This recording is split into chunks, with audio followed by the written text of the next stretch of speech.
I'm gonna let that rock out for a second.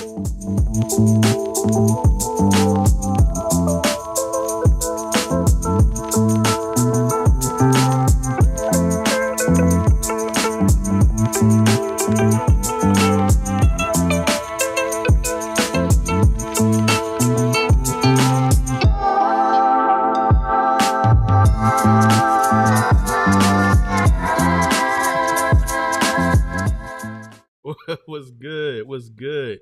Emery Black said, let the shenanigans begin. T Dizzle said, salute to the hitters. T Dizzle in the building. I see y'all. Y'all here early. Y'all here early. Let me see something real quick. I'm going to check out something on. We are live on YouTube. We are live on Facebook. We are live on Twitch. You got to start going live on like Instagram. Let me see something real quick. I want to make sure we got everything straight. Yeah, nah, man. Salute. Your boy is back. We had another vacation, man. I missed y'all on last Friday on the other channel, but we back. We back for more today. This is Monday Matters, man. This is episode 3, man. This is episode 3. I'm getting the hang of these Monday shows. If you see the thumbnail, we got another little subject today, man.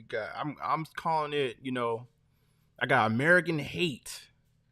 This is actually kind of relevant to me. We're gonna talk about Noah Lyles. He's making news since the Olympics.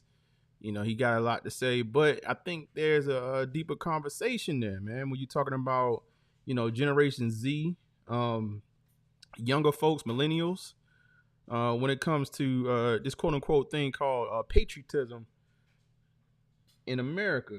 We really got to have a conversation because one thing I've noticed over the years is, do we really appreciate America, man? You said Noah is super sassy. We're going to talk about it. And also too, man, we like to give full context. So I'm going to try to give the brother a chance, right? We're going to play some videos. We're going to talk about him in a nutshell, right? But then I think we're going to transition from him and then what some of his comments might be really representing beneath the surface. And, I was on vacation this week, and this is why it's relevant. I'm not just bringing it up because he's in the news, but me and the wife was actually having a conversation about, just how attached are we to this thing, this complex called America. And then even right now it's important to kind of have this conversation because it's political season. You got the DNC going on right now. So people are trying to make their decision on who they're going to vote for come this November. It's really a thing that I think we should actually have a conversation about, man, when it comes to people in their relationship with America. And we could talk about what's good, what's bad. We could talk about the state of it. We could talk about why people, there's a clear disconnection, I believe, with, certain demographics, certain age groups, but we're going to talk about it. You say he grew up, I don't know that much. He grew up in a cult. We might have to try to dig into that one. I don't know that much. Matter of fact, dang, you know what? I want to change the lights. Let me see if it's probably going to have me try to actually sign in. I don't think green is the color for the day. It's been so long. I don't know. There should be the same thing in there. Y'all should be good. I think I ate something out of both of y'all bags. So it is what it is at this point. You come back 6 months later, So y'all give me a second, man. I'm gonna set the ambiance. Let's see, 933-275. Verify. We're gonna set the ambiance. Let's get it like a little Get some ping action going. All right, so let's jump into it, man. We're gonna play some of these clips. And like I said, man, we're gonna give the one thing I don't like to do in today's world. Like, we play clips. We like to look at shorts. We like to look at reels. We like to look at 16 seconds worth of. We're gonna do the damn thing. We're gonna go and look at the long full version, or whatever it is we're gonna talk about. Also, too, man, if you want to come up for this conversation, I will drop the link later on, but we're gonna get into the subjects first. And then hopefully, last show I actually forgot to open up the lines, man. I think we was on the same page, but if it's something that we talk about, something that I say that's controversial, something that you don't agree with, you know what to do, man. Hit that link, man. Hit that link. And if you're on the Facebook side of things, man, I believe the actual link to the YouTube is in the description right above the video. So click on that, man. Come to YouTube, man. Get out the bushes. Pause. Let's see something real quick. So we're gonna play this first video, man. This is shout out to my boy, my Baltimore brethren, and Carmelo Anthony. I think we're gonna start there, and then we're gonna go from there, man.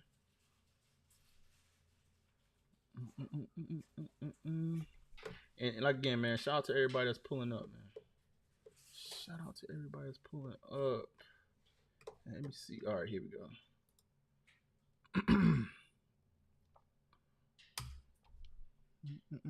This is why I need like a behind the scenes producer right here. Boy doing a million things. All right, let's play this. We're gonna just actually play it from the top too. Let's do it. Oh no, we don't want to do it like that. Hold on, y'all. I keep on forgetting where I'm at. We about to go back to the old channel. All right, here we go. Gold medal. This dude is very polarizing. Oh. You know what I'm saying? Like, a lot of people got a lot of opinions about Noah Lyles. He's a gold medal sprinter, and he was talking real spicy before and during the Olympics because when asked how to grow his sport, he brought up the NBA. He said, quote, "You know the thing that hurts me the most is that I have to watch the NBA finals and they have world champion on their head. World champion of what? The United States?" He also said the average Joe is closer to being LeBron James than him. God, this nigga's wild. Yeah, Noah, you wilding a little bit. Hold on, we're gonna bring full context. So what we're gonna do real quick, we actually gonna play. I want to play his original clip before we even let Carmelo and them really get into it. Let's go. Let's actually go pull up the original clip since it's been brought up. I want that Noah speak for himself.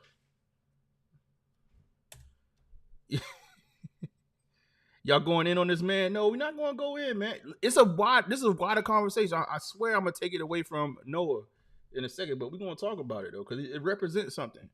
I'm telling you, something deeper going on here. Oh, something deeper going on in here, too.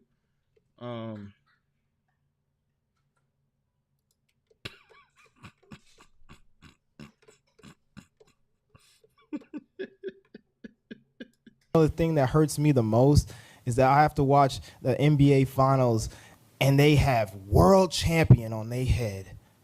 World champion of what? The United States? Don't get me wrong. I love the U.S. at times, but that ain't the world. That is not the world. We are the world. We have almost every country out here fighting, thriving, putting on their flag to show that they are represented. There ain't no other thing that hurts me the most is that I have to watch the NBA finals and they have world champion on their head. World champion of what?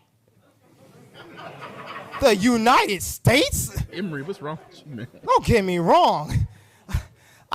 I love the U.S. at times, but that ain't the world. That is not the world. We are the world. We have almost every country out here fighting, thriving, putting on their flag to show that they are represented. There ain't no flags in the NBA. All right. I'm gonna stop here. We're gonna go back to Carmelo's video. But I want to say this. First and foremost, us as like civilians, right? We never say world championship. We say NBA champions. So first and foremost, this being a conversation is kind of weird, and we're gonna get into that a little bit. I get what he's saying, but I think the thing we need to realize is that, and I think Melo, he actually touches on this a little bit, so I'm gonna let him kind of say it. But the thing that's different is that here we are, basketball is our sport. Baseball is our sport. We say world champions as well. People from other countries come here to play. Okay? Yes, technically you're not going against other countries.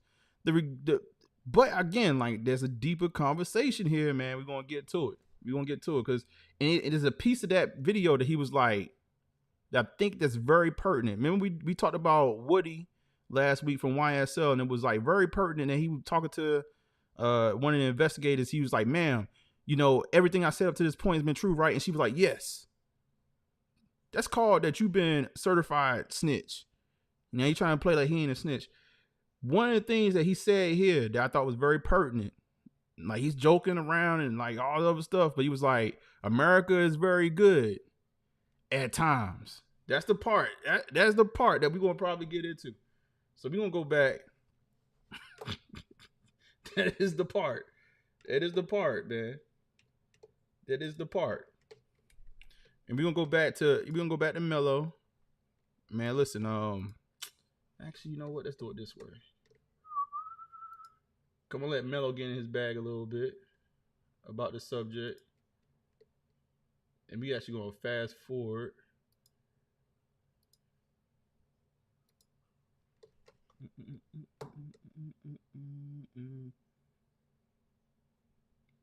You are definitely closer to getting to LeBron than me, bro.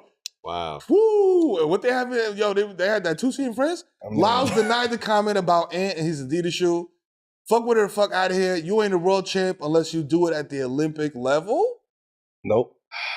You're not a world champ until you win a World Cup, a world championship. Right.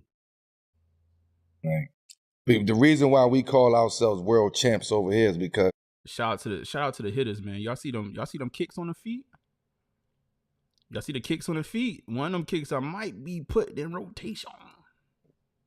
To what I said earlier, this is our game. This is it. Yeah. The world comes to us to get the game. Right. So yes, we are the world champs. The World Series. To everybody. Everything. Now I do understand. I understand from that side of semantics, why they, right. Yes. Semantics, I understand. Right. But my thing is, why you keep shooting at the NBA?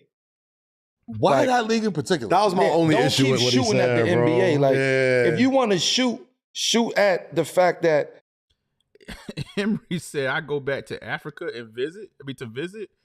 Going to Africa and be playing around with lions and thousands of flies. I'm just going to deal with the injustices that's been placed upon us, been based upon for decades. I love his socks and shoes. Okay. Yo, y'all wildin'. y'all ain't got no league for y'all own. You get what I'm saying? Like, shoot at that. Shoot at why they ain't pouring money into that sport, right? Which they should be. Michael Johnson is doing it. Y'all don't want to support Michael Johnson because of what? Right? So let's get technical with the semantics and all that. You get what I'm saying? You want this shit you want to be the world champion and you want to be the Olympic gold medalist, fine. We support you 1,000%. Come on. But don't be comparing none of that other shit to what we have going on over here because it's incomparable. You can't compare it. You can't compare. So I'm gonna stop it right there. You know, one of the things, and we're gonna play Noah Lyles kind of because again, we're gonna give full context to this. One of the things with him, and I think his point of view is that it goes beyond the actual sports itself. And actually, you know what? I'm not going to even spoil that. We're going to play some more of this, and then we'll get into Noah's full response.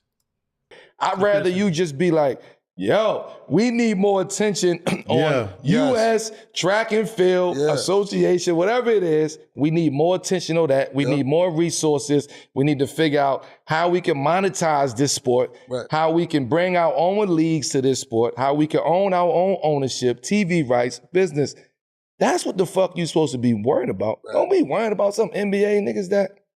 This is what we do. They ain't even worried about We the world champ. I never won a world champ. I never won an NBA championship. But what I'm saying is, don't keep playing those games, because what's going to end up happening is all of these people going to start turning on you, because you're not going to start making no. He said, only be trolling. Only me said, how you doing, Norm? It's been a while. You know what, man? I don't know, man. You know the trolls be on this channel, but shout out to the trolls. Hey, listen, as long as you watching, we good. Right? Logic ain't like. Hey, yo, listen, if you go a troll as well, just be funny for real, man. I'm with it. I'm with a lot of times. You get what I'm saying? You got to really have a deeper understanding on what this shit is going on. We want to support you, and I say we, because I represent the NBA. We want to support you, champ. I fuck with. And by the way, shout out to Superfly Kicks, man. Shout out to everybody in the chat, man. That's tuning in. King Chemist, I see you, big dog. We got Emery on the Twitch side of things, man. We got I think I saw who was in here earlier that I ain't shout out. New Wave Lee. What's good? What's good? And only me. What's good? Oh, come on. Personally, like I love you to death. Look at the love Sha'Carri gets. My nigga, right, you know what I mean? Sha'Carri ain't asking for no shoe. She's gonna get her shit. She got it out the mud. They snatched all that shit from her. And she went and got it. She went and got it back. So that's a different resilience, resiliency that you gotta do. Oh, did y'all see like the viral video? Y'all saw the viral video? Hold on, I gotta see if I can find that real quick. Y'all saw the viral video of her running? And she looked off to the side. Let me see. Is it Sha'Carri? Oh, I don't know. I'm listen, her parents knew they was gonna mess somebody up trying to spell her name. Let me see something. Let's see, running. Do they got I need that video that she was like, she just looked off to the side. They slowed it down to make it exaggerated.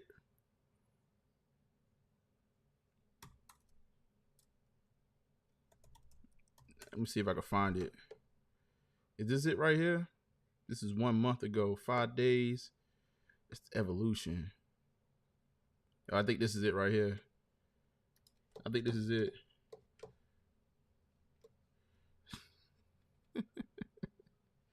Uh-oh. Only me. They going. they on your head top. Hold on. Man, yo, shout out to the shout out to the real ones, man. They go be on your head top, man. Don't play around. Yo, Malcolm, what's good? Yo, Malcolm, what's good? We gonna get into this one, man. And then like we gonna see how this show goes, man. Like towards the end, man. We might have to go do a spinning block on what we did last time. That was actually kind of cool. Let me see if I can play this. He said he already got the like button down packed, man. He said he good in the neighborhood. Did y'all see this? They're away first time. Can Shelley-Ann Fraser-Price deliver? She's got a good start, but watch Sharika Jackson. Oh, on the near side. It's an incredible performance from Sha'Carri Richardson. Her first global final. Did she look off to the side on this one? I don't think they. They're away first time. Can Shelley-Ann Fraser-Price deliver? She's got a good start, but watch Sharika Jackson. Oh, on the near side. It's an incredible performance from Sha'Carri Richardson. Her first global final. I'm about to say, I don't think that's the one. Somebody got to go find. They got to go find the one that where she actually looked off to the side. But you know what, man? Now we playing running videos, man. Let me give my boy Noah like some actual love, man. Let me give my boy some love, man. Because you know what? We talking. You said that's not the Olympics? Okay. Somebody go find me the one from Paris, man. Oh, NBC clipped everything? Damn. Hey, I ain't fooling with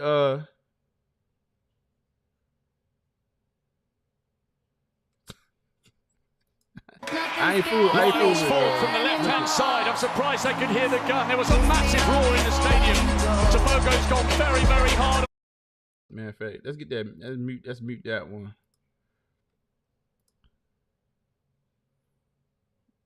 Look. Out of here. Out of here. Out of here.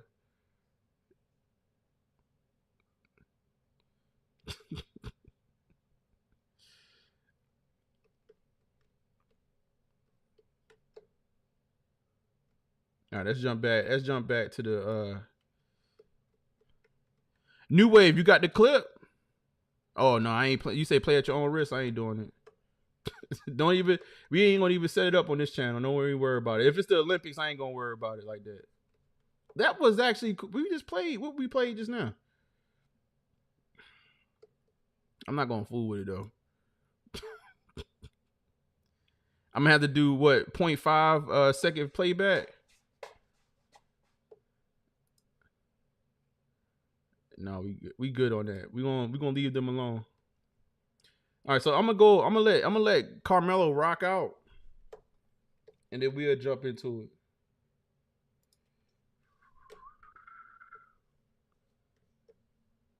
You want a shoe? Ask some niggas for a shoe.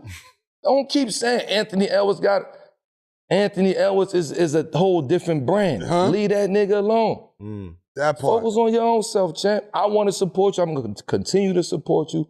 We going to support you. But I wouldn't be your big homie if I ain't give you that knowledge. Leave them basketball niggas alone. Basketball getting it in a whole different type of way. Yeah.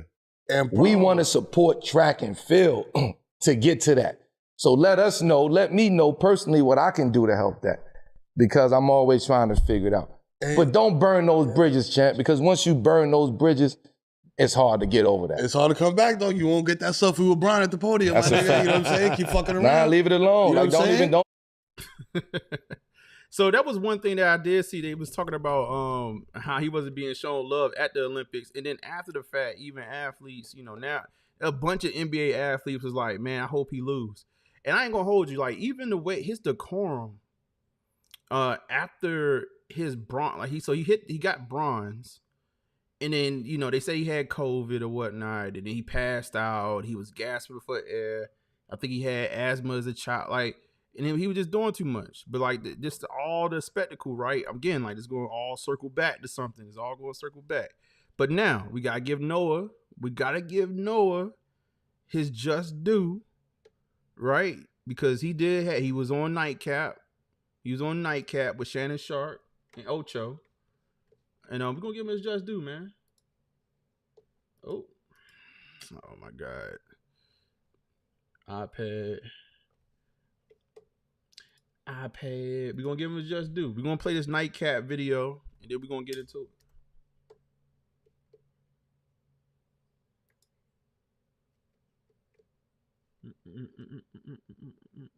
And this is his response back to everybody that's been criticizing him.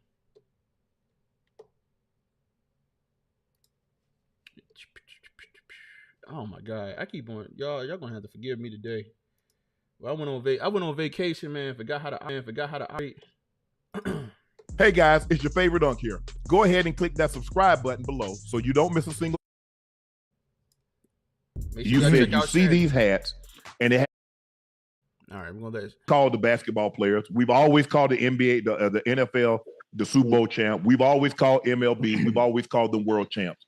And I think that's where a lot of the blowbacks, because it seems like one of America's best athletes was taking a shot at some of America's best athletes. And I think it kind of put you under the eye, because then, basketball players said what they said, some football players chimed in also. And then for the first time, I actually saw some of these athletes openly rooting against you. I mean, you might not, something you would probably never see in another country. You're not going to see somebody from Dutch rooting against Femke, or rooting against Karsten, he's from Norway, or Ingebrigtsen. We're not going to see that. Do you think you brought some of this on yourself with that comment, or what were you hoping to accomplish by making that comment? I think the last question that you asked, what was I trying to accomplish by making the comment, is the most important one. Yes. Everybody sees the clip. Everybody sees the thumbnail. Everybody sees the 16 seconds. But did anybody decide to ask, what was the question that was asked to me? The question that was asked to me is, how do you feel knowing that when you go back to your own country, unlike these other countries that celebrate their athletes on such a humongous stage, when Taboho won his gold medal, he went back to a stadium filled with 30,000 people celebrating him. Yes. Mm-hmm. When I showed up back home on my flight, of course, some people recognized me, and I'm very thankful for that. But there was no 30,000 people. There was no limo driver ready to take me home. There was no bus waiting. If I had my mom, I had my pops, and they were ready to take me home, and I was ready to go to bed. But there was none of that. There was none of that. You know what though? I want to stop him there. So it sounds like a piece of this, right, is just the fact that we don't. You said that's all you need. I told y'all, I think this is getting to a deeper thing. Us as Americans, how are we tied to America? Like now, I think it's twofold, right? I think one, Americans, we have been spoiled to a certain degree when it comes to athletics. We win a lot. It'd have been different if we would never qualified for, certain things, or never won medals in certain events, and then we all of a sudden got one. It was like when America beat Canada for like I forgot what cup that was. It was like it was like the Miracle on Ice. I'm not even a hockey fan, right? But that happened, and then we went crazy because we beat Canada. So I think we win in a lot of events. So like you're not going to come home to 30,000 people in the stadium because it wasn't like we overcome some big feat. So a lot of it is that we spoiled. But some of it is, do we have a disconnection? This is what I'm about to get to a little bit. Do we have a disconnection when it comes to, America in general, the people that actually live here? Like, have we almost unplugged from what it is to so-called be American? Some people don't even like to call themselves American. That's crazy. I just wanted to make a comment about Noah. All right, make a comment. My wife making a comment, y'all. I will say this. Part of what he's saying is true, but at the same time, you can't have both. You can't have it both ways. So okay. You can't go on there and talk down about the NBA and poke holes at them being the world champions. Because what he said technically is true. Like the NBA, like you're not the world champion, you are the United States champion. Right? It's facts. But you can't throw shade at them and then be upset when you come home and you're not getting love as well. Because the thing is that the United States kicked butt when it came from the basketball part. Yeah, we do. Technically the world. They are the world champs. The NBA is the world champs. Right. So you can't say like, oh, we're not, uplifting our people when you kind of did the same thing. All right, so you saying that he can't have an issue with coming home to his parents? Yeah. Because what Americans we actually did, we were world champs. Like the point that you're making.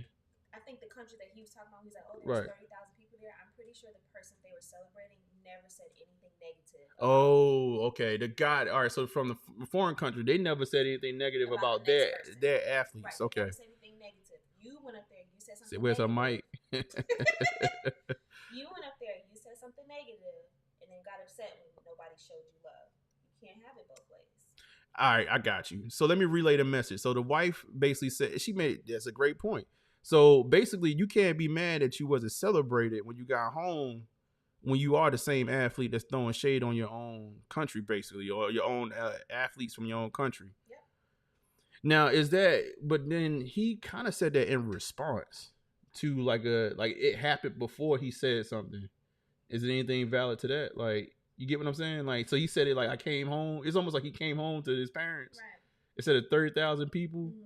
And then he made the comment. Like, is there any validity to that? Or just... Sure when he came home from this bronze medal, he got the same response. Oh, yeah. You get what I'm saying? I mean, y'all, I didn't even know the guy, and I could feel the energy. Like it was like, yo, I guess it's that like outside of that, like I knew him from that comment, but I still think that he's a great. I mean, I like what he stands for. I'm always gonna. I like alternative black people anyway. Like I love the alternative. Why you gotta be alternative black? No, explain yourself. Why he's alternative black? Is because he's awkward, right? Like he's not.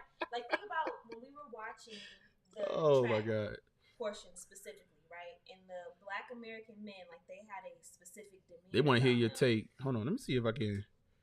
They want to hear your take. You might have to let me see. I'm gonna see if I'm gonna switch it to the hopefully it don't break. All right, say something. Hi, yes, Mrs. Nation here. Can y'all hear? Hey, put a one in the chat if y'all can hear her better. It should the audio might be different. Yeah, they heard me call him alternative. But no, like I like alternative black people. Like I like black people that just break the mold. Like they don't, do what is stereotypical. So that's fine. Like when he starts his track, when he pulls out a Pokemon card, like I like stuff like that. Like you should be just your own person. So I never was against him for that. The nail polish, I get it. That's weird to me, but we could do without the nail polish. We could do without it, but with that being said, like if you're I like black people that feel free enough to express themselves how they want to express themselves. Like I fully love that. Like that's fine with me. So I've never been against like his image. But you cannot talk down about your people, meaning your athletes, your fellow athletes, and then be upset when you're not getting shown love. That is very true. It's very true. But also, this is the last thing I'm going to say. No, you good. They love your take. I can feel it. Because I was actually thinking, because I knew you were going to talk about this topic, and I thought about this, and I said, you know what? Remember we were talking, and I was saying how other countries, because you don't have, their countries are ran differently, like the government is run differently. So they may have it to where it's like, say, the UK, right? Like it's a bloodline. So you're going to always, there's generations of people that are loyal to this one bloodline, this one position, this, here we don't have that. We have it to where we're voting people in, and because we're voting people in, like even right now, like we have Trump versus Kamala, right? Right. We hear very little about what they actually stand for. It's more so about what do the people like about that person. Right. Which then, like, we've had coworkers, right, who voted for Trump, or they voted for somebody opposing what we would vote for. And even in that moment, you're uncomfortable just in your day-to-day living. So how can you really be super patriotic when, like, if your person doesn't win? You know what I'm saying? Like, think about it. So, like, when Obama won, like, a lot of black people are like, woo, yeah, like, my president is black, my Lambo is blue, like, all of that stuff. We love that, right? My Lambo is blue. But when Trump came in, I remember where I was working at. I remember this one lady, she had a little Trump pin. Somebody threw her pin in the trash. Yo, what? That's wild. That's crazy. She was so uncomfortable to even say that it was her pin. Like, so that, like, even just how we are as a country, like, there's so much division already just in how we think about, like, who's going to operate the country. What type of person are you if you voted for this person? You might be talking about something big. It's hard. So how can everybody be patriotic when we all stand for very different things? Might be talking about something big. Hold on for a second. All right, we're going to actually trip back up into. You might be talking about something. You might be talking about a bigger subject right now. Let me say this before you leave. Okay. All right. So one of the things that you mentioned was the royal family, like having a royal family versus politicians that you vote for. Right. Are we not as patriotic because we haven't been forced into patriotism? Like, so like you got countries, right, with dictators. Right. Right. And they forced, right? It's a forced display of loyalty to the country. Yeah. Like you talking about countries like Korea and like North Korea, right? Like you come outside and say something else different. You out of here. You out of here, right? Or you have countries that have royal families, right? Royal families that you almost kind of idolize. Yeah. Right, even if you like it or not, and right? Their image, the image that you are shown of them is so controlled. Where here, I mean, you can't. I mean, good Lord, you can't wait to hear about the next scandal from a president. You know what I'm saying? Or anybody that's in a position of leadership. Right. So yeah, so how can you really be patriotic about a country that essentially is so messy? No, that's true. That's true. I think that has something to do. I think that's a deeper, and that's the reason why I'm bringing this up. And like me and the wife, obviously, y'all can see that we actually been having this kind of conversation because it trickles into not only just you feeling some type of way about your country, but then are you voting? Are you participating in your electoral your local elections? Like I don't think a lot of people. I think a lot of people say things, and especially like youngins, like Noah, right? That younger generation, they skeptical of leadership in America. So it's sort of like this low underlying, like you heard him say it, like we good sometimes in America. He said he like only me. He said he's out of here. This is nomination. Hold up, what happened?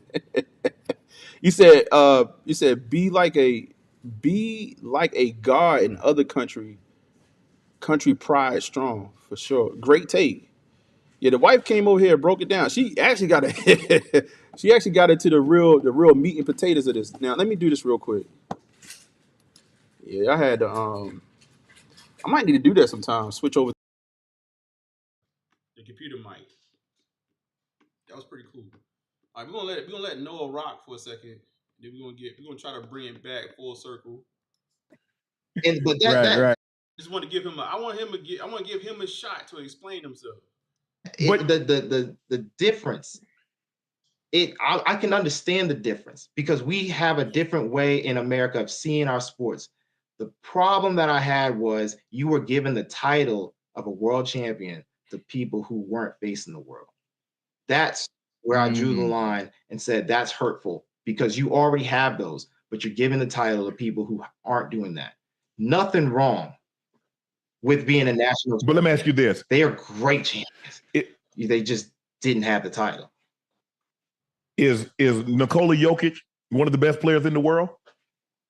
I'm gonna be honest, I don't know who that is. So the fact that he said that, even though Jokic is not from America, that in itself, man, tell you. So I'm telling you, man, these kids, man, how old is he? He's like 20. He might be like 25. So he said, bro should go play football, and everybody will watch him. Fast. Okay, Luka Doncic. I've heard of it. Is he not one of the? Okay, Giannis Antetokounmpo. Yeah, he's okay. What's the question? Are they good? They're great. They're great players. Great players. But they're world players. They're not from America. And the problem that you're going to run into, Noah, is that Botswana doesn't have a whole lot of athletes to celebrate as opposed to Americans. If you look at probably Kenya and Ethiopia and Sudan and some of these other countries, the Dutch, the Norwegians, we got NBA, we got MLB, we got football, we got baseball. And so, yeah, teams, they have parades. Nobody is getting, for the most part, even Michael Phelps, I don't know if did they have, how many people showed up at M&T? I don't know if Michael Phelps won 8 goals. I don't know if he had 30,000 show up. I know they might have had a big contingent cheering him on. I just think that the difference is, Noah, is that in a sport, in a country like Botswana, or you're talking about a country, he's their hero. He is to Botswana, he's LeBron James. That's what he is to Botswana. I agree. Usain Bolt, what he is to Jamaica, he's their Michael Jordan. I agree.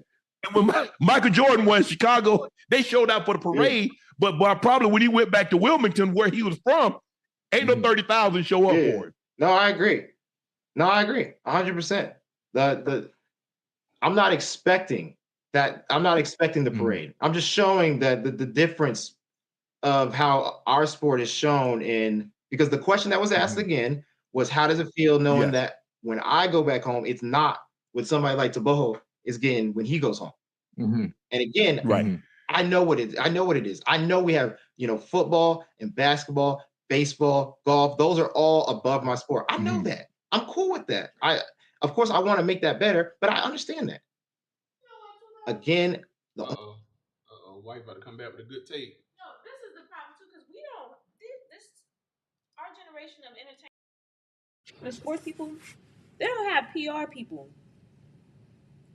Mm-hmm. They have no public relations people there. They don't have the training, because if that question was asked to him, he could have spun that to where it's so positive and it could have been so patriotic and it could have, you know what I'm saying, instead of it being this one take that goes viral and now the whole country hates him. If somebody just would have been there. We don't have that anymore. I don't understand that. Yeah, you know what? When even like the comment he made towards Tariq Hill, you know what I mean? When Tariq Hill was like, you know, he want to race, he want to race him, and then he was sort of like, man, who's Tariq Hill? Versus being like, all right, well, that's race. That's put some money up. Right. Let's give it to charity. Let's make a spectacle out of this. That's you know, that's actually put some eyes on track and field. Because even that question, he could have spun that to say, you know what, I'm just so happy to be among the great. You know, that means that our country is so great and we have so many amazing athletes. I'm just happy to have my name up there. And that could have been the end of it. No, he didn't want this to be the end. This is, I mean, I guess he want to get spotlight every 4 years, 2 years, whatever. They got like, you know, world events. He being petty right now. But that's the thing, though. Like, is he really being petty, or is he just I think untrained? I think he's being petty to a certain degree because think about it though. Like, if I know, I would say for myself, and you know how I am. Mm-hmm. If I woke up and I had all of this publicity based off of something that I just strictly enjoy doing, and I have no PR training at all, I would probably say something that I would later on regret. Right. You know what I'm saying? So, like, because I feel like in order to be petty, you have to be intentionally saying things. Where this right here makes me feel like he's not, because every time they say something that counters him, he says, oh, yeah, well, I agree. Well, I agree. No, you don't. No, you don't, because that's not what you said. That's not what you said. So that's why I don't feel like he's petty. I feel like he's untrained. Look at his face, though, right now. Yeah, I mean, look at him. He just has an unlikable face. That's crazy. I wasn't going to go that far, but... I don't want to say what I really want to say, but... He's untrained, though. He is untrained. I think he does. I think he likes the little bit of spotlight that he does get. I think he's extra. Because I saw him, man, like I said, when he hit bronze and he wanted to fall out on the track like he was about to pass out because he said he had COVID. I was like, he was doing too much. He extra, but I think there's an underlying thing here. I think what he's doing right now wouldn't exist 30 years ago. But you know what though, even beyond PR, on the track thing, and this is why you have to be careful what you say, because every time the moment that you get people to turn on you. Every single little thing that you do, they're going to add it to that list. Mm-hmm. I don't like him because of this. I don't like because of that. Look at him being extra on the track. Where if you go to the women's track and field, when they were running, all the first, second, and third, they were all on the track, breathing heavy just the same. But because he already has such a negative spotlight on him, now that's going to be the common opinions that look at him being extra. Look at Noah again doing silly stuff. Look at him being weird. Look at him in his teeth all on the track. Like, it's just... It took him like 5 minutes to get off the track. Right, but what I'm saying is that if you look at... Because I remember seeing the women running afterwards, and I said, wow, this is crazy because they spin Noah like this. But the women, they were laid out just the same. Their little coaches coming over with water. Hey, are you okay? Bringing them up to the side. Are you all right? Because they gave it their all. But because he went out here and did something silly, said something silly, and now the whole country's... Now they on him. Now it's his day. Yeah. So well, I think he liked the attention. I think he liked it a little bit. All right, that's it for me. All right. Mrs. Nation out. Mrs. Nation, she is this going to be a... When you give your take, I switched the mic. Who knows?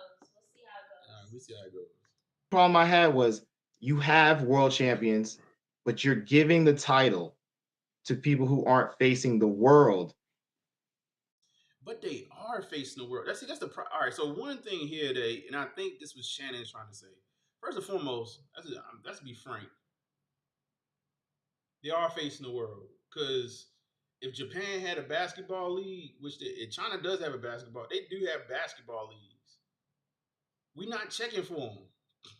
We know for a fact that the best league on the planet Earth is the NBA. Now, are other countries catching up? For sure. But we know for sure when it comes to basketball, especially out in our homegrown athletes, y'all have to start getting it, whipping it into gear because because France is over there, bioengineering basketball players as we speak. But this is the world.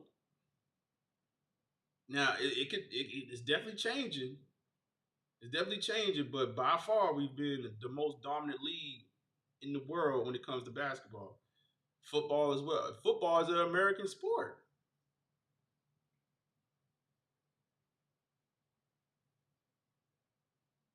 You said your other mic sounds better? Yo, don't say that. You telling me my blue mic is not the shindig?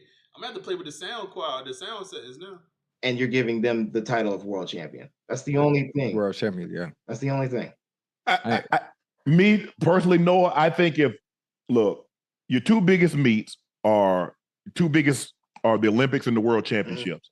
And the Diamond Leagues, yeah, I mean, if you stream it, you can see it. It's not. Facts. Baseball is an American sport too. American sport. Man, fact, football ain't even football. Like, so soccer is football in other countries. Like, it's not as televised as, say, football or basketball or baseball.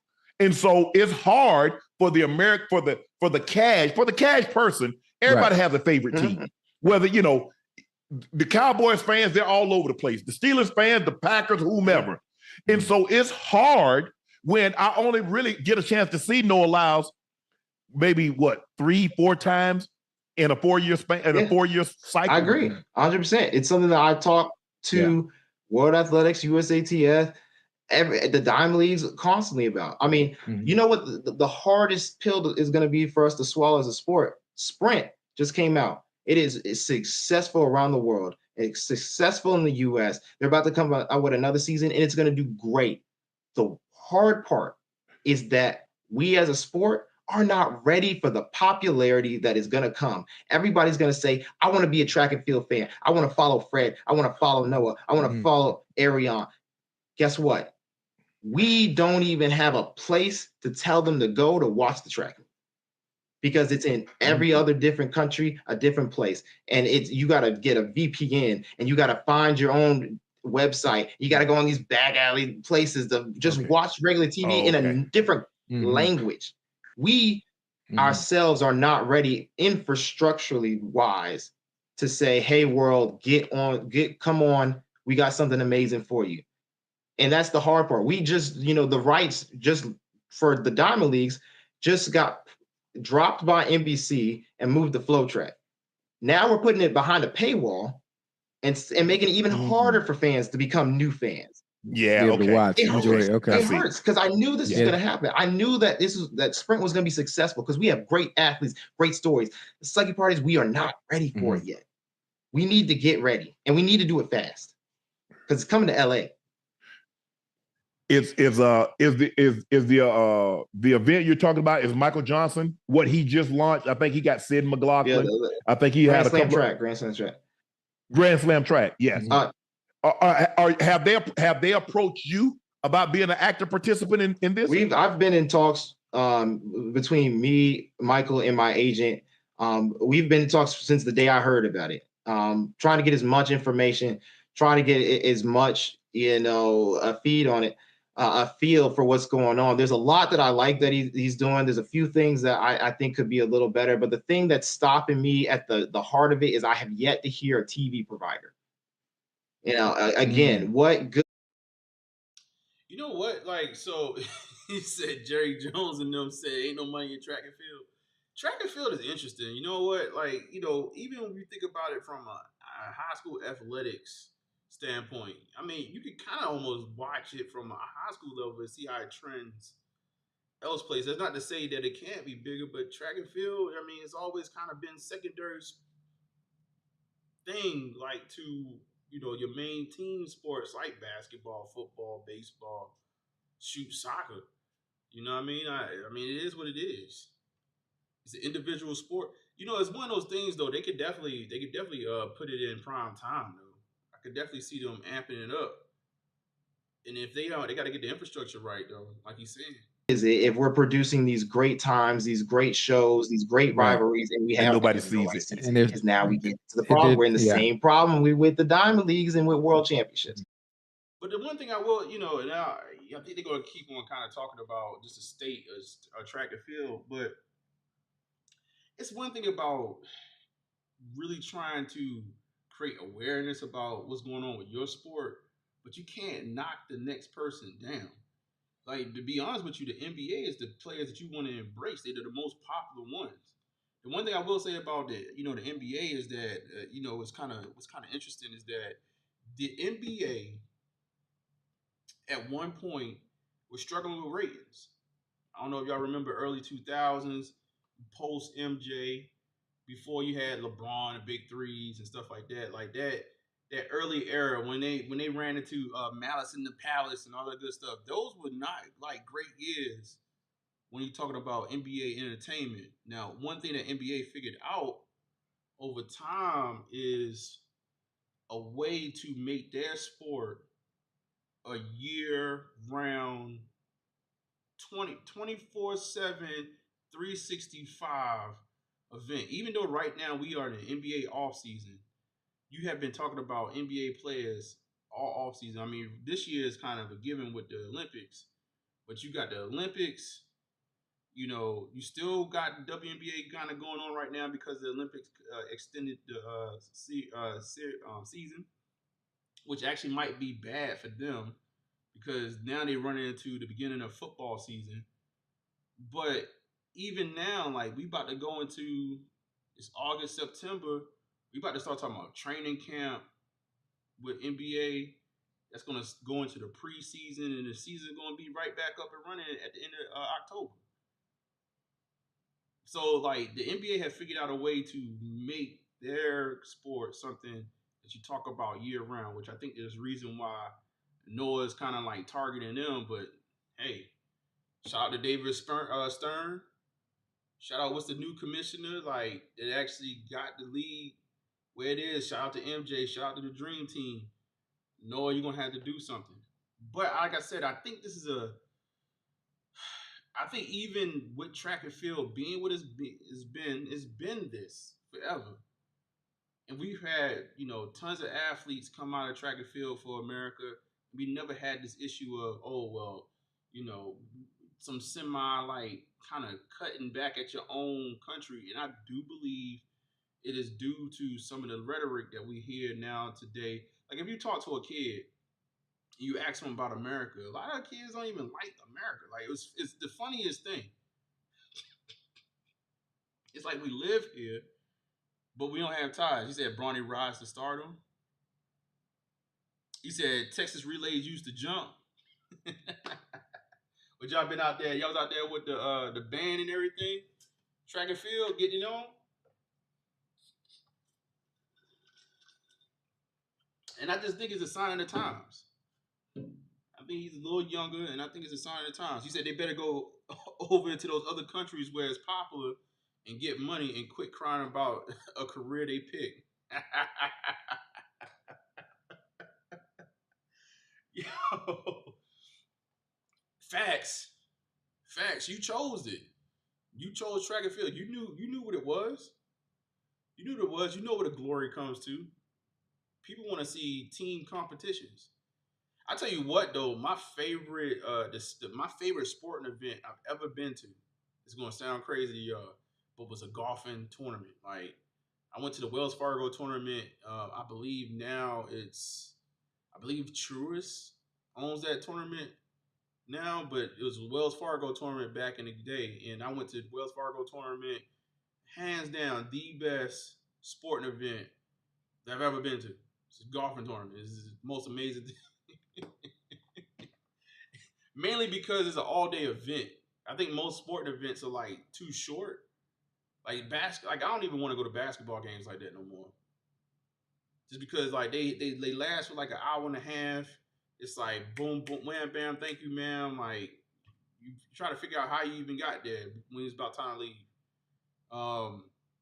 Football is like too inconvenient. I feel like with football, like you better off tailgating. But then, like, even with track and field, I almost feel like track and field, you probably better off watching it on television. At least you get the slow mo and all the other good jazz. Like, you're not staring up at screens. So maybe it's just, I don't know.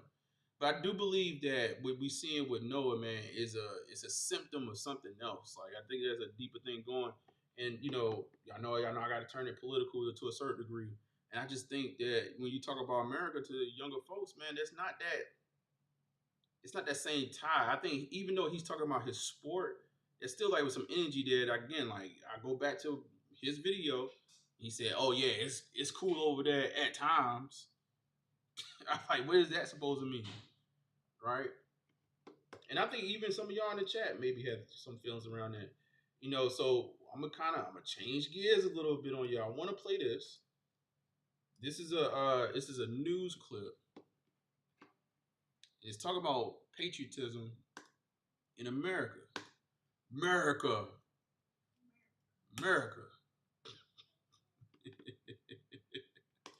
Oh my God. Just over time, huh? Yeah, we ain't make it to the we were trying to go to a choice store. We're gonna still make it to one though. We're gonna find one. No, we're not going to the shack though, no. We're not doing that. We ain't gonna set ourselves up for the okie doke. Be on a horror movie or something like that.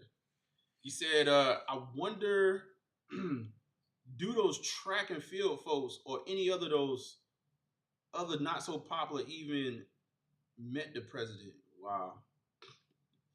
They don't go to the White House. They be taking them to the White House, right? The Olympic athletes, they don't take them to the White House.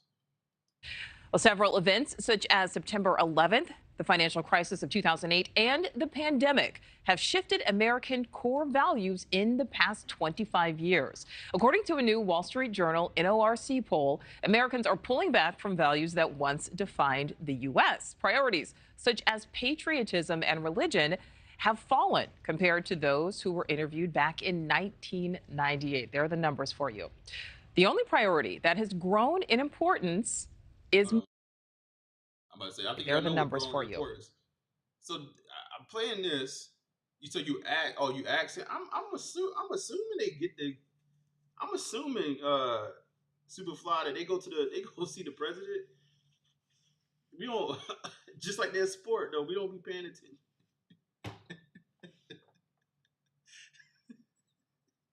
I'm assuming they win all these gold medals, man. They take them to Washington, man. I just assume. So one of the things, in America, we definitely been seeing change, man, is one, patriotism and religion. I have never seen so many people say, I'm not religious, I'm spiritual. I know y'all come up from a different generation. A lot of hitters are a little older. We used to even play around with saying out loud, like, I don't believe. Like, y'all remember the day? You see, I'm very, very interested. I'm curious of who and where they polled. That's valid. That's valid. What I will say is that we definitely seen a sign, and it's a change in times, man. It's a change in times. We did certain things we wouldn't even say out loud. You thought it was automatic. It was automatic hell. It was automatic hell if you say you didn't believe in God. The only priority that has grown in importance. It was like automatic, like, yo, like you are going to burn in eternal, like. And I'm not bringing religion to this, but it's just overall in the country, like you've seen it go down. And the same thing with patriotism. I mean, look at these numbers. You're going from 70% down to 38%. So me and the wife, we've been having a lot of conversations about this. Not even just with the Noah Lyles thing, but we was talking about, like, think about it.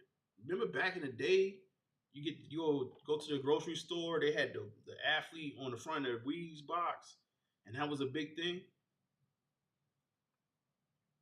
That was a big thing when the like Olympic athletes was in front of the Wheaties box. The Wheaties box, everybody was going to the store to go get a cereal box with just somebody picture on the front. He said they probably polled them in Texas. They seen after they seen TD at the Diddy party.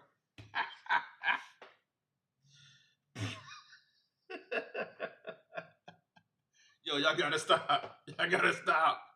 Y'all gotta stop in the chat, man.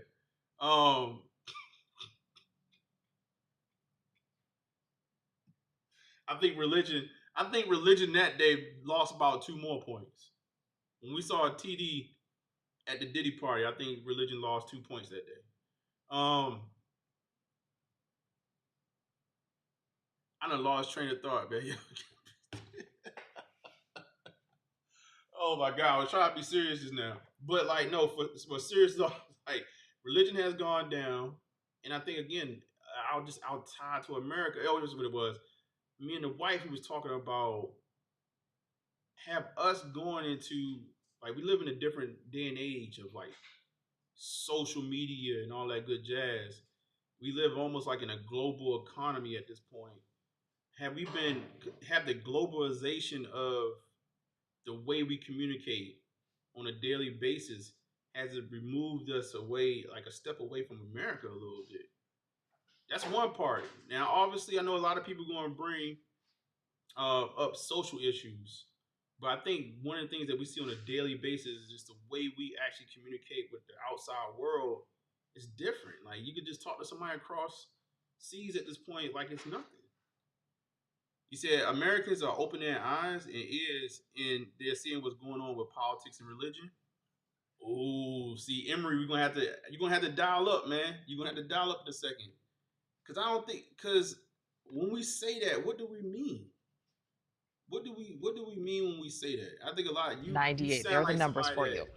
The only priority that has grown in importance is money, with 42% of those surveyed saying it is very important. Facts. Money always going to be it. Money has gotten even more important over the years. He said TD let the whole. Joining us now, News Nation political editor Chris Steyerwalt and senior national security contributor, retired Air Force Lieutenant General Richard Newton. Thank you both for being here. Chris, we're going to start with you. Patriotism, work ethic, faith. If these 3 tenets are less important to Americans, should politicians be looking to other tenets to maybe run on and focus on? Well, God help us if we have to rely on our politicians to see us through these troubles, because we need a better batch.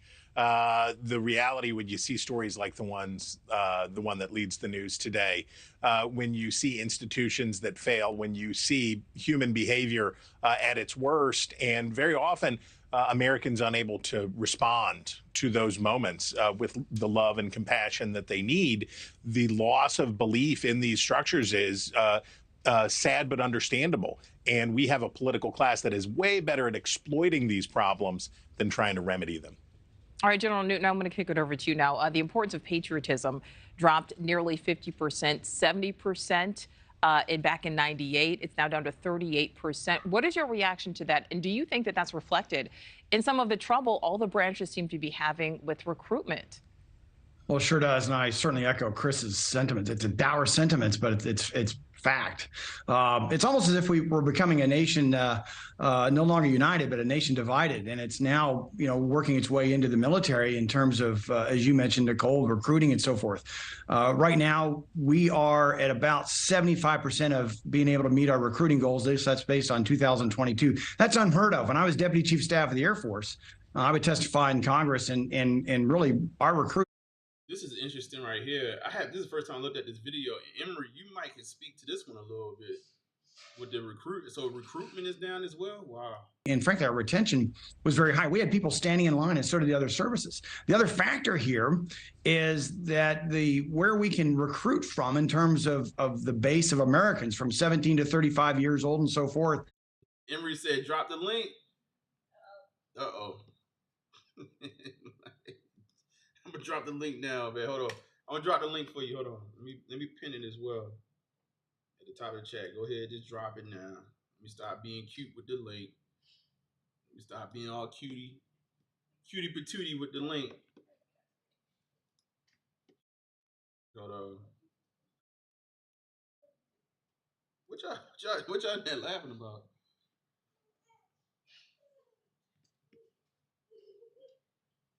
I drop the link and make sure I get that pinned up. All right. Link is pinned to the top of the chat. I'm gonna play this for a second until you can dial in whenever, man. The floor is open. I'm gonna play one other video. As well. It used to be about 30%. That would be based on medical qualifications and, moral ethics, no drug use and breaking the law and that type of thing. And as well as, the armed forces, mental exams. So, but that number's gone from 30% down to 23%. I'm throwing a lot of numbers at you, but the challenge is that we're getting a dwindling pool of young Americans that we can recruit from, much less, the fact that they're even enticed or even informed enough to want. I could tell you, like when I was in high school, and they approached me about the military, they tried to catch me in the mall. I was speed walking. In the military, that's very concerning. Well, General, I want to stay with you because you mentioned the fact of a nation divided. So then this question is for both of you, but General, we'll kick it to you first. With so much political division, is it going to take something catastrophic to unite our country, or do you see something like that even making a?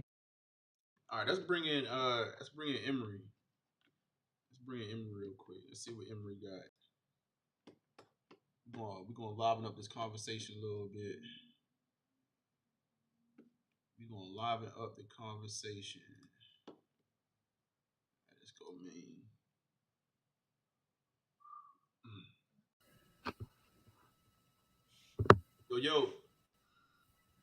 Yo.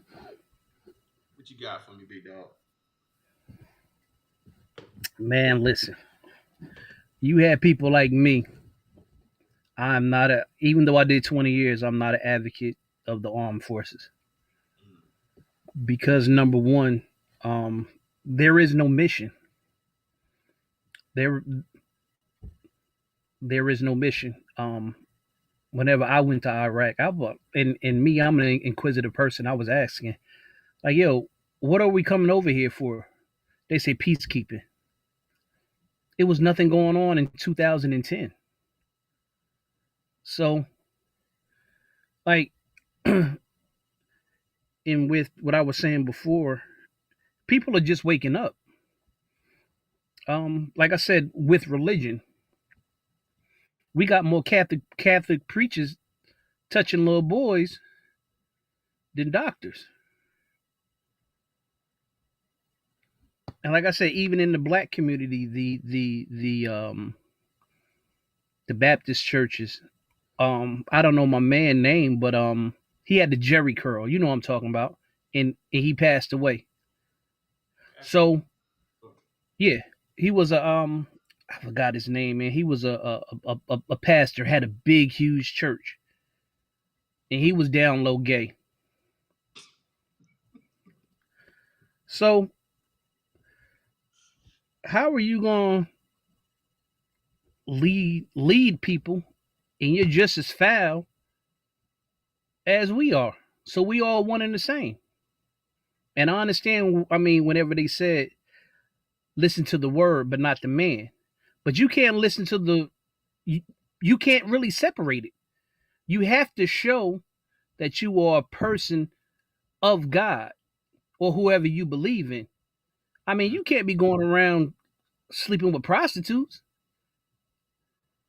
and then telling me to pay my tithes while you riding around in the Bentley and I'm scraping to make ends meet.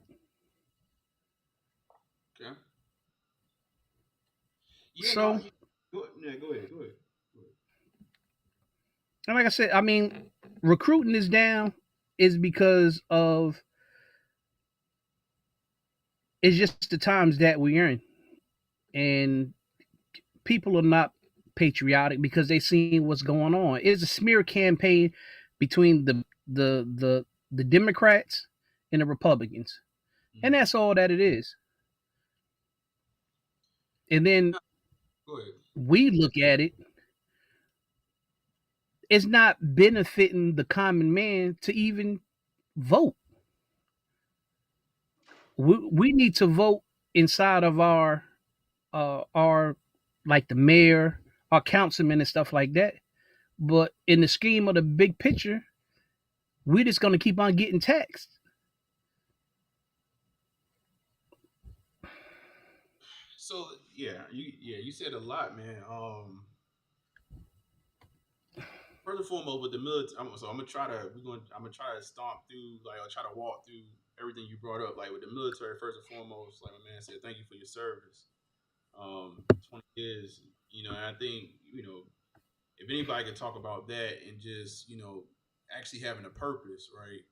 I think you can, and I think that in itself, I think is something that a lot of civilians, maybe in comparison to yesteryear, we could pick up immediately.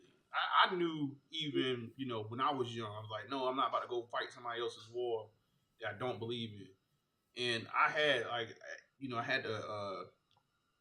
I had the opportunity to work within the military. I never been a military person, but I had clearance within the military to understand, like, when we were going to war, I understood exactly why we was at war. It was not for peacekeeping, for sure. It was for money making. and I saw the numbers. I was one of those guys that was putting together the war reports. Like, yeah, this is the parts that we selling, and this is about how much we about to make this month. And it was art. When I listen, y'all, like, in my life, even since then, I worked in the financial industry. I worked at a ton of places where a lot of money is moving through it. I still to this day have not seen as much money fly around for no reason outside of just the military, man. And us selling military parts for war. Norm. It's a whole nother animal. Go ahead.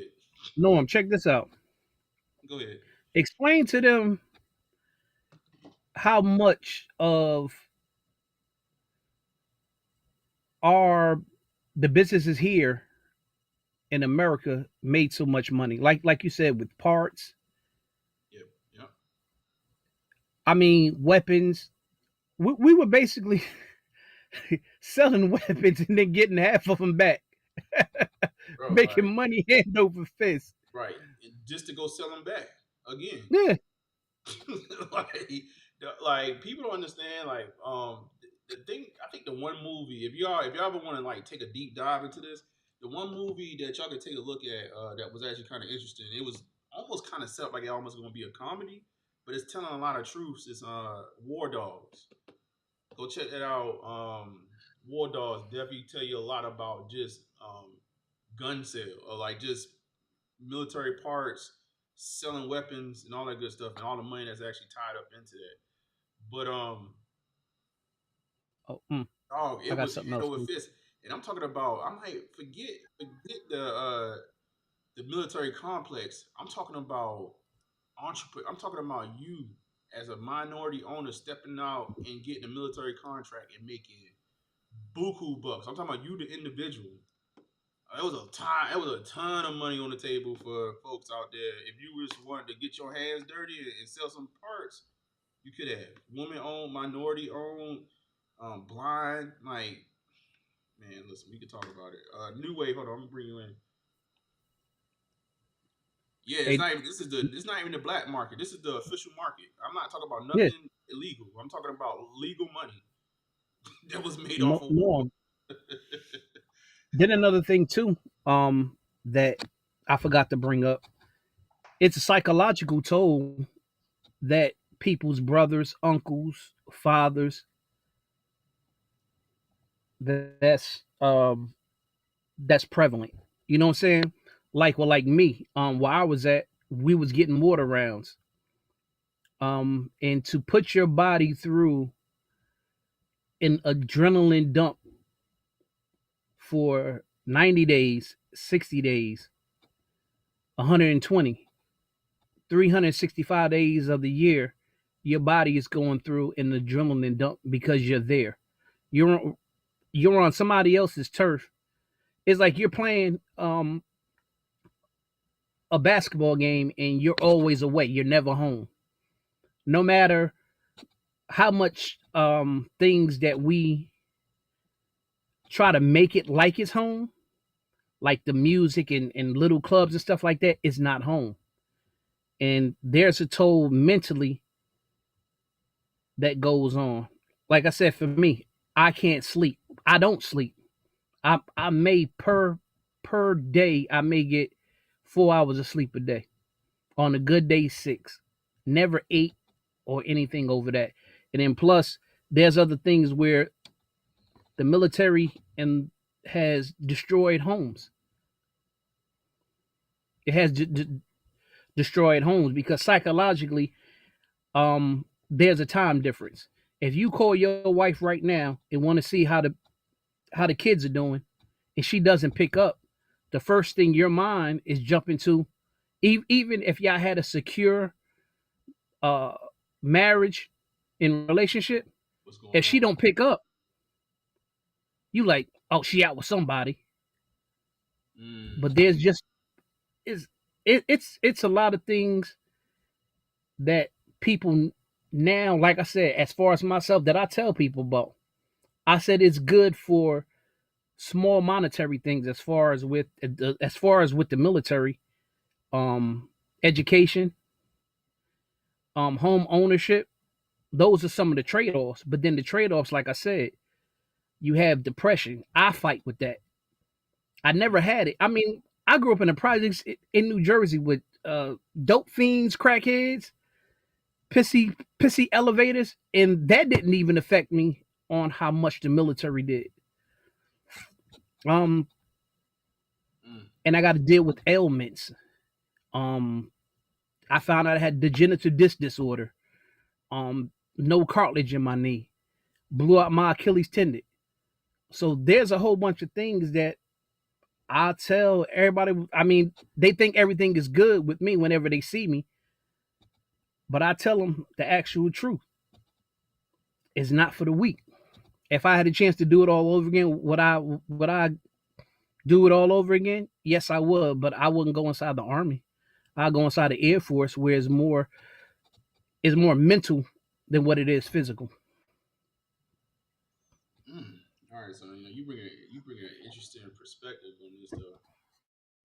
I mean, with the military background, and by the way, New Wave, let me make sure that I can hear you. And I see that you're on mute. If you're there, I want to make sure that you hear me. He's in it. Oh damn! Did I leave you in the green room? New Wave, hold on.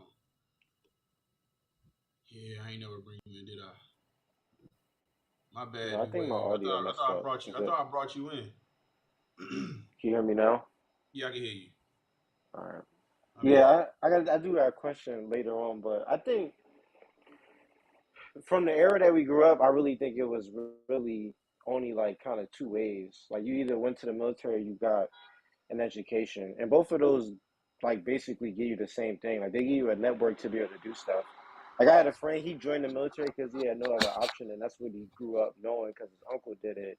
Like he only did what he had to do to get the highest rank, to get whatever bill he needed to basically get his education paid for, and then like got out and then like started doing school, which I don't knock that. And then like if you have like he got skills by being in the military that he could do work on the side that he probably wouldn't have gotten if he was just out here trying to find a job. And then like you really don't have to make. I mean, you're making some investment, but you're not making the same financial investment as you would either going to community college or going to school. Because a lot of like, I grew up in Philly, and Philly had one of the more progressive education systems. Like once you kind of got out of like 8th grade, you had to apply to go to high school. If you didn't, you ended up going to like a bad school. But we actually had, I think, some of the first like high school based trade schools, maybe like in the whole East Coast. So like you could literally go to high school and like learn how to be an electrician, learn how to be all this stuff. So like now today, a lot of those programs are not the same no more, and kids don't really have like these like direct avenues to these like either trade. They don't really want to go to the military because so much commitment. They don't like the authority, and then like some people don't like being in the classroom. So then you got this population of people with like no network that's just out here trying to like make things happen. And some of those people like they get on social media, they blow up, or like they find some other type of like business avenue. But I mean, that's why I think a lot of kids, honestly, this is my perspective, I think a lot of young kids got deterred during COVID and got into like this personal shopping and reselling and stuff, and thinking that was going to be something to kind of sustain. And you really only probably see like maybe 5% of those folks actually like start a business out of that. Like you probably literally had people like, yo, why I gotta go get education? Why I gotta join the military if I could just like flip this stuff, right? So it's I control my own hours. I control what I want to do. I don't got somebody telling me I only got half an hour for lunch. I think these are a lot of factors into just the way people look at things a lot more today. Now let me ask y'all this because I want to. Emory, I didn't even though I know you ex-military. I already knew it, right? And I'm sitting here talking about something that's so pertinent to it, and I didn't even think about this perspective. But with all that being said, right? How can I actually? Is it still important though to have patriot? Like, have we seen? Because it's almost like what y'all saying. Y'all seen too much. Like y'all know too much. Y'all seen too much. That y'all understand that's impacting patriotism My, in America, my, and it's almost like is that a good? I mean, even though that is the case, should we not be more patriotic, like in general? Because I think and we're going to get to like talking about we in a political year, people are not informed. A lot of that goes down to the fact that people just feel disenfranchised, and it's not a lot of voices out here that's saying no. Not only just you should vote, but like you should actually care about the political system. Like, is there a downside to just saying, you know what? Oh, we know too much. That's why we disconnected, and it is what it is. Does that make can somebody like? Is that a bad thing that we disconnect? I think that's my point of view of it. Is go ahead. I don't know. I don't know if it's because my friend from the military look at it kind of like I had a lot of discussions on war recently. Like we have never had war on our soil, and like when you go to another country, you see like 14-year-olds with rifles in their hands. So like people growing up in a little bit of different way and just a little bit different thought process. I mean, we got a little bit of that going on with some people trying to, mark their territories in the cities they live. But like from a country perspective, we haven't really had none in a long time where people feel like we needed to really be united, to be honest. And I mean, that's why we saw like people kind of break into the White House. And I think that's why you see so many people kind of feel different ways about that. Because to me, my initial thought process was like, yo, this shows that America is weak. Like the thing that we supposed to have that's like locked down. And I get that people don't want to do things in a certain way to their own people. Like the way that was kind of broken down as that's supposed to be the fortress like of our land. And you see that kind of getting broken down on a world perspective. I think a lot of people look at us and be like, I don't really know what's kind of going on with these folks. I mean, that's just at least like how I feel, but I kind of agree. I don't think we had anything in a while that, got people to be like, have patriotism, like inspired. Right. Emory, what you got? I know Emory got Okay. something. I'm gonna break. I'm gonna lump us all in together. Okay.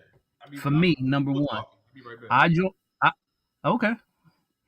I'm gonna hold it.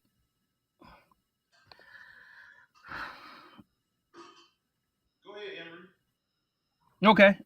For me, the reason I went inside the military is because I had a child, and while I'm located at, I couldn't really find a good job, even though I just had graduated from the police academy. And a majority of people of color, that's the reason that they basically joined the military, is because number one, their home life sucks, relationship, and money. I don't hear too many people saying, especially people of color, saying, "Man, I want to join the military because I just love America." Nah, as most of everybody I talked to, they was poor and broke. They had either they was gonna die on the streets, and that was their only option. I mean, I heard more Caucasians, which is nothing wrong with that. Like their father was inside the military, their uncle, they wanted to jump out of planes and shoot things up. Nah, most people of color, we was like, yo, we had bills to take care of. We wanted a better home life for our family, for our kids. Right. And that's the reason a majority of the people join. Right. And so then, get the hood free card. Yeah, and then there is a little bit of whenever you put that uniform on, and I'm not even going front. When people say thank you for your service, it makes you feel a certain way. But then, there's a dark underbelly inside of the military too, to where I think I said it before on the other platform that a lot of Caucasians don't like taking orders from black folks, so that's a whole nother thing inside itself. But yeah, that's all I got. No, I got and you know, looking at what New Wave said, I think it is that like that's one major thing. We haven't had anything on American soil from a foreign actor, you know, maybe since 9/11, and even with that, that was kind of, you know, that was a not to say that was a minor event. That was one of the pivotal moments in American history, but it wasn't a country invading. You know what I mean? So I think for us here in America, you know, even if you're from a, you know, maybe a more disadvantaged demographic, or you know, talking about black and brown people or whatever, like we haven't had true like conflict on American soil that, you know, I remember a long time ago, man. I remember this during wartime, and I remember a guy, you know, he was like basically during the Iraq war, he was just like, just drop bombs, like, you know, like just drop bombs everywhere and just, you know, get rid of everybody. And I was just like, oh no, he was mad at the people. He was mad at the locals who were fighting back. And I was just like, dude, just imagine if you were at home and somebody dropped a bomb in your backyard. You don't think you're gonna pick up arms and fight? And I got mad at him because he was just like he was so belligerent about what he was saying. And I was like, oh, we just don't have to experience that here. So we've been coddled to a certain degree. And I think to the point where I think we sport, like, it's not to take away from everything that, you know, some of the ills of the military, some of the things, you know, just, you know, possibly getting pulled into conflicts that you don't agree upon, etc. But have we just not necessarily seen conflict to the point that we almost take it for granted? Like, I had a vacation this weekend. I went from one state to another, no problem. You know, maybe the roads could have been slightly better, but the roads worked for my vehicle. You know, I paid taxes to get me from one place to another. I had a good time and came back home, and I ain't really had to answer nobody as long as I had the funds, which we could talk about that outside of this. I can technically in America, if I want to go from one side of this joint to the other side, I could do it. So like are we missing something? Because that's what I feel. I'm feeling like we actually we focus, and it's easy to focus on the negatives, but have we just missed the positives to the point, and not especially not explaining to our young folks that, hey, look, you have opportunity here. Like, yeah, it's not perfect. No place on the planet is perfect, but you know, you got the freedom. I was telling the family, I'm like, the crazy thing about freedom is you got the freedom to fail too. So like, you know, even though like you got the freedom to make the right decisions, like you can make the wrong decisions outside too. Like, you know what I mean? So, and I think we kind of just focus on the ills versus what we do have in front of us. I don't know. Like, I think that was going to be sort of my perspective on it. But I'm happy that y'all actually kind of bringing something different to kind of counteract that a little bit. I think when we think about the military, we always think about like the fighting aspect, but maybe this is the way like the military do disenfranchise our people, because a lot of people who are getting government contracts that don't have to do like the fighting and the killing stuff, these are these research institutions at universities that's getting PhD students to do like research. for the Navy, for the Army, and all this stuff like that. And those sometimes are the biggest institutions. Those are sometimes the biggest organizations that get the most funding from the government to work on stuff. And I'll give you an example here that impact me in New York City. Like NYU has the most expensive like property to have in New York City and don't pay property tax.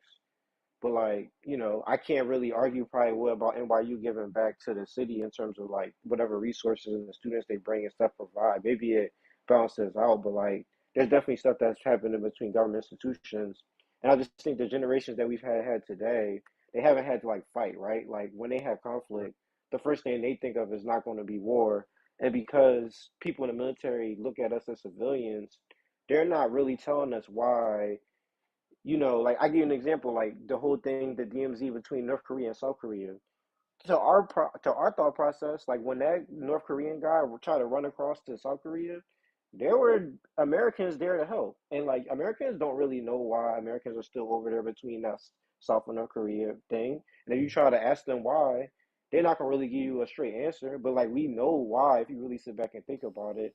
So those are things that's not really getting to the youth. They don't really understand why it's there, like why war is important. You know, it's this book that's really big called Guns, Germs, and Steel. It's a big ass book, but it's a really important book to understand why, as a nation, you have to look to conquer other places of land. And you can really only do that through like two ways, and you trying to like basically get more resources. And that's the truth about like why we kind of like on the side of these wars, right? Like we over there helping Ukraine mess with Russia, right? We helping South America deal with North Korea for whatever reason. And I think a lot of youth don't understand that, and they don't see why people need to die and get killed over that. Like, why can't we just have a normal conversation and try to really be diplomatic about it, knowing that it could be a situation like I don't know if y'all saw that thing where Trump was like he was talking to one of like the leaders, and he was like he pulled out his phone and said, "This is your home. I could blow up your home right now." Like maybe we do need those situations sometimes. Like you never know, but I just think the new generation it's just not something that they want to grow up and lead by. I think No, that's they're finding out that they're pawns. Like I said, yeah, the whole military, we are pawns. We are pawns, and we get small crumbs, while the upper echelon they make millions. We make thousands, and people are really finding out, like like we're pawns in the game, and we're never gonna win. And even you ask a lot of people inside of the military, even older than me, they'll tell you, they'll give you a blanket answer. Yeah, but do they really know what's going on? Nope. Do we really know the big scheme? Nope. We just know that we're pawns. I want to,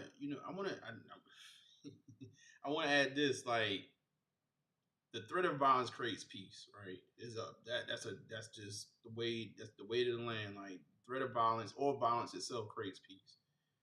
So America is good at violence. I mean, let's just be real. Like it's created that between that and the fact that we are in between the Atlantic Ocean and the Pacific Oceans, and we don't have beef with either one of our neighbors.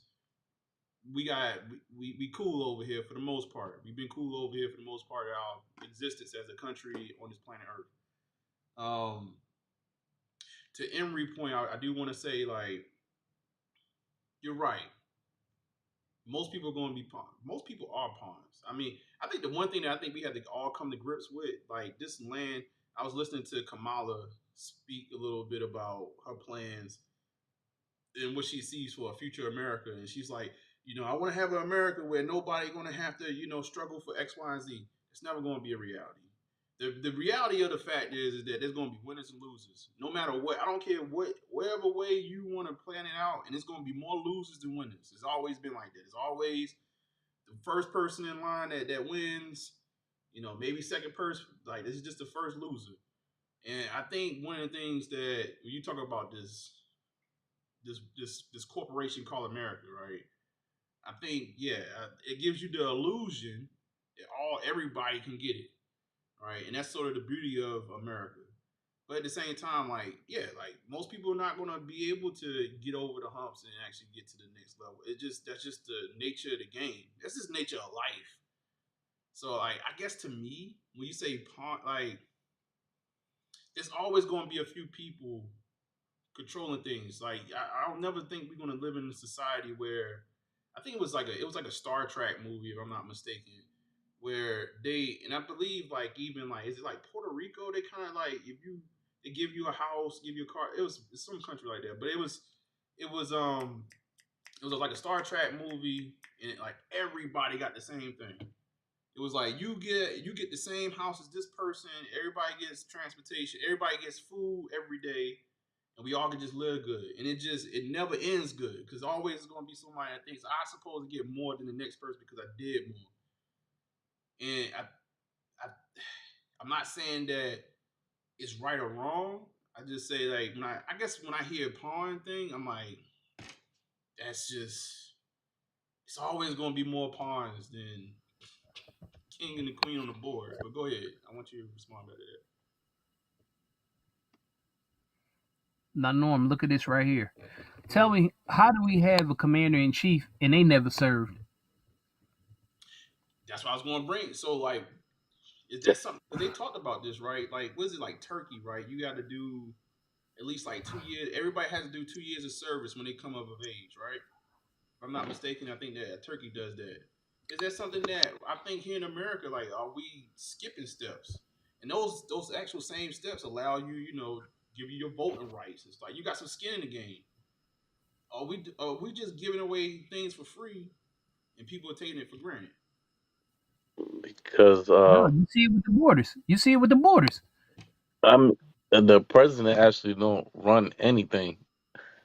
It's the Congress and the powers that be.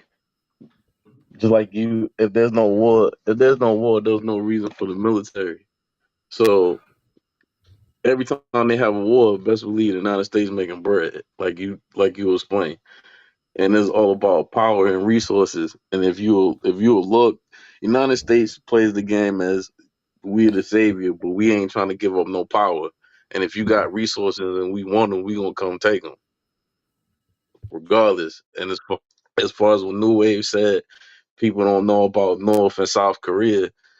That's a whole another thing. Like especially if you like history taught us about what the movement in Japan. Japan was trying to they was a young country at the time back then that was trying to make an imprint on the game, and they just messed with the United States. The United States, we came in, cleared their whole stuff out.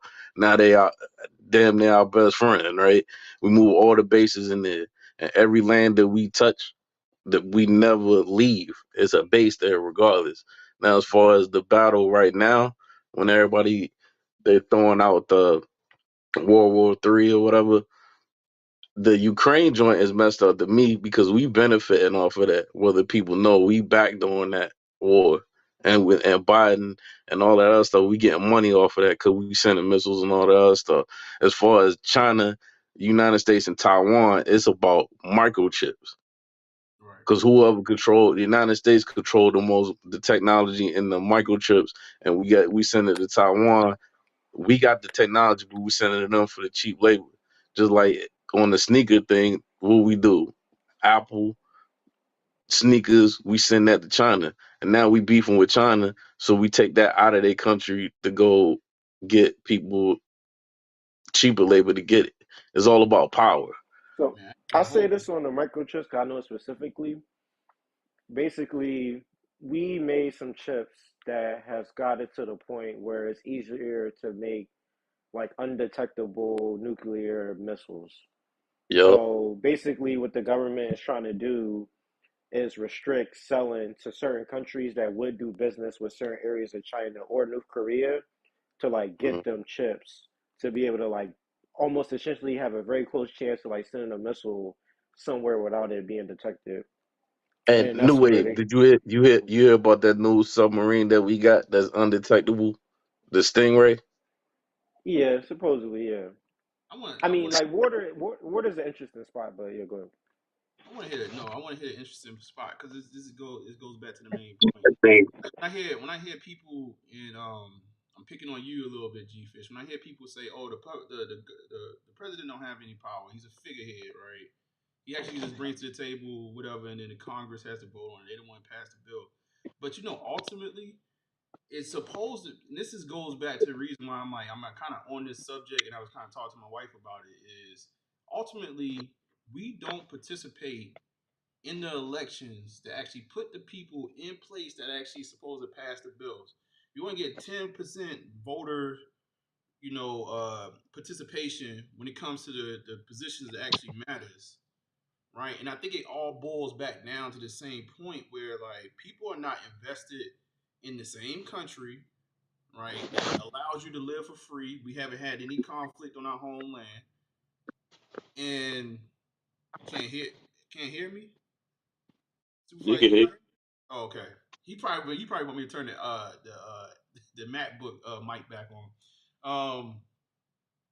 So that's why that's what I'm getting. Like y'all hear what I'm kind of getting at? It's like we know what we know. You know what? Maybe we need to have an educational moment because I don't think a lot of people do not know how a political system works, right? And they get to stay here. They get to ride around. They get to talk about how they don't care for America. They want to live somewhere else, even though they don't have any kind of reference about another country. But then we say things like, "Well, I don't care about who's president because they don't pass the bills anyway." But then it's like we want certain things and we not participating. Like I mean, if you're gonna actually have that type of energy, I'm just talking about me, right? I'm been always that person. Like I just kind of like, okay, whatever situation you put me in, I'm cool. I ain't gonna make no gripes about it one way or another. I'm just happy to be here.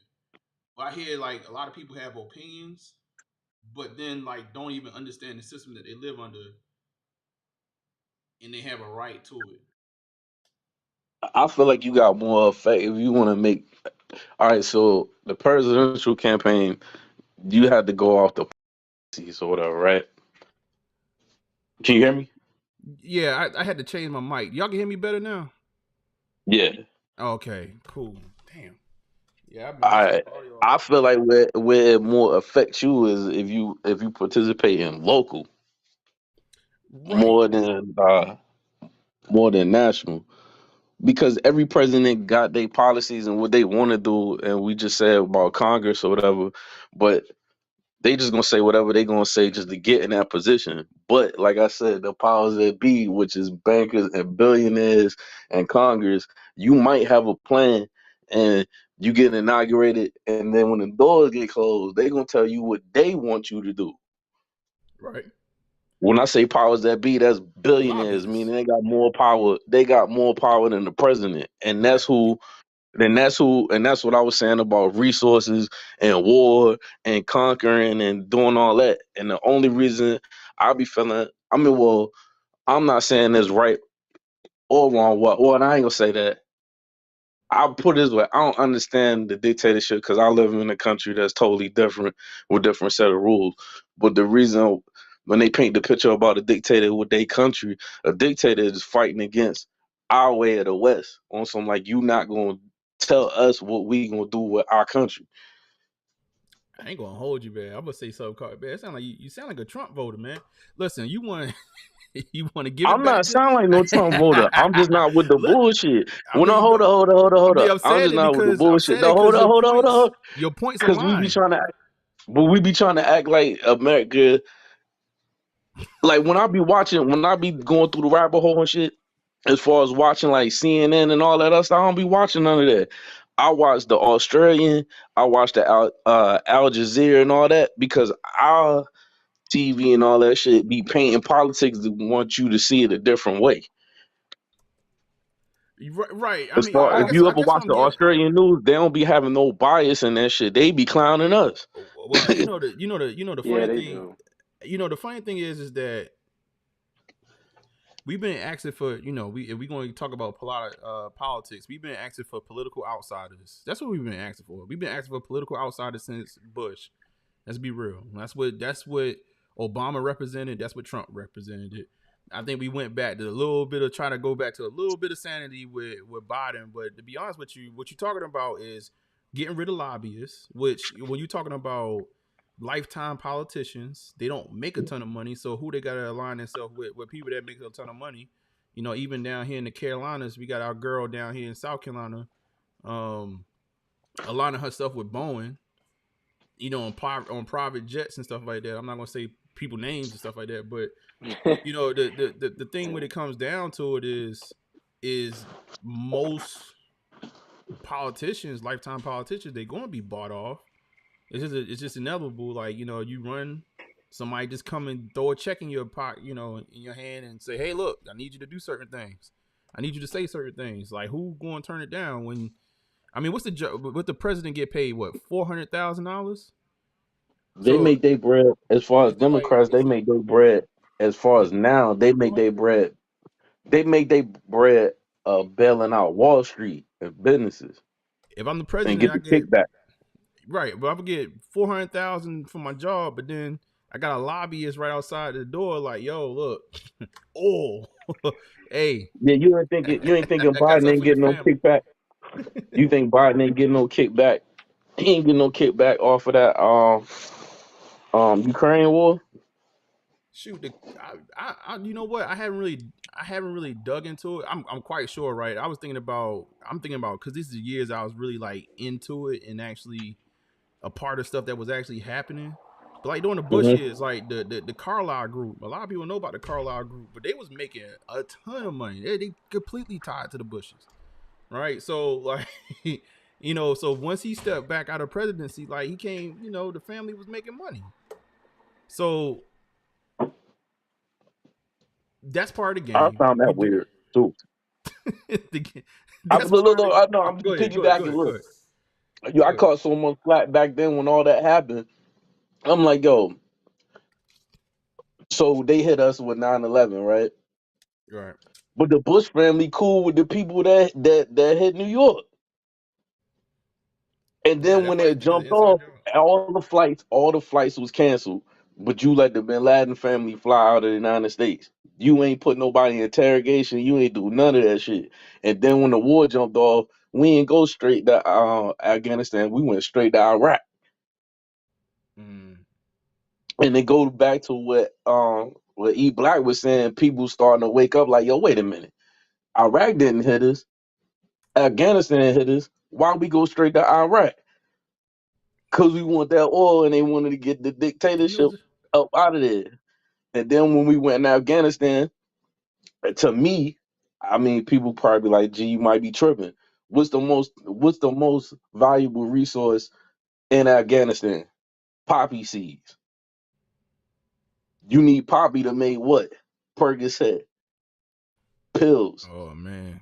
Lithium is rich over there. What do you use lithium for? Use lithium for batteries.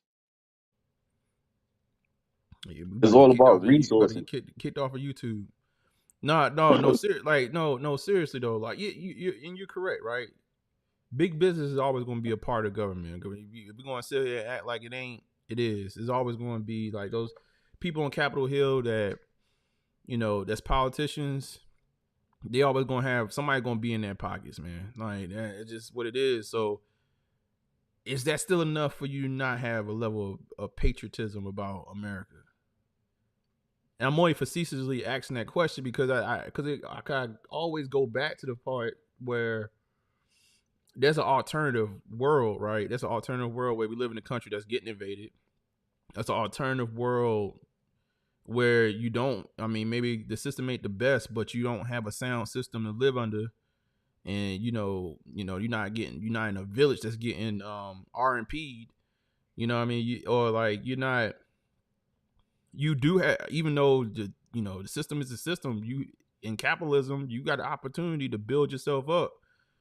Like, are those things, the things that we talk about that's corrupt when it comes to the money, do they outweigh the things that we should, or I'm saying that we should be caring about, that you possibly get here that you probably don't get a lot of other places? Like, does it outweigh does it outweigh one outweigh the other? Can I ask a question though? All right, so I came in and out of the conversation. So this started off with the Noah Lyles about where did the patriotism go? Yeah, well, I'm calling out Noah Lyles in the sense of something different. Like everybody, like, oh, he's hating on the NBA, but I was like, or hating on American athletes that say they world champions. But what I'm saying is there's a difference in today's Gen Zer or millennials than previous generations because they are they like there's a certain level, and I played another video that was talking about just religion and patriotism in America, and it's like cut by 50%, both, right? So now, like the young people that's coming up, there is a certain level of contempt for America, and I think what he's almost manifest or body, embodying like that sentiment of F America. Like, I live here, but he kind of said it like, "Oh yeah, it's cool sometimes." He said it in the But video, like, I didn't agree with it. Go ahead. Like even Melo said that joint. He said you sit here crying about cleats and sneakers and you dissing the NBA and this, that, and the third. He looking at it, look, champ. When we over there behind enemy lines, you shut up. There's no dissing nobody that's in the red, white, and blue when we going against other countries in the Olympics, y'all. And the reason why you sit here talking about sneakers, yeah, I understand what he talking about, right? And that might be the time where you get your voice off and your opinion. But when you keep hammering it home, it's not gonna be like what you think it's gonna be. You're gonna make more enemies than Adidas won't even put you in that position. Now, if you really want to make some noise, I think a lot of people will be missing the fact that Jackie Joyner-Kersee is one of the CEOs. Why ain't nobody giving her no pressure? Why ain't nobody saying, yo, Jackie Joyner-Kersee is one of the track stars from the Olympics? Why she ain't catering to that? And then I also look at it, Adidas is not an American company neither. And everybody missing all of that. So you sitting here talking loud and trying to do all this, that, and the third. The company that you represent ain't even an American company. You think Adidas really cared about getting you some sneakers so you could stunt for USA? Not really, because half the other track athletes in all the other countries and even Germany rocking Adidas. But as far as patriotism, though, I feel like you trying to shit on the NBA, right? And then the Adidas is building up this athlete and you shitting on him or whatever because you want a sneaker or whatever, right? We don't see you like that, but every 4 years or every 2 years. You might need a favor for one of them NBA players. They might not wear their basketball shoes all the time. Last time I checked, when I was watching the behind the scenes, you done seen LeBron walking around with D books on. You think any other Adidas athlete gonna wear some Noah Lyles track shoes after you done talk shit? Hey. You get what I'm saying? I'm talking about it's helping as far as selling your brand is visibility. I get it. I mean, I think he has the funny part is that he has an easy opportunity to flip the paradigm, right? And actually win people over. People watching you now is just an opportunity for you to, like, he should go here and race Tariq Hill.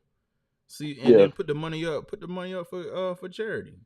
You know what I'm saying? Like, and make a joke and make fun out of it. You know what I mean? Not fun of it, but just have fun with it. Like, you said what you said, like, have that viral moment and capitalize. But he's not even, it's like he's doubling down on the petty.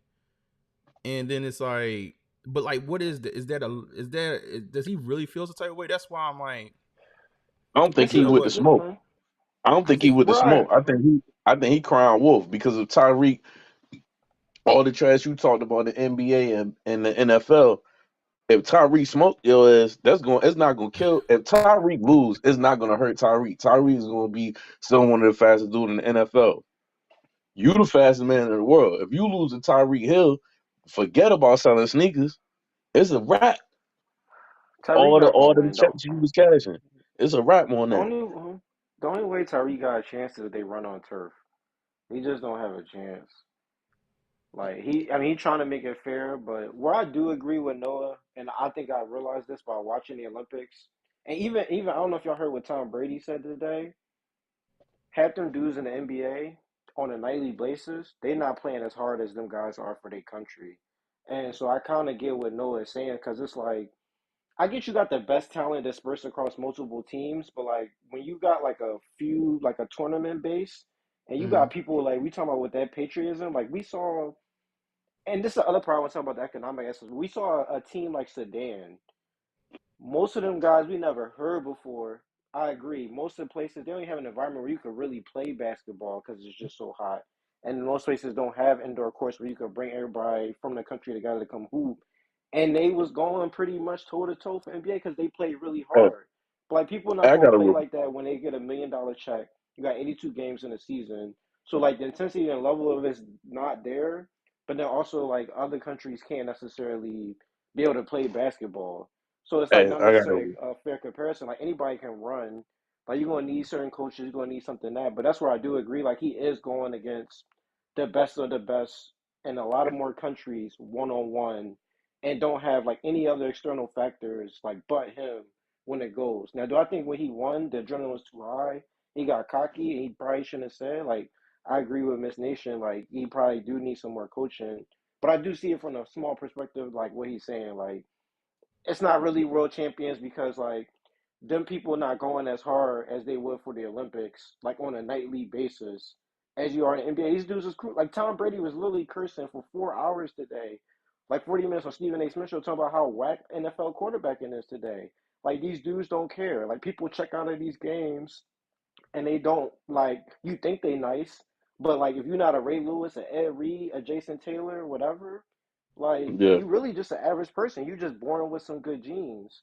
So I think this year it did open me up. I'm like, yo, like when you do look at the tapes from what Magic Johnson was playing, they really wasn't playing nobody. But like it's getting better, and these guys is figuring out ways to like, and that's the one I difference is gotta hold that them on, guys man. is training I hard year gotta. Hold on, hold round. I get on, what you're saying, I hold gotta on. Noah, be. Before but you get to that, Go I ahead. want to Go get to the ahead. South Go ahead. Sudan joint. Go ahead. Now, this is the shit that be blowing me with the South Sudan. Y'all went off the narrative. You do realize it was a couple of G League players that was on that team, and the coach got there going went to against school with Hall of KD. Famers, bro. Some of the most skilled ball players of all Nah, time, nah, bro. nah, nah. That ain't what you said, New Wave. You said That's that what I'm shit like they was saying. back there. Hold on, listen. You Yeah, said go it. ahead. You bought, and I'm not just homing on you. There's a lot of Oh my people. They God, the went G off the League is from narrative. Westchester. Go ahead. They went off the. They went off the narrative like they back that bitch just playing in grass and shooting on a peach basket. Yeah, I'm They not saying had. that at all. Hold on, Yeah. listen. They had the coach went to college with KD. That's why they was talking shit. And then you had um a couple of players that was in the G League on that team, and then you had players that never played, and then they had to teach them to catch them up to speed. Because two of them, I think, one caught a contract to the Lakers, and then one already committed. I think the one that is like seven Yeah, I foot saw it. one or I've been something, he following it. committed to Duke. I But agree. that's Them South Sudan, if they formed an NBA team because of an 82 game season, no, they wouldn't be as nice. But like you saw it, like they was doing what they had to do to keep up with some Hall of Famers. bro. But do You you gotta gotta understand? respect Do them hold you for on. know? that. But do you know it's an NBA Africa right now? Do you know it's an NBA Africa lead over there now? Right now?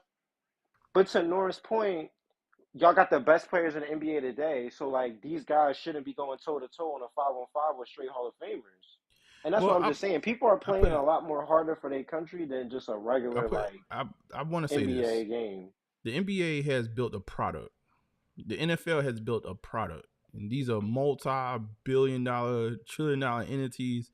Like, so I get it, right? We wish, like, we know during it. That's why they got the NBA Cup. That's why they made the NBA Cup, which I think that's not keep it out of sight that might turn into something that might be more international in the future. Yeah, We'll see where Lakers it got it goes. started. But like, look, oh my God, but we got the NBA Man, Cup, but that's because they want them to be competitive. I always look at this thing like everything's a double-edged sword. The moment that the money is coming, bro. Like pause. Like it's gonna be more money next year. It's gonna be more money with these new TV contracts or streaming contracts kick in. you're not going to get around from the fact that these cats are mailing it. There's a ton of cats in the NBA mailing in during the NBA 82 game season. Either they mailing it in because they just got paid, or the only time you really seen a player go hard for a season is when they're going to be a free agent that next season and they trying to get paid. And that's just part of the monster. It's certain things that I think you just gotta almost accept. I hate to say it. I think the only thing that's going to keep a lot of the players, the American players anyway, honest, is the fact that we seeing so many cats from international coming to the NBA now, and they doing good. They top of the league. You know, you got the Jokic, you got you got the Giannis, you got what is Luka Doncic, like you got Wemby is next. You know, these international players are not like they pumping them out like a factory out there in France right now. So, you know, I think if anything, that's going to keep the American players honest. But let's be real, the best league by far, and the league that kicked it off is the NBA. Unless you want them to change it, like they started it. It was the ABA, NBA, whatever you want to call it. Like they started it. They was the world. The world didn't even understand what a basket and a hoop was. I mean, as far as a ball and throwing it in the hoop. They started it. Unless you want them to change it. I'll be honest. So this might be a hard take. It's gonna make some people mad, and a lot of people couldn't swallow this. We saw that somebody who a lot of people think Jason Tatum is a really good ball player. We really kind of see him fall against other people who, like, really. I'm not trying to really say some people don't take their craft a lot more seriously, but we know, like, and some people got basketball royalty, right? D Book been around basketball way longer than Jason Tatum. But we see why somebody like D Book is going to get started over Jason Tatum because he's just an overall better ball player. He's just way more skilled. And now when you take that on a more national stage, you're going to have a little bit more competition. That's going to get scared out a little bit differently because them guys don't know how to play together. So I think it's just a little, I don't know. I mean, I don't think that that top 12 sedan team would make the playoffs in the NBA. I don't think you should bring it together like that. I think the way it's mixed around, it makes sense. But I think Kevin Durant was the only person who had an attitude against Serbia that was like, yo, these guys can't make the NBA. They can't guard me. That's why, like, some people saying Kevin Durant was making tough shots. I'm like, all his shots was in rhythm.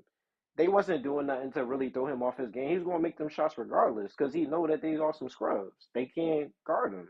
And that's where I think, like, I agree with on your side of it, like, that competition is not going to be anything big, and a lot of them guys aren't, like, the best in the world. But, like, I still don't think the NBA way is constructed to really say, like, that's like the team that wins the NBA Finals is the best team in the NBA, right? Or the best team in the world. I think technically, I mean, until you get a better league, until you formulate a better league than them, and they can say they're the world champions. Like I just. That's why I don't understand that with the confusion, yo. Like we created the sport, so we the one that crowned it, and then now you got Americans sitting there saying, believing with this, saying, like siding with this dude saying, like he got a point, but then he don't got a point. Like we made the sport. You don't hear no Americans talking about, damn, yo, man. I wish we was world champions in soccer. I wish we was world champions in soccer, and we call it soccer. The world call that shit football. And that's the point of what Norman's saying about patriotism. That's why I said that some of that shit that he said was cool, but and you said he made these statements years before the Olympics, right?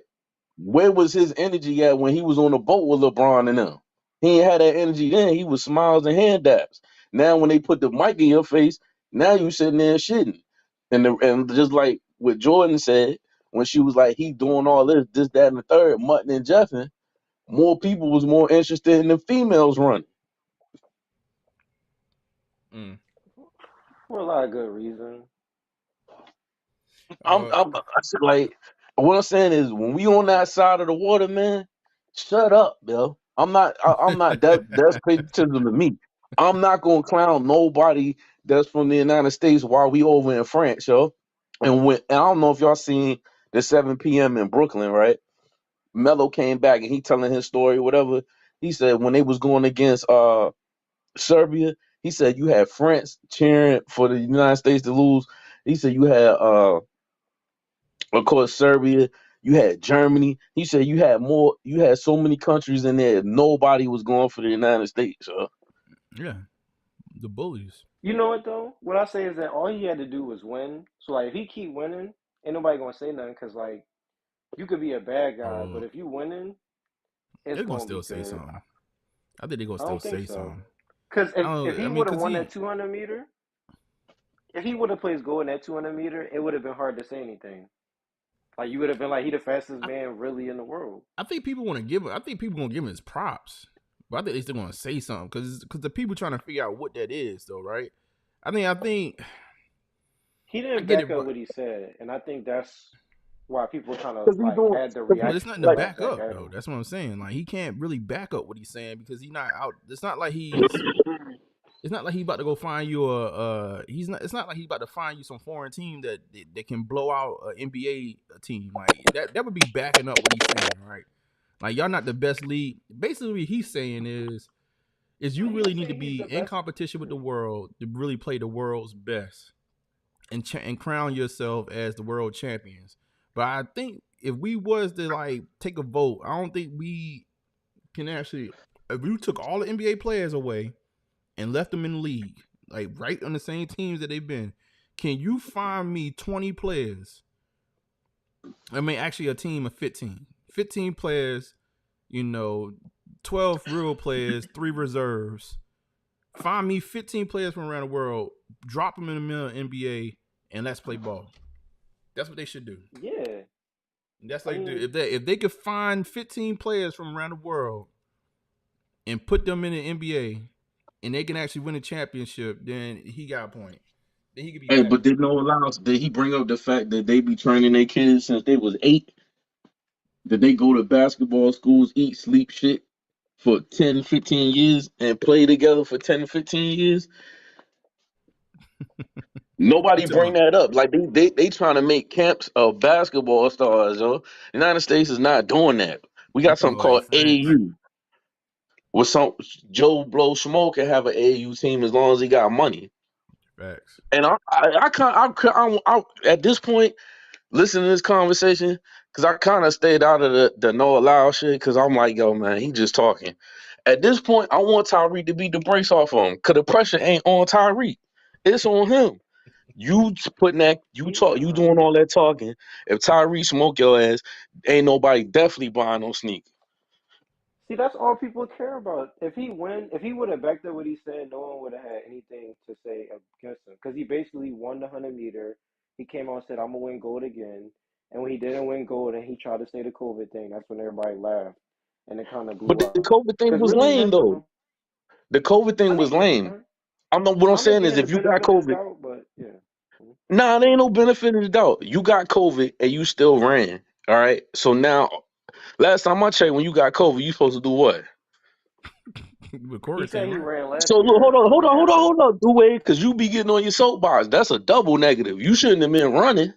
And then 2, your ass went and partied after that. You weren't that damn sick. You passed out and did all the 3 actors. But then when they caught your ass after the shit, you was partying and bullshit. So he did a judo roll after that damn run. He still won bronze, but like he talked smack like he would win gold. And what he was basically saying that like what he was saying was that in my sport, I'm the best, and my sport is better than y'all sport.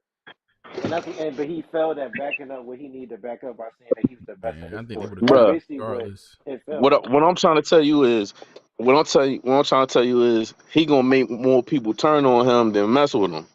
Usain Bolt ain't had to do all that theatrics that he doing to prove that he was the man, and he wasn't even from America, whooping ass.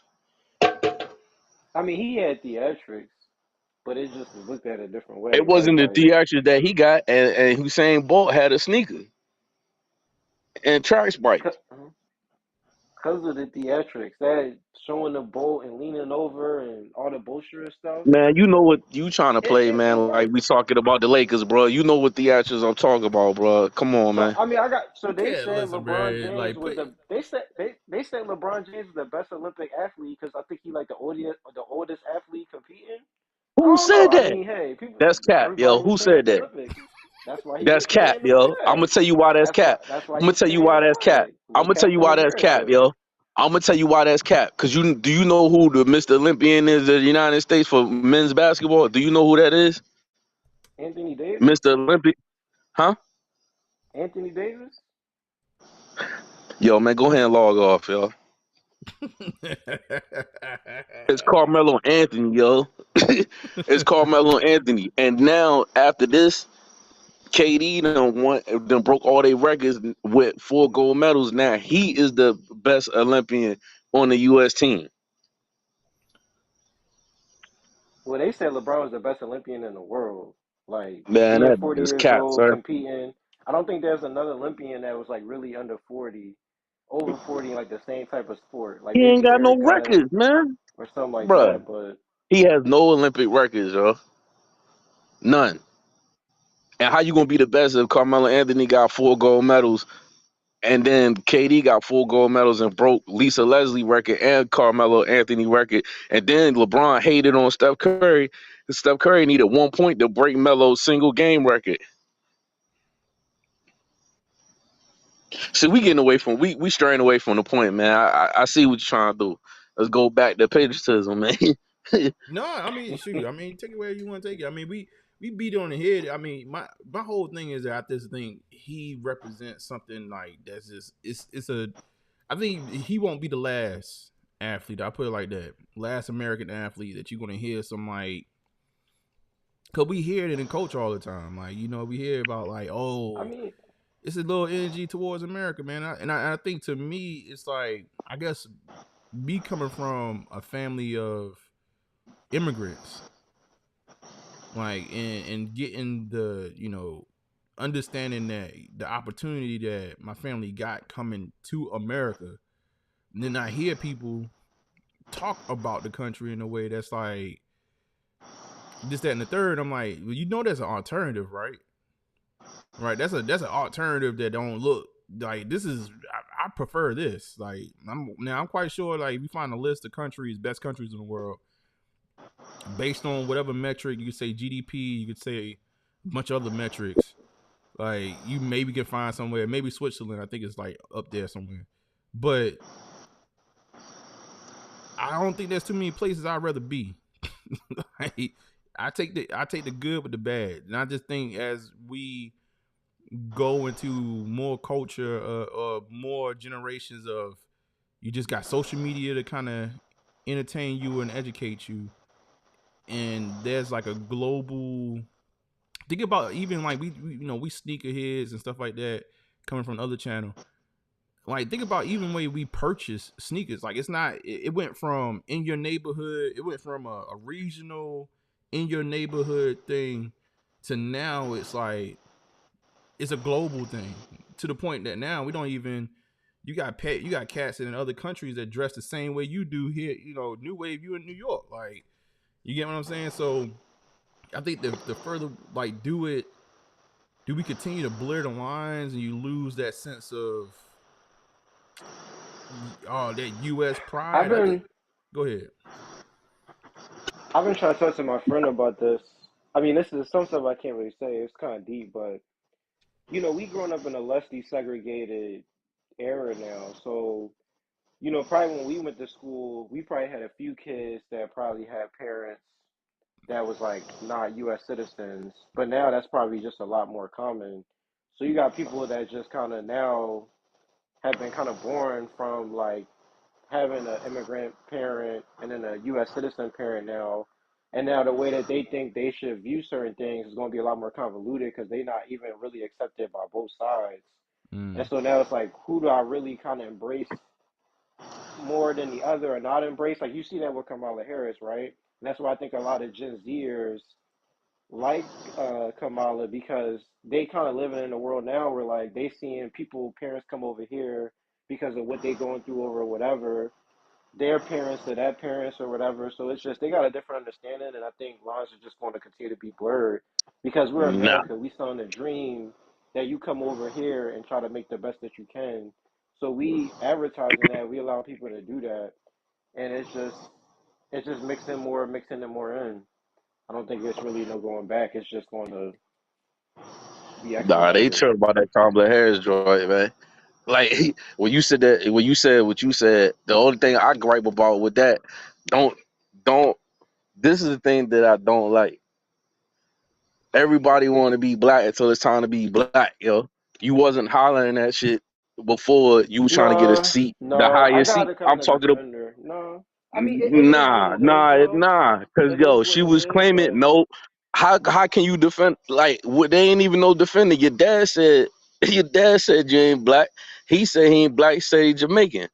And then on top of that, your mom is Indian. So then where does the black come in at? And then on top of that, when you in the election, right, and you trying to cater to black people that was born in the United States, that shit don't pass the smell test. Don't try to jump and get the AKA and go to black colleges and then be like, yo, man, you should vote for me because I'm black when you not.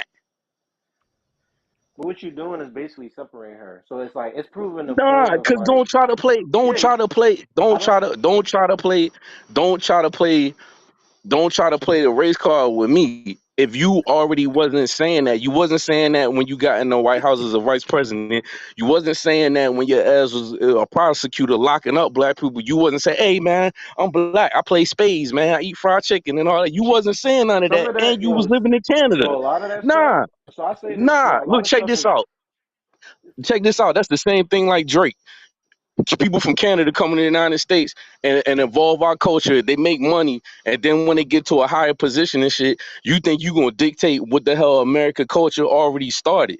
That's why he got his ass whooped by goddamn Kendrick. Everybody that was born in the 70s, 80s, and the early 90s felt Kendrick. Everybody that was Gen Z was like, oh man, Drake the shit, man. Yo, this, that, and the third. Nah.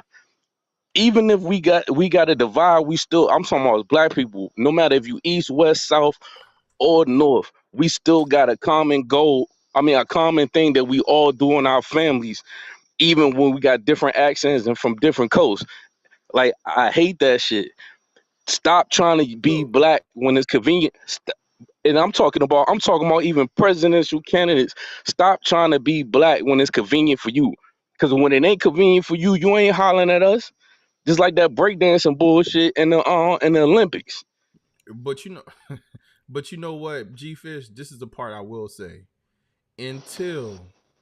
Until we, and this is goes back to the patriotism thing, until we demand something for our vote, you're gonna continue to get Kamala. You're gonna keep on getting that, like, oh well, you know what you're gonna do, you know what you need to do, come on over here. But do Like, you get what I'm so saying though? no, I get it, but like I think No, like what was the I chick? think What that's was the the chick? point. She was like from Greenland or some shit. Why you in a breakdancing competition with a do rag on?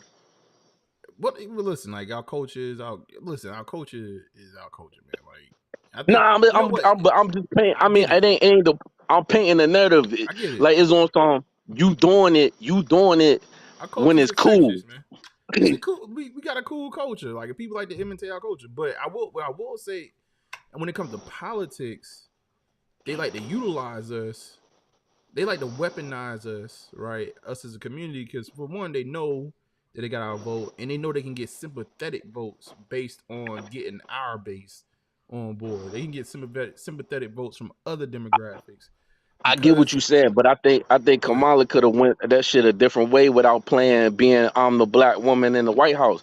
Talk about the policies. Talk about what you gonna do, but But that's something different from Biden. That you not gonna do the same thing as Biden. That you got a leg yes, to stand on. I think that's what black people really want to know more than the black people that pay attention. As far as the other people, they just want to vote because you black, this, that, and the third. But I look at it like this: what's your policies? What you gonna do? What it sell me on why I should vote for you?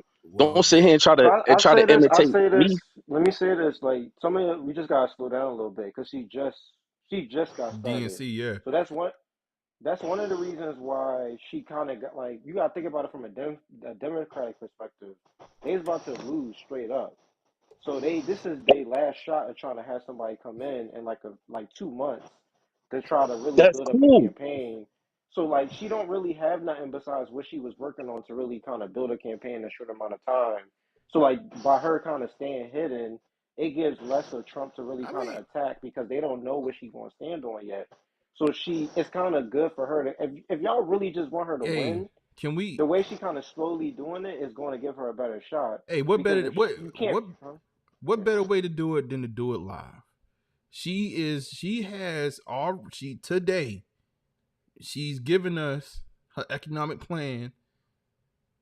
Do y'all want to play back some video from Kamala? So I could break it down to you like for a fact. We can just I mean, play you can it. pull up certain stuff, but I could break it down.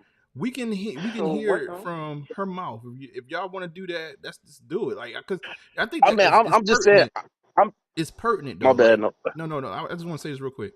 It's pertinent because I believe until we start actually some of that rhetoric, like some of that Noah Lyles energy or whatever that energy is of like, whatever, like sometimes it's cool to be here and you just here. Until you start getting that off the decks, you're gonna get Democratic politicians.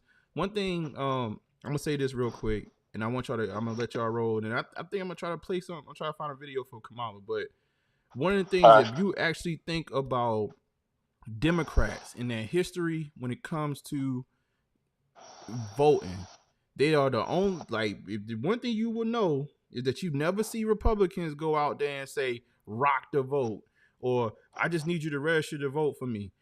Democrats are the only ones that do that. They get you, they just say, hey, I need you to register. If you go outside right now and you find somebody that's like trying to get you to register to vote, you know what party they pretty much represent.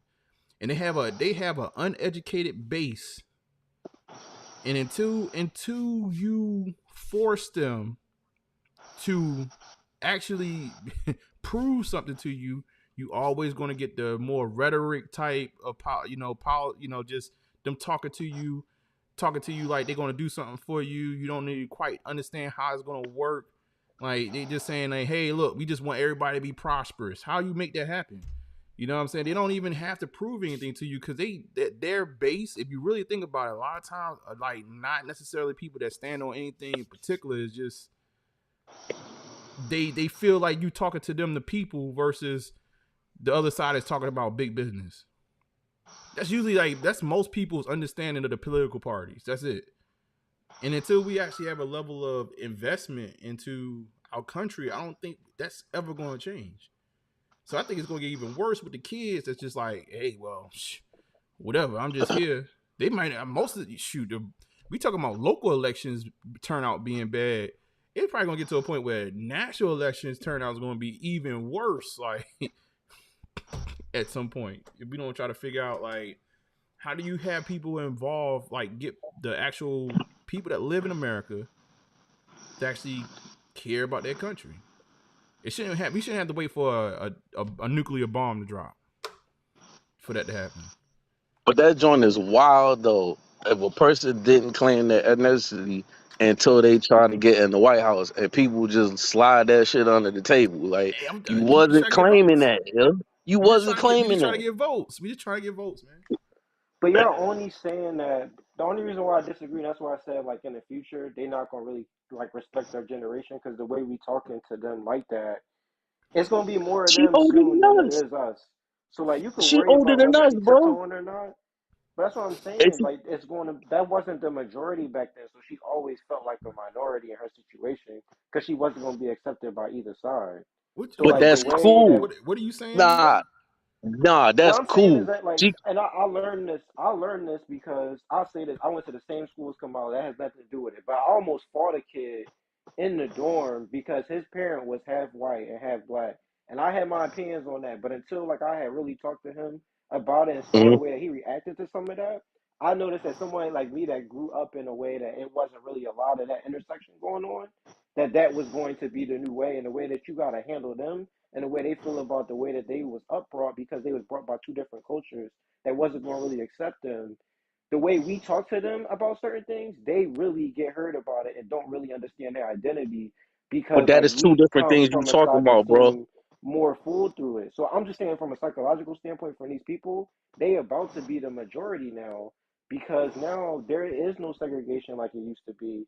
You dating anybody or Nah. whatever, and people going to have more conflicted identities now Hey, because look. it's not like like But that's two different. That's two. Look, check this out. That's it's two not. different things that It's you not. talking about. It's You, not. it is. You know why? You know why it's You're different? Because you just sat there and said that he was mixed. So I'm assuming that the parent was a white American and a black American, right?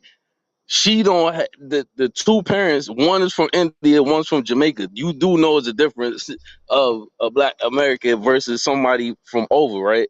It's a I difference, know this yo. in detail, and this is And how and black is and, defined. and It's you even live in simpler than that, Canada, yo. It's even simpler than huh? that.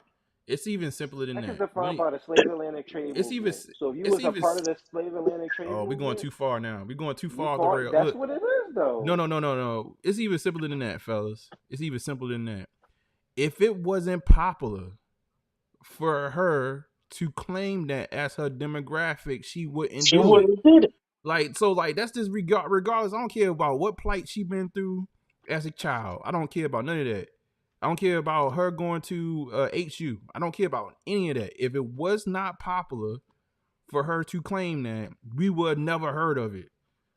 Nope. It was That's a never fact. popular because majority wasn't like that, though, and now it is. No. But in the political world, Yo, I see the what are way you Gen saying, New Zs are Wave? Like, talking what do you about it. listen? I'm saying that it's being taken over. They listen since let's just get we want to do it. Let's do it. Since Do it. Obama, they've been playing the minority card in some type of way. Obama, black male. What did they follow him up with? Hillary, white female, minority. They got they got Biden, and he ain't no type of minority whatsoever. So what do you think they go That's what find a I'm saying. minority? That's what I'm saying. Is he that But that way it's not is based on some struggle that she came from, is what I'm getting at. I'm talking about they using her as a political toy. Like, that's it. so I will say this, like Are we go straight hold on, up. are we gonna I go past I that? say I'll say this straight up. Those two to me are some of the most qualified candidates that we ever have. You ask me if do I want a lawyer versus a businessman going up against each other, I would almost rather have that almost over anything else. So like regardless of what kind of people are just saying about her culture and all that stuff, just her on paper, she has a pretty damn good resume, right? Like she's been a lawyer, she's been a DA, she's been working as a VP in the last 4 years. So like All right, so you better all go right, talk hold to on, hold on, judge. hold on. You better judge your brother. so this is And her policies I'm gonna give you my example. and her Wait, policies was I'm locking up gonna who? And her policies was locking up who? this is, so you And really her, want to no, get I into need this? So this New is Wave. I need you to answer that because all right. that's the So same how many? reason. I That's got the a same. question. Hold How on, many hold on, black hold on, people? hold on, How hold many on, black hold on. people did she lock up? How That's many the black people did she lock that's up? the How same. many black That's people the did she lock same. up? That's the How same many black reason. people did she That's the lock up? same How reason. many black people That's the did she same lock up? reason. Hey, look, man. Hey, How look. many We can black people did dance, she yo. lock We up? could definitely dance, yo. I'm Since you want, asking. since you want to How do it, we many could black people dance, did she yo. lock up? Hey, look, Because I check know this the out. facts on The it. same I reason. know the The facts same on it. reason Hillary Clinton lost. The same reason her ass lost. Everybody was She not all as qualified.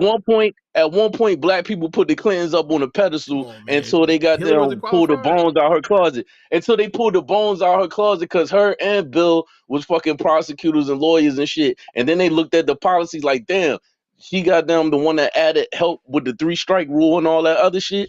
And that's what I'll be talking about, playing games. That's not the When you truth. want it, it's cool. It's cool. Everybody, I want to say it, but I'm not gonna say it. Everybody want to be black until it's time to be black, man.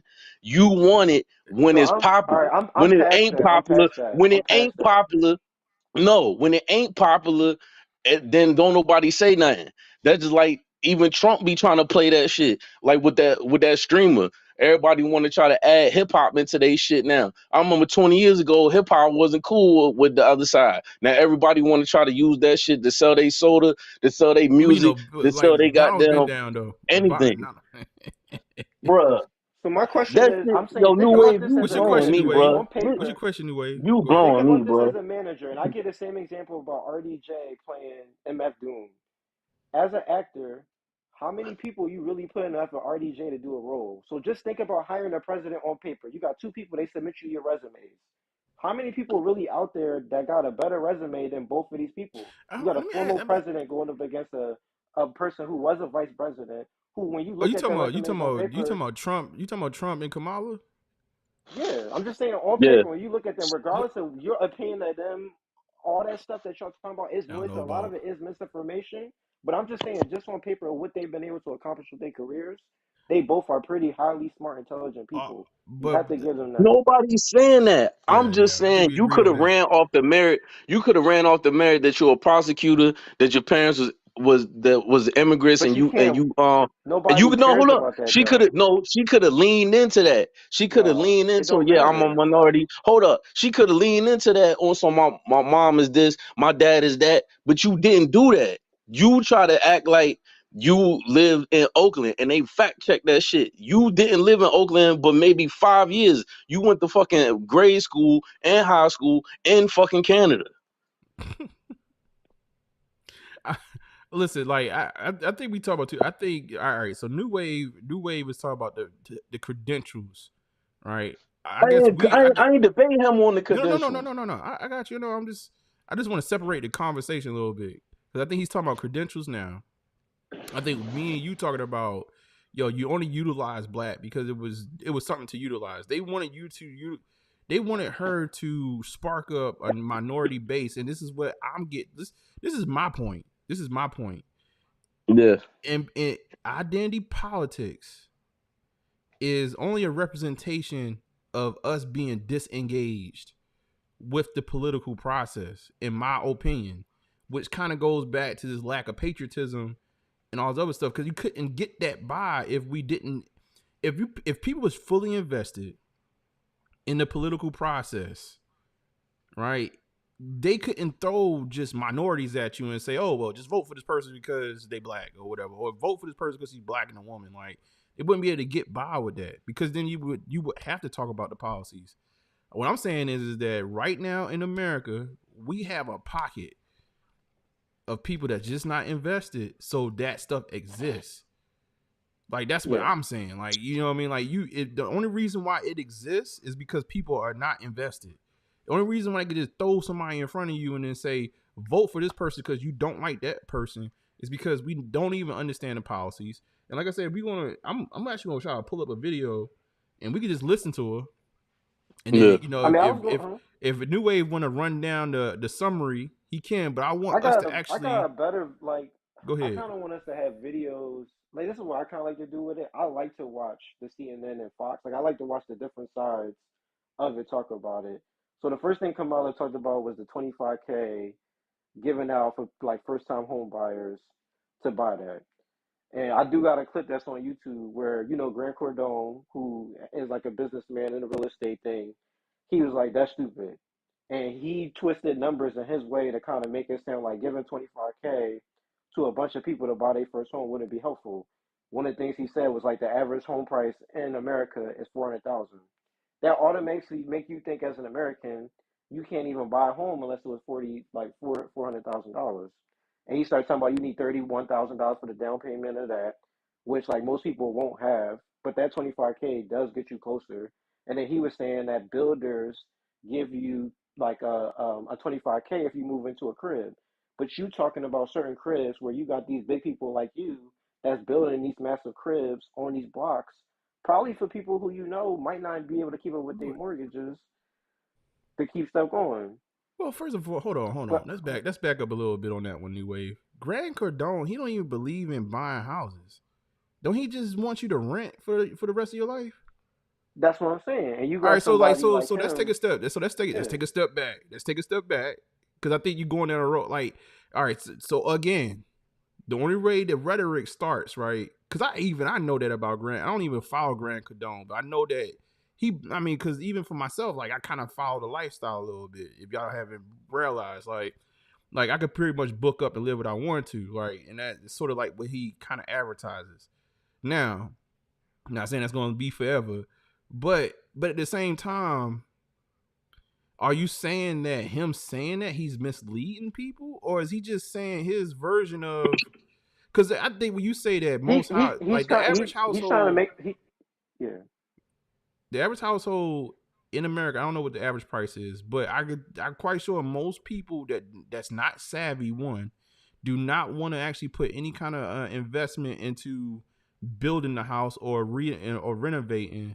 They're probably going to go to a cul-de-sac and go find a house. And for what I'm seeing, unless you go into like real rural areas, and even in rural areas right now, they starting in the 200s, 300s. You're probably talking about $400,000 house, $500,000 house in an egregious loan right now for a lot of people. So this is a little bit more a philosophical question, but one of the reasons why I think she had to pitch this $25,000 idea is because you have to sell the American dream. So my question is, for people like us that live like closer to bigger cities, right? You can't necessarily find a home that maybe give like that $20,000 move that needle. But how many people do you think that's out here that's living in a city that's probably just working really to just get a home? How many of them would leave and like disabandon their profession, just have an opportunity to maybe find a $250,000 home that would end up being the same as what they was paying rent before, and they just go there because it gives somebody ability to invest in some type of land that, hey, they could rent it out later after they pay out their loan, or maybe they just play the market and 10%, 20%, they get it when they want to sell it, right? Because that's what a lot of people are doing. Like 10 years ago, right? Like boomers bought cribs for $100K in these rural areas, and now they selling them for $450,000. So I don't know. Like I do get that a lot of people don't like the $25,000 that she want to give out as a part of the FHA assistance because it don't benefit them. Like I say, people in New York City who mad about it, you're not trying to buy $1 million crib looking for government assistance. Like that's just not the type of person you are. So I think for the people who are in a situation where they need to have some capital to get a home, I don't necessarily think it's a bad idea. I don't think it's a bad idea either. I mean, I don't think it's a bad idea. If again, we talked about it on last stream. If it's an opportunity, take it, use it. Now where that money gonna come from a taxpayer standpoint, one thing I haven't listened to. I do want to play something because I haven't listened to anything. This whole tax the corporation and tax the top brass. So that's you're going to take that money from. I mean, she said that, like, right? I mean, she wants to. Some of it's a little misleading, and that's where you can fault her. So Trump reduced it from 31%, from 35% to 21%. Right. And Biden basically said back in 2021 that he was going to increase it back to 28%.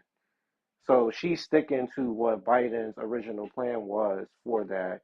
And I'm assuming that's based off some data that she has to basically say we should at least bring it back up to this 28%.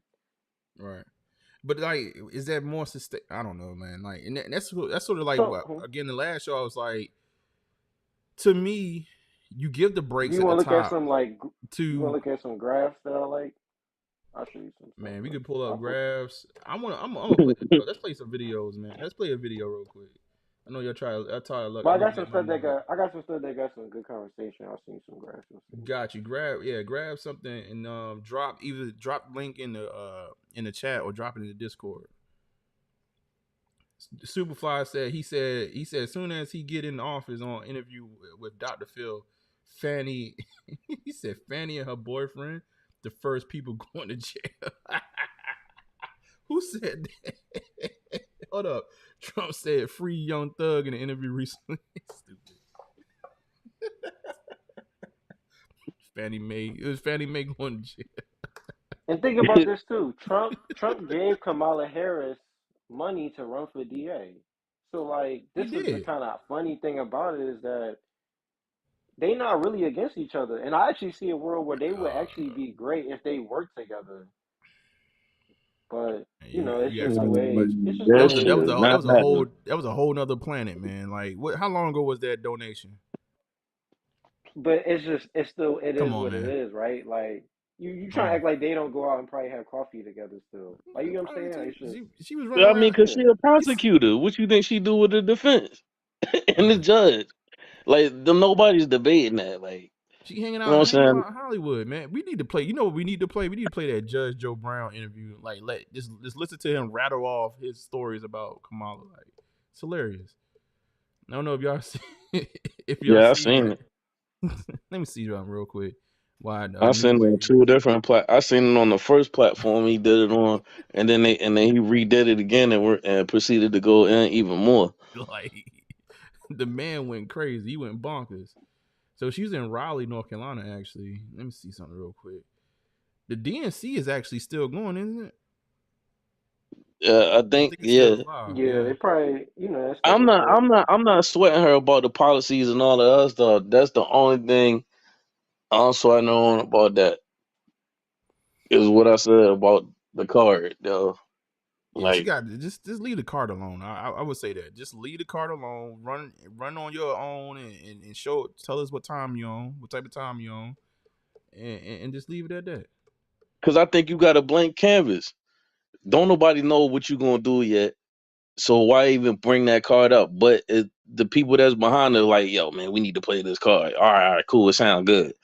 But you could just stand on what you really are and be like, look, man, I know we was this, that, and the third. Or even kind of throw Biden under the bus, like, yo, I'm a team player, this, and that, but this is me. This is what I'm standing on. This is what I feel like the direction of the country, this, that, and the third. I think people respect that shit even more. Yeah, no, let's see what I'm gonna play a little bit of this to see what she got to say. Hopefully she ain't pandering too much at the beginning. I will focus on one element that's on the minds of many Americans as they pay their bills at the kitchen table or walk the aisles of a grocery store. And that is lowering the cost of living.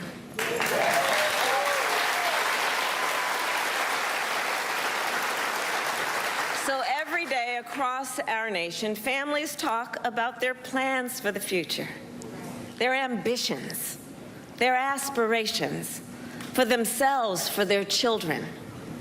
And they talk about how they're going to be able to actually achieve them financially. Because look, the bills add up. Food, rent, gas, back to school clothes, prescription medication. After all that, for many families, there's not much left at the end of the month. I grew up in a middle-class household. For most of my childhood, we were renters. My mother saved for well over a decade to buy a home. I was a teenager when that day finally came, and I can remember so well how excited she was. I kind of understood what it meant, but we called her Mommy. Mommy was so excited, it just made us excited that. I ain't gonna hold you. We called her Mommy? Like, why she said it like that? Like, no, okay. So excited. Later in college, I worked at McDonald's to earn spending money. Well, some of the people I worked with were raising families on that paycheck. Shout out to McDonald's. They worked second or even third jobs to pay rent and buy food. That only gets harder when the cost of living goes up. When I am elected president, I will make it a top priority to bring down costs and increase economic security for all Americans. All right, now tell us how. That's what we're trying to get to. How?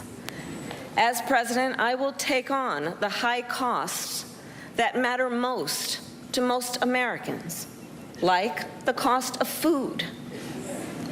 We all know that prices went up during the pandemic when the supply chains shut down and failed.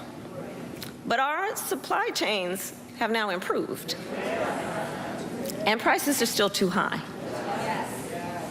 A loaf of bread costs 50% more today than it did before the pandemic. Ground beef is up almost 50%. Many of the big food companies are seeing their highest profits in 2 decades. And while many grocery chains pass along these savings, others still aren't. Look, I know most businesses are creating jobs, contributing to our economy, and playing by the rules. But some are not. And that's just not right. And we need to take action when that is the case.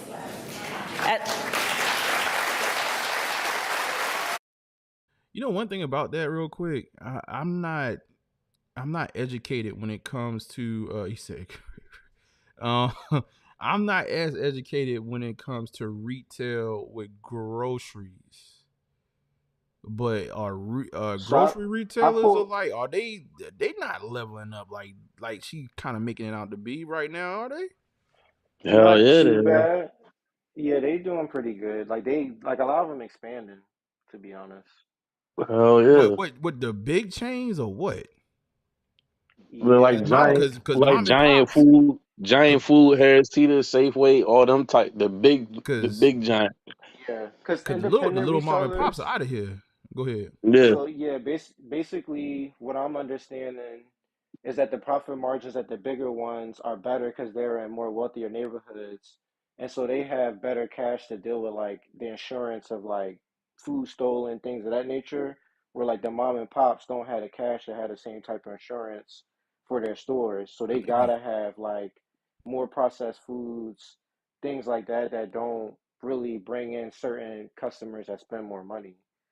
So I now, think we need like, to do a deep dive on this one because I'm kind of And like then they even got skeptical about. foreign. They're like, what is it? Audi.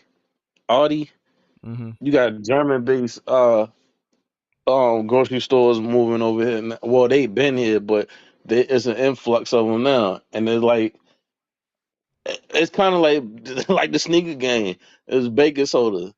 That Nor, can you steak pull you up that link I posted? that steak you think you eating or whatever got a whole bunch of fillers. That basically what New Way is saying. A lot of the foods in them type of lower end stores got a lot of fillers in it, and they food they stretching. Nor pull up this link. This is going to bring some good conversation, and it's directly related to this groceries topic, and it might give you some idea of like why I feel like what any president is going to say on an economic plan is cap. Because that's what we got like a whole unit of the Fed operating for like the economic plan. So the thing I just told you is published by the White House. This came out from a couple of days ago. If you don't know, we do something called CPI. It's called Consumer like Price Index Report that comes Right. out every month. And it basically Yeah. gives us an idea of like how much certain things have increased across the board. And basically the Fed, based off that number, right, we kind of know where inflation is and like if Fed going to make a decision whether or not they're going to cut the rates back. What I've been seeing for like the past 2 years is basically the Fed want to get us back to the point where we were before COVID, and they want us to slowly make progress down there. So they're only going to really do like a 0.1% increase until we get back to that mark of where we were before COVID, and then they probably going to let stuff run again to just see how we going to do as an economy.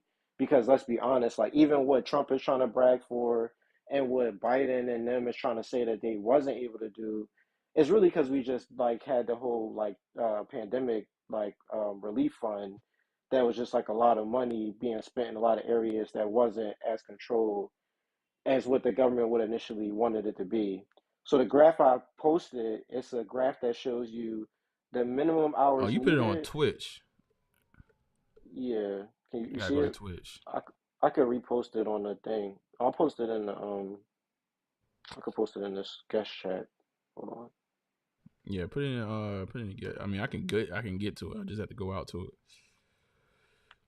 So basically what this graph shows, this is from like the Fed House. They basically showing the minimum amount of hours a household has to work to afford groceries, and it shows you what that was, basically from like the Yeah, last 10 years. I guess to me though, that's not telling me because I'm kind of like, even though I know prices are high, I'm not going to directly correlate that to bigger profit margins. I think that I would rather see. I gotta get some details on that because to the see these are the type of conversations, right, that people need to have, and because a politician can just tell you that. Right. Oh, yeah, they just getting bigger margins. They charge you more. They're not paying as much. I doubt these individual companies that's serving you food or putting food in grocery stores, they not just raking in extra dough because you spending extra dough. I don't think that's what's happening. I just doubt that's happening. And I don't think these grocery stores are just piling in extra money because you going in there and spending 50% more. I think we need to really have a conversation about like expenses and stuff like that. But hold on. I'm skeptical of that. Like, you can't just put that in front of me and I'm just going. So let me see. Hold on. Shit, you just put down some trash bags and went to another store. I mean, that's true. Like, I went to the I don't know what the name of that store was. I probably won't be back. But it was like $10. Like, yo, like it's like damn near $10 for 10 trash bags. Hell no. But I don't think one of your favorite foods, high as hell. When the last time you had some oxtails? It's been a while, but yeah, they even charge Exactly. it. They charge an arm and leg on the Jamaican food truck, man. Like, they Hey, tripping. look. 5 years ago, you can get a $5 combo. An average combo from a fast food chain is $13. The thing is though, I'm not going to directly correlate that to they making more money at the food truck though. That's what I'm getting at. Like, I doubt that's. I'm not saying that it's not happening, but I'm just not going to completely correlate it. Like it's something else there. Like, I need to understand before I could just say, oh yeah, they making So more you money don't because they think charging this whole. it wasn't an influx in toilet paper? How people was going crazy? That didn't make the price go up on toilet paper. I think the price went up for supply chain reasons, right? That's one. But I think also too, you talking about expenses at these different. We just need to have a more comprehensive like understanding of like what's actually going on at individual retailers. Not retailers. It's not a retailer thing. This is more so the actual food companies or like companies that are supplying you with this. Like, because then that tells me what they willing to sell it to you at and how much money you willing to pay for it. Like I need to understand that a little bit more. I just don't understand food industry to that degree. They're saying hours of work needed to purchase a week's worth of groceries. Because what I understand, there's not a ton of profit in groceries. Is what I understand. To be honest with y'all, I think that for what I understand, again, I'm not well versed on this. Don't quote me, but I think they make the most margin in perishables. Like stuff that's like yogurt and stuff like that. They make more money on that than they make on the meats. That's what I'm saying. Like, when she says that, I'm like, I need to understand, like, where's this extra, who's getting this profit that you're talking about? And where is it coming from? Because, like, it doesn't make sense. Just all face value. But that's a little bit I do know. So hours of work needed to purchase a week's worth of groceries. So you needed you needed under 4 hours back in 2015, 2020. 3 hours almost. Went back up to about 380, came back down. So technically, we lower than it was back in 2015. What the hell was going on back in 2015? That was like the other area where I think we had like some bank bailouts and stuff. That was the that time. That was the bank bailouts. Yeah, recession. Yeah, bank bailouts. Yeah, that's what I was working with. I think I was working with Wells at the time. And I think Wells. we had the we write regulations, Obama regulations for Wells. And we got bailouts too. The car companies. The car companies, we got bailouts, and that's when he had that campaign. What was it? You could trade in any car or something, like a junk clunk. I forgot what the campaign was called. Like, you could trade in a beater to get a new car. Got you. So New Wave, you're saying with this chart right here though, right? We trying to get back down to 2020 level, and then let it regulate from there. Yeah, so like that's why I think when you hear the president talk, that's not really the person that's kind of doing the day-to-day research on this stuff, and they really don't have no control over it, because like this is being done by, I can't think of the dude name right now, but the guy who get his CPI reports, that whole Fed division, like this is a mathematical thing they doing here. If you look at all the CPI reports and see how much inflation is going down, and when they cut rates, it's very on schedule, it's very strategic, and they trying to like slowly do it. From my understanding, from rich people, and like kind of maybe this might help you start to do some research on the grocery thing. A lot of people believe it starts with oil prices, because like the price of oil is going to cost on how much you're able to transport those goods, whatever XYZ. So a lot of people feel like until oil prices come down, that's where some of these other people are going to bring their prices down. But this is where I think I got more graphs too. Most people got paid the most they did during the pandemic, and during that time, that's when prices rise. So we had oxtail shortage, we had sriracha shortage, we had wing shortage.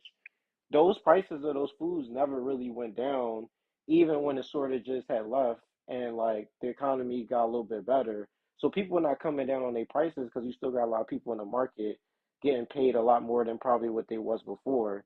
So like now that's why you're seeing a lot more people kind of getting fired, and people are going to try to readjust their prices for the things to kind of try to balance it out to match the Fed rates.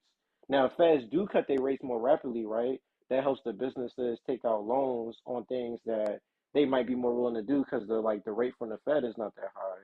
Right. So like the government is in control of this stuff. The either way we like it, because they also produce the oil that we have in America, which all the oil that we use is not used to send cars, but like they basically control what is going on right now, and it's just how you want to manage this time period. I got you. We can go back to Kamala. Hold on now. I want to hear some more Kamala. Let's see what she's going to say about her economic plan.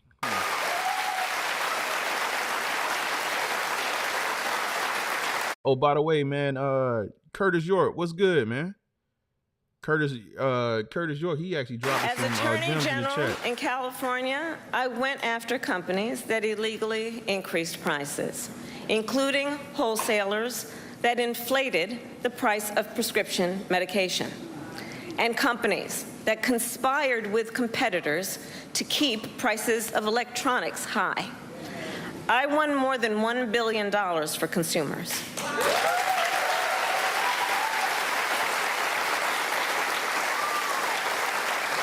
So believe me, as president, I will go after the bad actors.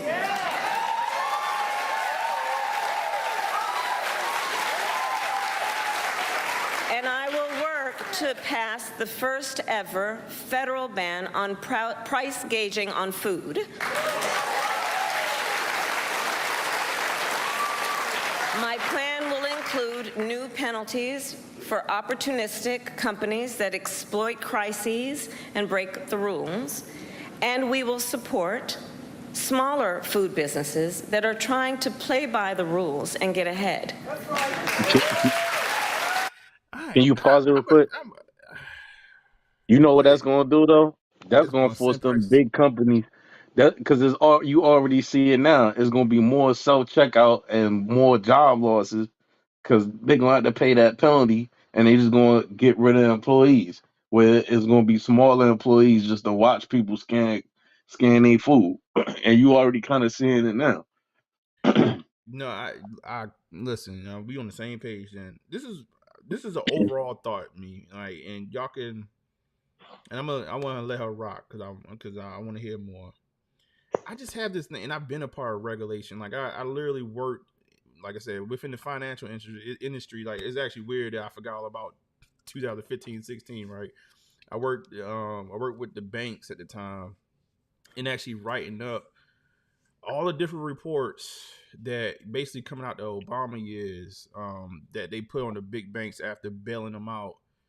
There was monthly reports, there were semi-annual reports, there were quarterly reports.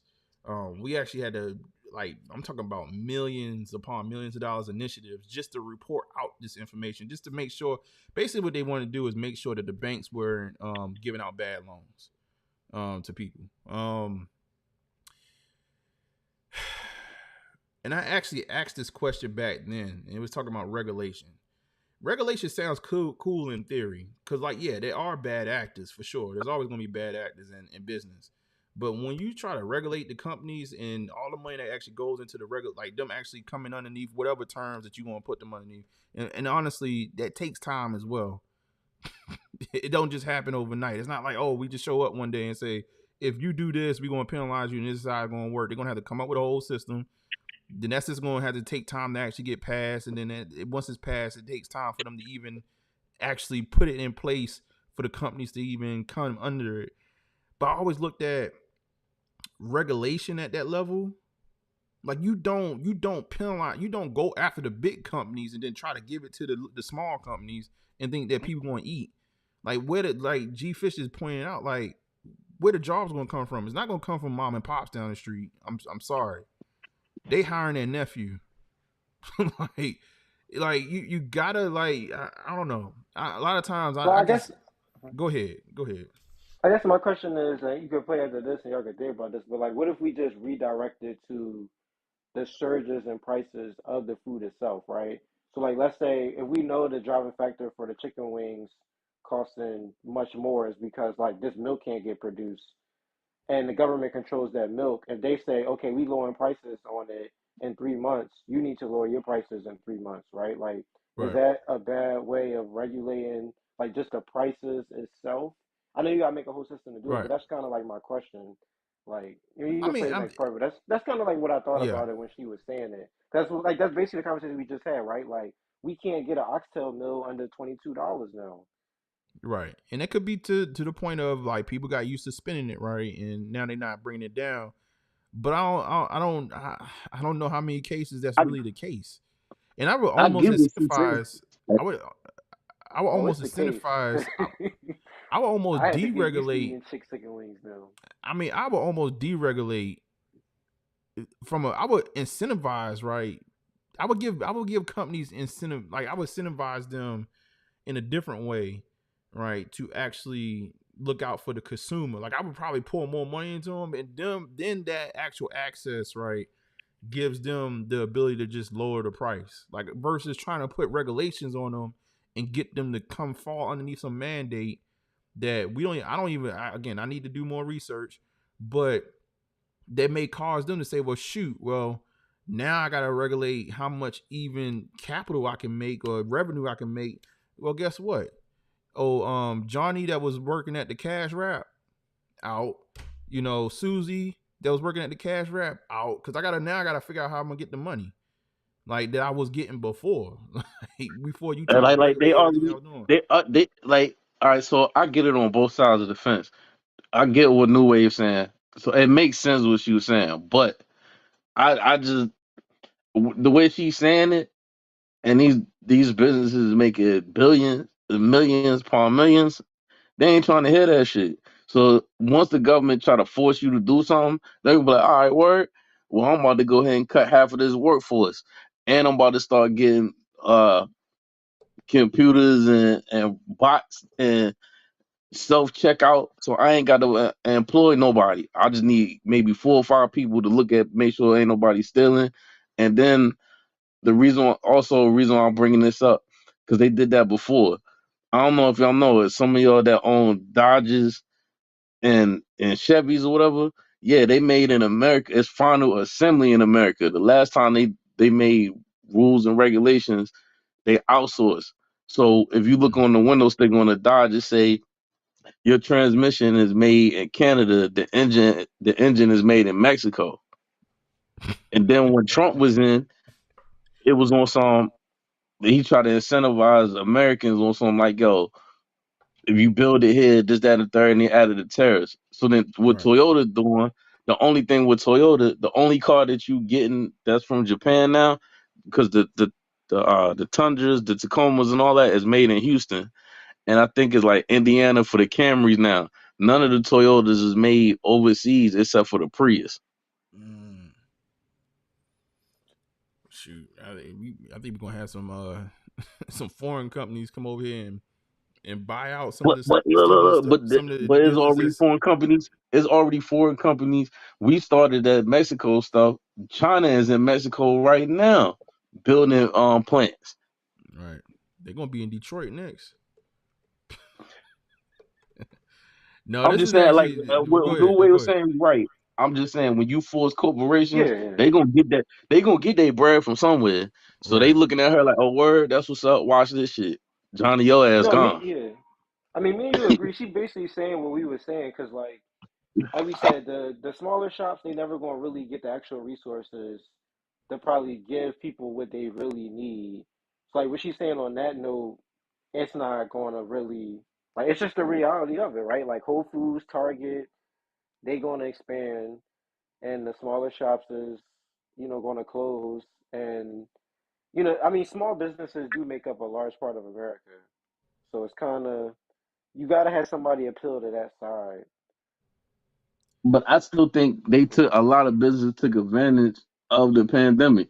It was supply and demand. Once it started slowly kind of like evening out a little bit, it died down just a little bit, the prices didn't go anywhere. So like even Walmart is not 24 hours nowhere no more. That shit closed at 12 o'clock. Yeah. I don't know why North don't see it. I agree with you. Like, I can see how they making a lot of money. And I mean, Curtis kind of saying it too. They keep the prices Think high about because it. they got advanced technology. Walmart closed at fucking 12 o'clock. No, I don't think it's clear cut. Like, I don't think you could just correlate to the prices stayed high, so like that much, and then like, because time has passed, like they just didn't, because they think they can get away with it, they're getting away with it. I don't think 9 times out of 10 that's the case. Like, I just don't. Like, And it's the farmers too. And I'm not saying that they would just lower the price for you, but I think a lot of these people are taking on expenses. If inflation has been hitting us on a consumer level, you don't think it's hitting businesses at a private level? I mean, are we going to sit here and act like the prices ain't high across the board? I mean, you brought up oil. Like, you gotta transport this stuff.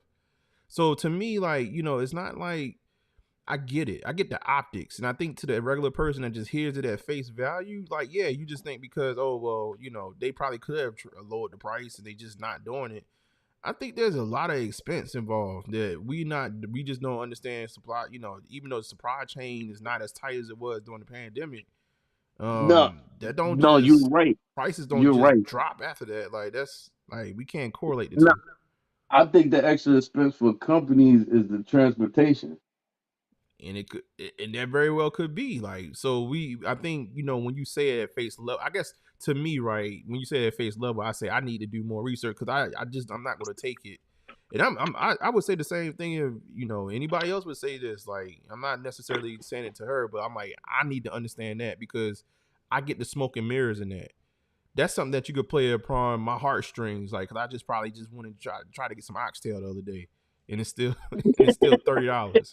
Right. Like, so, but I need to understand from the food truck's perspective. Like, I need to talk to somebody at the food truck, be like, yo, like, how much I really getting raked across the coals? I could bring somebody on. My friend, he just started his third restaurant, and when we talk about it all the time, he doing basically a seafood truck in like what's the military base outside of like Austin.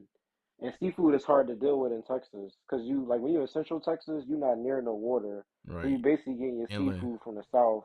Yeah, like you getting your seafood like down there near Louisiana, so it's not going to be the freshest, and it's going to be pretty expensive. And and in that business, you got to come up with ways to try to either find stuff sourced a different way that's cheaper, or like start to actually make. The things that you use to make your product, you got to make it yourself and then bundle it up to like sell it. So I don't know if you've seen this, like a lot of people have been doing these reviews on YouTube. Like, is the Walmart In-N-Out sauce better than the In-N-Out sauce at In-N-Out? So now you got like Walmart producing their own sauces, things that they looking at like, yo, we got everything here ourselves. We could just throw a label on this and boom, it's out there. We got now 90% margins as opposed to the 40 we was getting before. So I think we've seen a lot of that going on as well. That helps. Got you. Let's hear Kamala some more. Let's let her rock. I'm gonna let her rock for a second. We will help the food industry become more competitive because I believe competition is the lifeblood of our economy. More competition means lower prices for you and your families.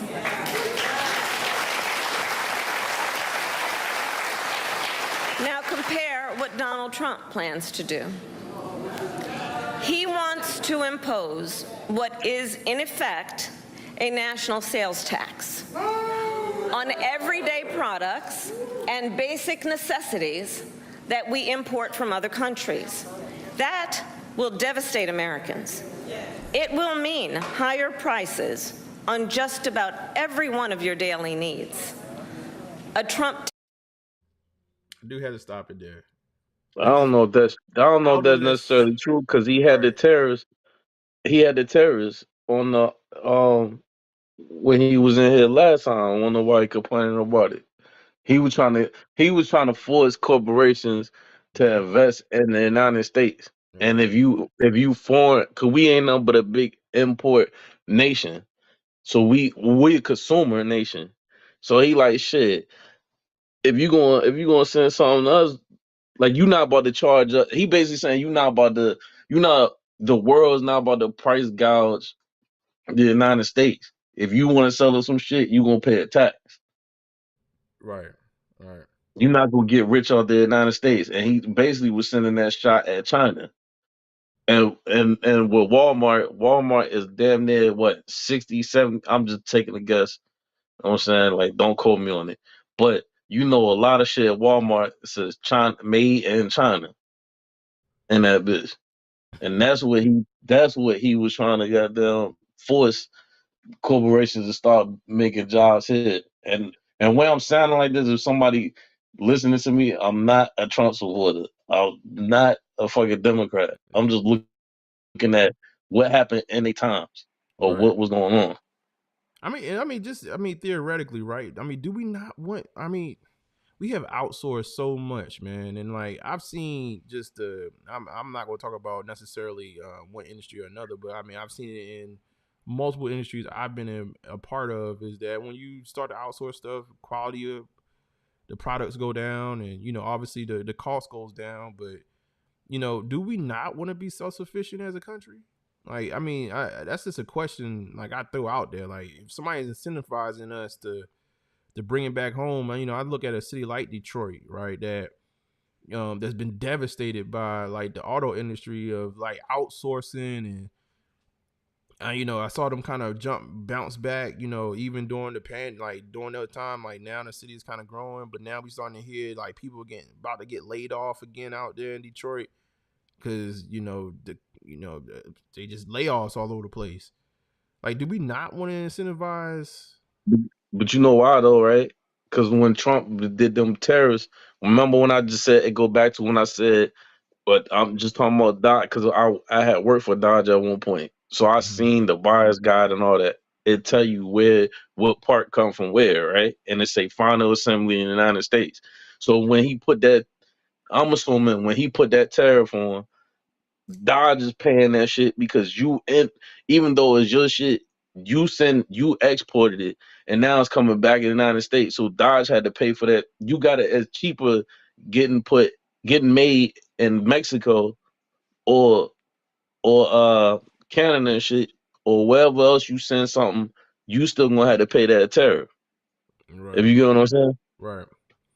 Yeah, I actually kind of paused. Like, these are good points, but I just like the way she said it. Like, she kind of set it up. You gotta love a good politician, man. Let me let her rock for a second. On gas. Hold on. One last thing. And now, as far as last time I checked, it's gonna sound funny.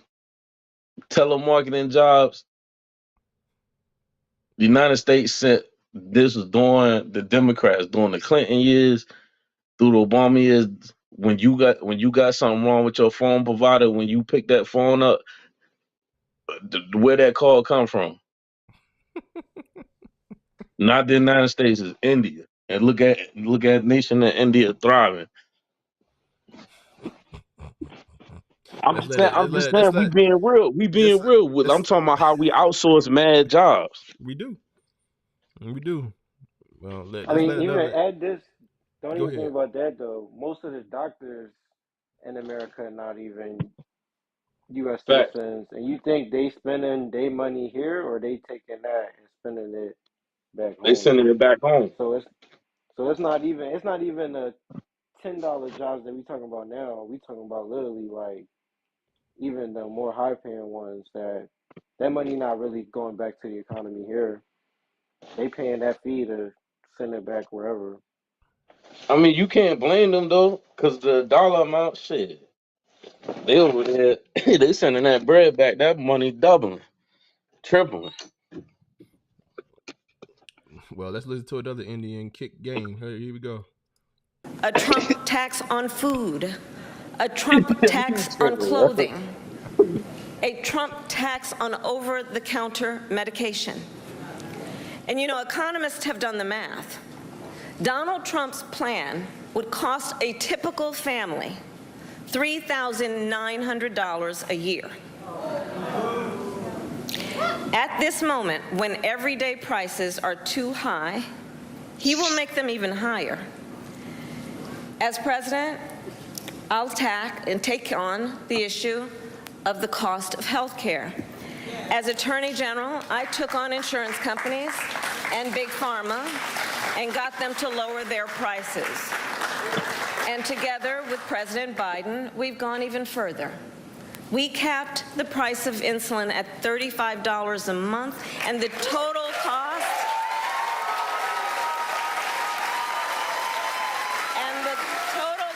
of prescription drugs at $2,000 a year for seniors. We let Medicare negotiate lower drug prices for seniors. And just yesterday, we announced that we are lowering the price by up to 80% for 10 more life-saving drugs. Hey, can you pause real quick? I just got a question. So, all right, I heard you say, all right, when she was talking about the food thing, it's not going to get handled right then and there. It's going to, they're going to have to draw it up, and then they got to pass or whatever, right? Mm-hmm. So, like, all right, so Trump was in office, right? Does it take the whole 4 years for his policies to hit, and then the next president catch whatever that president had? And so whoever's the president that becomes the president next year, Biden shit comes into effect when they in the White House. Is what I'm asking. Yeah, certain things. You asking if that's been the case, or you asking? Because all right, so look, with Trump, when he be saying, "I did this, I did that, I did this, I did that," did you reap the benefits of shit that Obama pushed, but it didn't hit until 2020? Yeah, that's the case. So like, No, go ahead, Noah. So in this drugs thing, that's basically the case. So like, I'm gonna try to speed this up as fast as possible. Obama had a big plan for like healthcare for all, and you know, like it was just too much money, so they limited it down for elderly people. So now when you're 65, you get into a plan called Medicare, where you know your insurance is basically paid for you for the government. And there's still other Democrats that's trying to push for younger generations to get it. But now, from like a business perspective, you need to try to cut that cost of what that is right now, dealing with like the elderly as low as possible. So regardless of who was ever in this position, like Trump, like Obama's Medicare plan has gone really well. So regardless of whoever is in this position now, they still was going to have to try to make these deals with the drug companies, because Trump was asked this question like 2 days ago, and he said something just to get the media going, but he was like, I'm not changing anything about Medicare because it's working fine. He said, unless something better comes on the table, then I'll do a deal, but right now it's the best that we have. So like this, and like even the stuff that she's saying, like we cutting prices on diabetes, that's something that we should look at ourselves as a country and say, yo, we need to eat better, right? Like we literally cutting deals on stuff that a lot of us could avoid, but that is the nature of like, you know, what the situation is, and we do need to buy drugs in bulk to try to lower some of the prices of like what's going on for elderly folks. And I do think she is capping about some of the stuff. Like I think Trump wants to add taxes on the other side, so they'll eventually raise their prices. But Trump is trying to cut taxes on our side, and that's where I do side with Trump. Like Trump just understands economics of foreign affairs a lot better than anybody else I ever heard. So I trust him when it comes to negotiating foreign deals more than anybody else, because like we saw the work that he did do during the pandemic, or even when he was in office, where prices and stuff wasn't really bad, and you know we was kind of thriving. And like kind of since then, that's not really had the same attention as somebody like Trump would have, and that's why we kind of see, I think, prices and stuff the way it is. That's how I feel about it. So I think like, well, I like the stuff that Trump be trying to show for like what's bad about the economy now is really because of COVID. It wasn't because necessarily the decision he made. Like he had to cut that stimulus check, and that's one of the reasons why we are where we are right now. Because the Fed is trying to get their money back that they gave everybody. I didn't think the Fed was going to want it back this fast, but when I saw the IRS made they changes in 2021, they're trying to get that $5 trillion back by like 2 years from now. So that's really, to me, that's really what all this is about. Like the Feds just want their bread back that they gave out, and then we just start over. That's like they trying to get their money back from all them free shots they was giving out. That's what you saying? That too, the free Remember shots. when it jumped off? Yeah. Nah, check it out. Remember when it jumped off, right? It was free. And then after a while, I was like, yo, man, where your insurance at, bro? What Simple said? All that money we got spent on the people who did them PPP loans that ain't doing what they were supposed to do. Like you got a That lot was of dumb. Like, yo, look, check this out. This the part where Dora was talking about take advantage, right? They giving you 10 grand. You mean tell me you couldn't take your ass? You could have did anything with that bread. You could have invested that joint, or just like let's break it on the street joint. You could have went and bought some tractors, some riding lawnmowers from damn Home Depot with that 10, and still had some and made a BS business. The way you went and got busted, people took that 10 grand and went party times with it. Yeah. You could have went and got a used truck, put a big ass water tank in that joint with me, like, yo, I got a car wash business with that 10 grand. Facts. Or you could have opened up you could have opened up anything and not get popped. But people was taking that 10 or trying to buy something and flip, or just blowing it on a whole bunch of other stuff. I ain't gonna hold y'all, man. The only time I ever received a check from the government was during the Trump years. I ain't never in my life received anything from the government. I remember opening up the mail. I was like, yo, what? Nah. Y'all sending me money? Like, nah, you caught a feel with stimulus check. You What's caught when Bush was they was about to impeach Bush in his last term. I mean his last year or whatever. You don't remember when he passed out them checks and everybody went and bought flat screen TVs? I don't know, man. I'm gonna have to jog my memory for that one. The last time I even look it up. His last year, Bush last year. That's when flat screen TVs was hitting, and I think it was like $300-400 checks. Bush gave everybody $300-400 on the strength before he left. I ain't never qualified for anything. I was like, what? I ain't never qualified for the check I got, man. I was like, what? And I was surprised how many checks we was getting. And that ain't do nothing for the people, cause see, I was still on the list where I could work. I just needed a pass. So the people that was working was getting that bread. So the people that was working, I was getting that bread. You know what they was doing with that bread. Facts. Flip it. Spin it.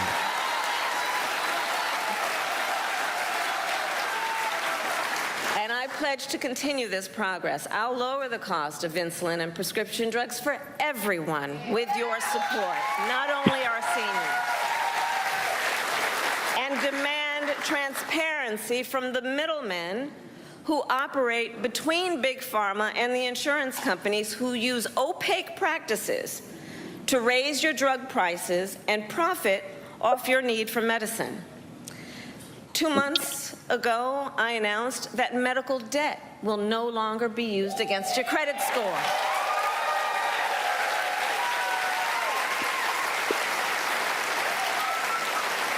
And I will work as president with states like here in North Carolina, Roy Cooper, thank you again, to cancel medical debt for more and more, millions more Americans. Up to what amount? Yeah, well, we just canceling debt. Up to what amount? That's the question. When you say you need a deep dive. As for Donald, let's let it rock for some boys. Let's see what else you got. Well, he wants to repeal the Affordable Care Act, which 45 million Americans rely on. 45 million Americans rely on it for health care. That would take us back to a time when insurance companies could deny people with pre-existing conditions. We all remember what that was. And we're not going back. We're not going back. We're not going back.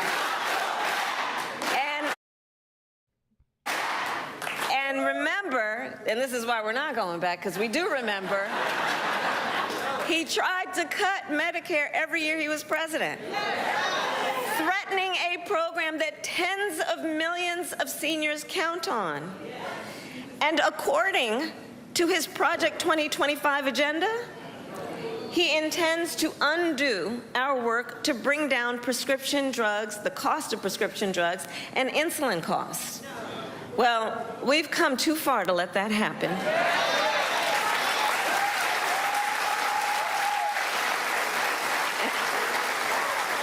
So we're not going back on that, and let's talk about the cost of housing. So now, the housing... Let's slide straight into this, because I think this is maybe it's going to touch your point from earlier, New Wave. Market can be complicated, but look, I'm not new to this issue. As State Attorney General, I drafted and helped pass a homeowner Bill of Rights, one of the first in America. And during the foreclosure crisis, I took on the big banks for predatory lending with many of my colleagues, including Roy Cooper, and won $20 billion for California families when I was Attorney General.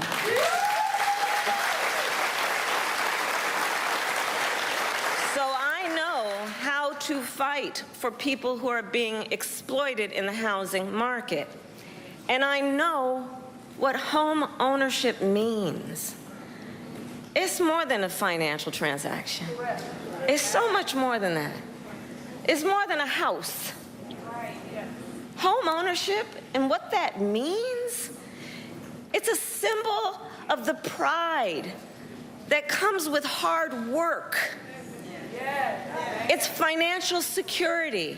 It represents what you will be able to do for your children.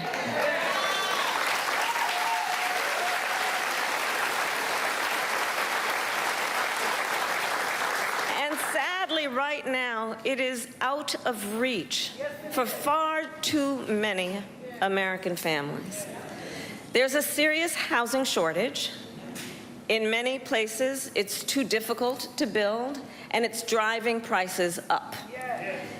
As president, I will work in partnership with industry to build the housing we need, both to rent and to buy.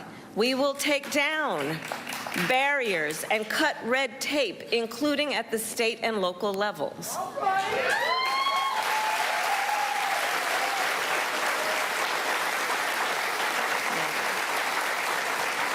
And by the end of my first term, we will end America's housing shortage by building 3 million new homes and rentals that are affordable for the middle class.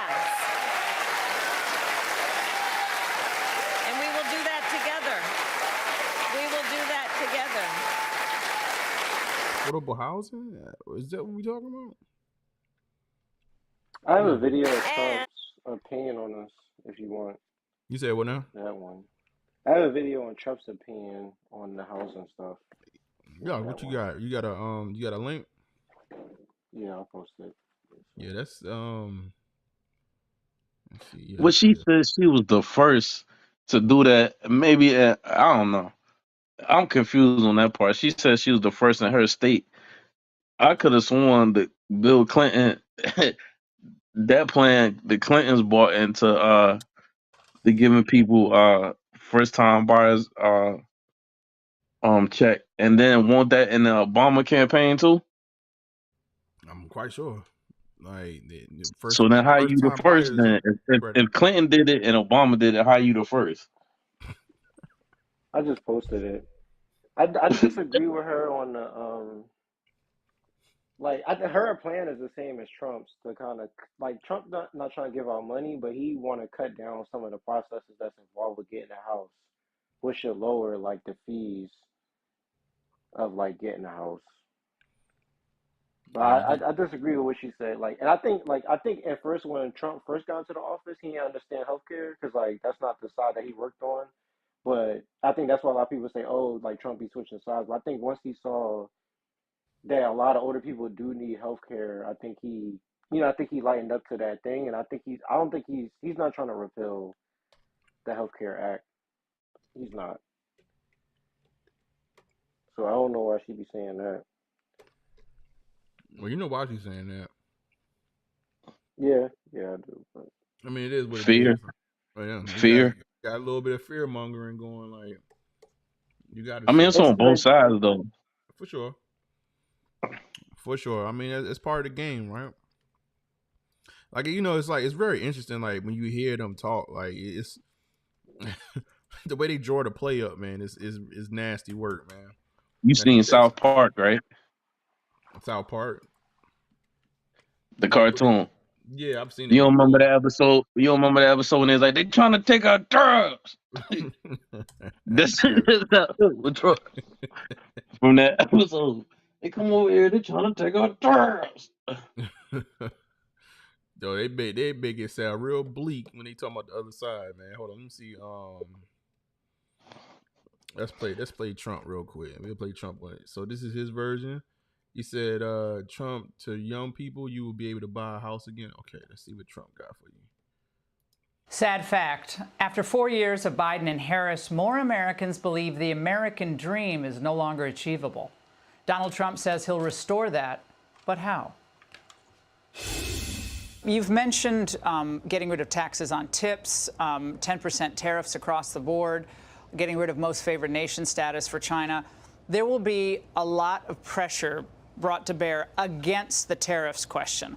How strongly, and I think a lot of people in Michigan are listening tonight, and in Ohio and other Rust Belt states, how firmly will you commit to these tariffs? 100%. Look, tariffs do two things. Number one, they bring in tremendous amounts of money, and they let you keep your jobs here. China used them for years, very successfully.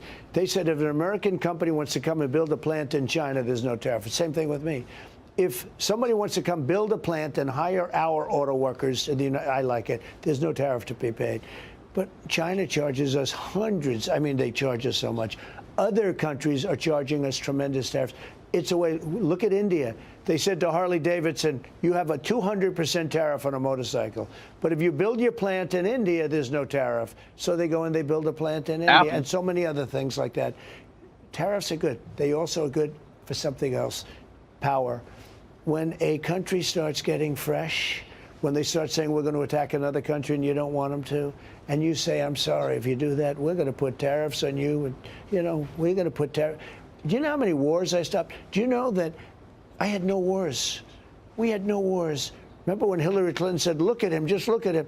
Well, they looked at me, and the fact is that we had no wars other than I defeated ISIS, which had already started 100%. We're going to get to foreign policy in a minute, but I just want to stay on this. The number one issue is the economy. Gas-powered cars. What happens to them in a Harris administration? In a Harris, they're gone. In a Trump, they're thriving. And also, everything's thriving. Electric, gas-powered. Electric is 7%, 6% of the market. Maybe it's going to go a little bit higher. They want everybody to have an electric car. Union jobs in Detroit. Union jobs are going to come back. The unions are going to be, what's threatening to the union? Millions of people coming in and willing to work for a very small amount of money. The unions are under threat. I'll tell you who's hurt the most by the border. Black people, Hispanic people, and unions. And young people. Trump them black jobs. Hey, now, I look, as far as the electric cars, right? Meaning I work in an automotive thing, right? Man, it's high as hell to get that shit repaired, yeah. And then it ain't enough charging stations to suffice a whole nation of them electric cars. Or is this the battery that's expensive to fix up? Yeah, but then that's why I'll go back to what I said about us being in Afghanistan. Lithium.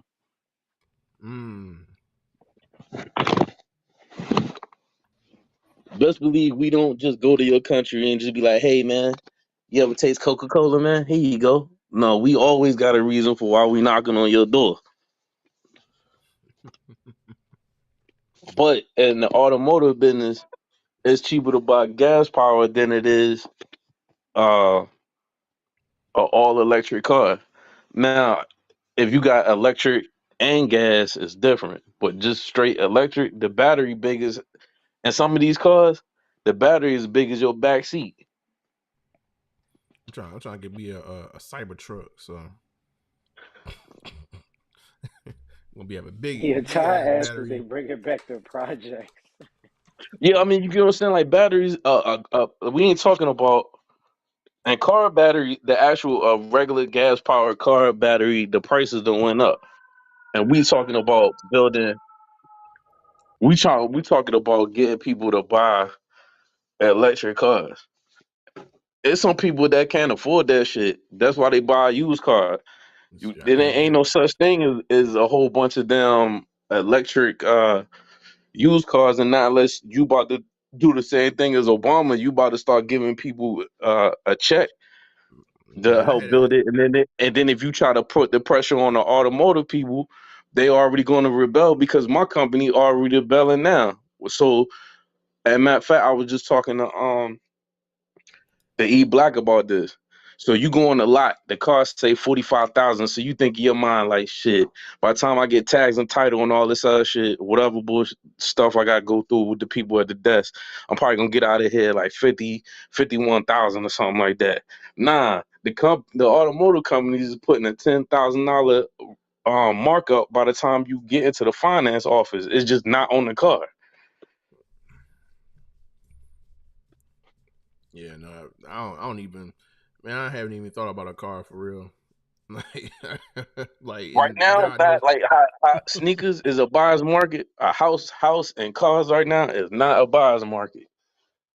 And and I don't know if y'all noticed, like all the car lots is still not full.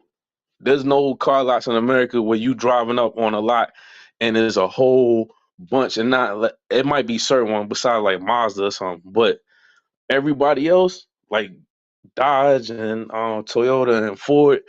It's not a whole. You're not gonna drive past a lot and it's full like it was in 19. nah. Who do The more car decimate. people like think they should like vote for? Are they leaning with the Dems or the Republicans right now? I think the car industry probably going with Trump Yeah. because it's already hard. Like, all right, so when they drop cars or when they drop Camrys and Tundras off to us, we used to get like maybe like 3 trucks a day. Now we get a truck maybe once a week or a week and a half, and they might drop off 2 cars. And then sometimes, like, say if they drop off 8 or 9 cars, like we used to get in 19, we used to get like mad drop offs. They might drop off like 15 cars in one day from different trucks, right? So now it's kind of like they drop off maybe 1 or 2 cars or something like that. And then that's not counting. So we in the mid Atlantic. So what we do is like for used cars, we go further down south. We don't go up north to buy used cars. We'll go to like North Carolina, South Carolina, and Florida because they ain't got salt under the cars and it's cheaper. But now since the pandemic started, since the pandemic came and went, the cars that you would get from the auctions in Florida where all the dealerships go, they didn't raise their prices. And then they raised their prices on transporting the cars to the store. You know, I realized too, people who probably bought cars during the pandemic probably got like a crazy interest rate, and they probably don't really want to give that interest rate up for what it is right now too. So they I just caught kind of mine. sticking with their car. I caught mine when I started. This the other thing, and then you can play it. You know how like we looking at the news. You know that little blue line. You know how that joint be just going across, and people don't be paying attention to that blue line when they be having all that information. I'll be like, all right, interest rate going up. I need to get my car now.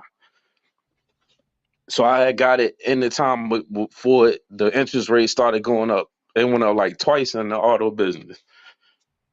Yeah. And I know it's crazy because I done seen a lady coming in and she bought this was like last year. She bought a 2023 Forerunner. Her payment is $1,300 a month. for a Forerunner. Damn. For a Forerunner.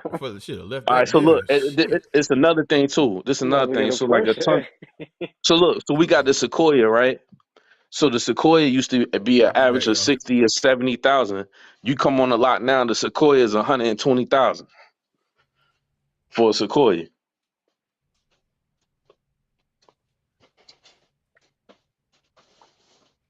Yeah, people trying to make stuff back. I mean, we wasn't, like you said, we wasn't getting no cars during the pandemic, and then people wasn't really buying. I think I got my car. I got it in 21 before the interest rate started going real crazy. I was like, if I'm gonna get it, I gotta get it now. Well, right now it's not a buyer's market, but people, you gotta make do what you gotta do. Like your car break down, you gonna have to eat that. And this was before they started adding that extra 10 to 9,000 on top. I thought that shit was always against the law. Whatever the car price is, you're supposed to put that on the window. But somehow states done got away with it, where it say, I'm just making up a number, it's like 50,000. And then by the time you go sign for the car, they done tacked on 10 G's on top. Yeah, I thought it was always like shoes, like where, like, they buy it from whatever, and they got the suggested price of it, but they still could like put whatever the dealer price like they wanted on it. Like Kith charged me $160 for them bike airs, but Yeah. retail was only $150. But normally we wasn't doing that. It was just on some we were selling the sticker, and then where the dealership make money off of is selling you on warranty and accessories. And you're gonna have to pay that, and then you're gonna have to pay us to do the tags and title in your state. That's where the dealership make their money from. And really all dealerships is franchises. They don't own none of them cars on the lot. Yeah. And really dealerships make, like what I'm saying, the dealerships make money. They make money off the used cars more than they do the new cars. They gotta meet a quota to keep the name on the lot. Shoot. So they lease them basically. Well, basically, it's like Ford. So if it's Ford Nation, that sound dope. So Norman owned Ford Nation, right? He just basically going to the plug and ain't fronting them.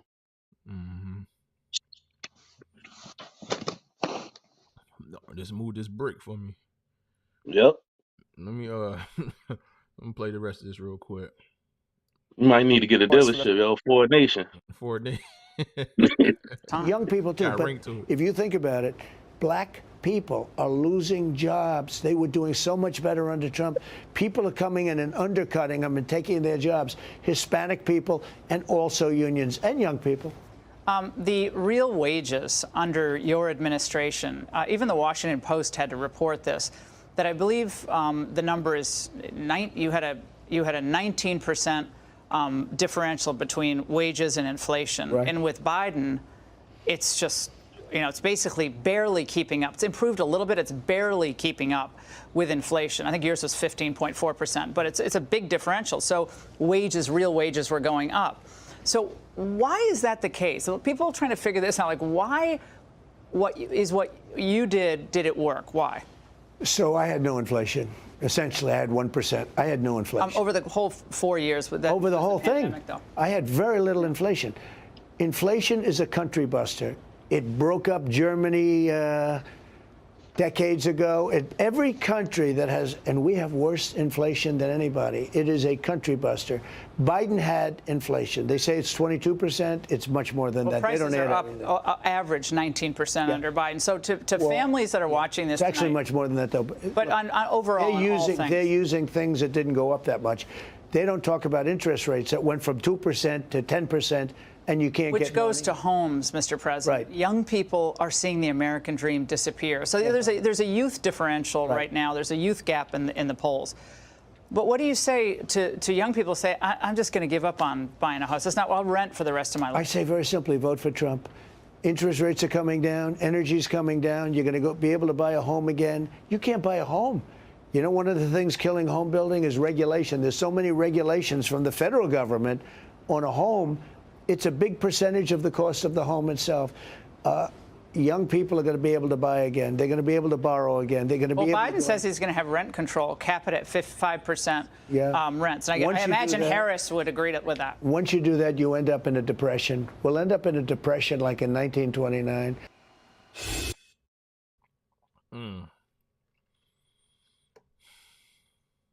You know, so let me say this real quick. One of the things that's like a stark difference between,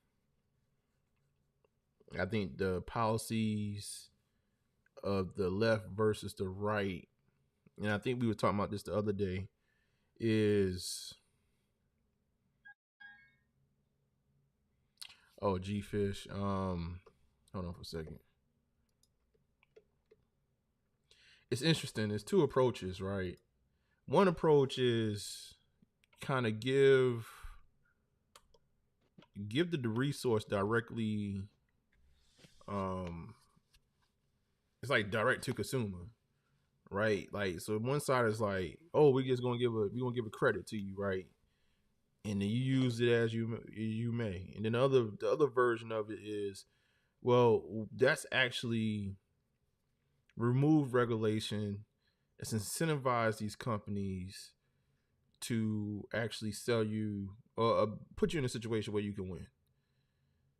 And I always ask myself, like, it's so tempting. It's so tempting to just take the credit. Like, oh, give me $25K. Like what New Wave was saying. Give me $25K, let me use that. That feels good in the moment. But when somebody comes in and say, this is just my synopsis. Like, when I hear somebody come in and say, look, I'm not gonna give you anything, right? And actually willing to say this pretty much to you, like, I'm not gonna give you anything, but we're gonna put you in a situation where you can actually afford it. You can go work for it. It's a little bit of medicine in the candy type thing, man. That's how I look at it. And it seems sustainable. Like, you know, what we're gonna, if somebody just hand out $25,000 checks to a bunch of people, are we gonna be, IRS gonna be looking for it back? The Fed's gonna be looking for that money back in 2 years? Like,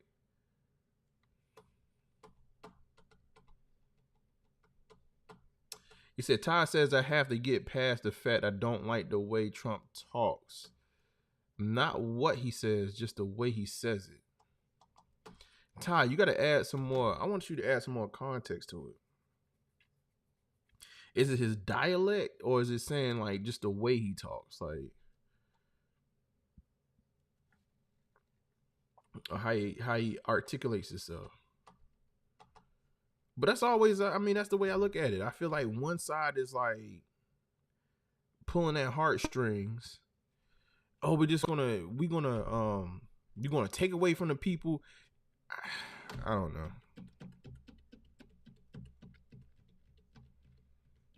It's almost, it's very weird, because it's like, it's one sense of it is, let me just give it to you, and it feels good, versus the other side is like, they're just gonna put you in a situation where you can actually go out and win. I don't know.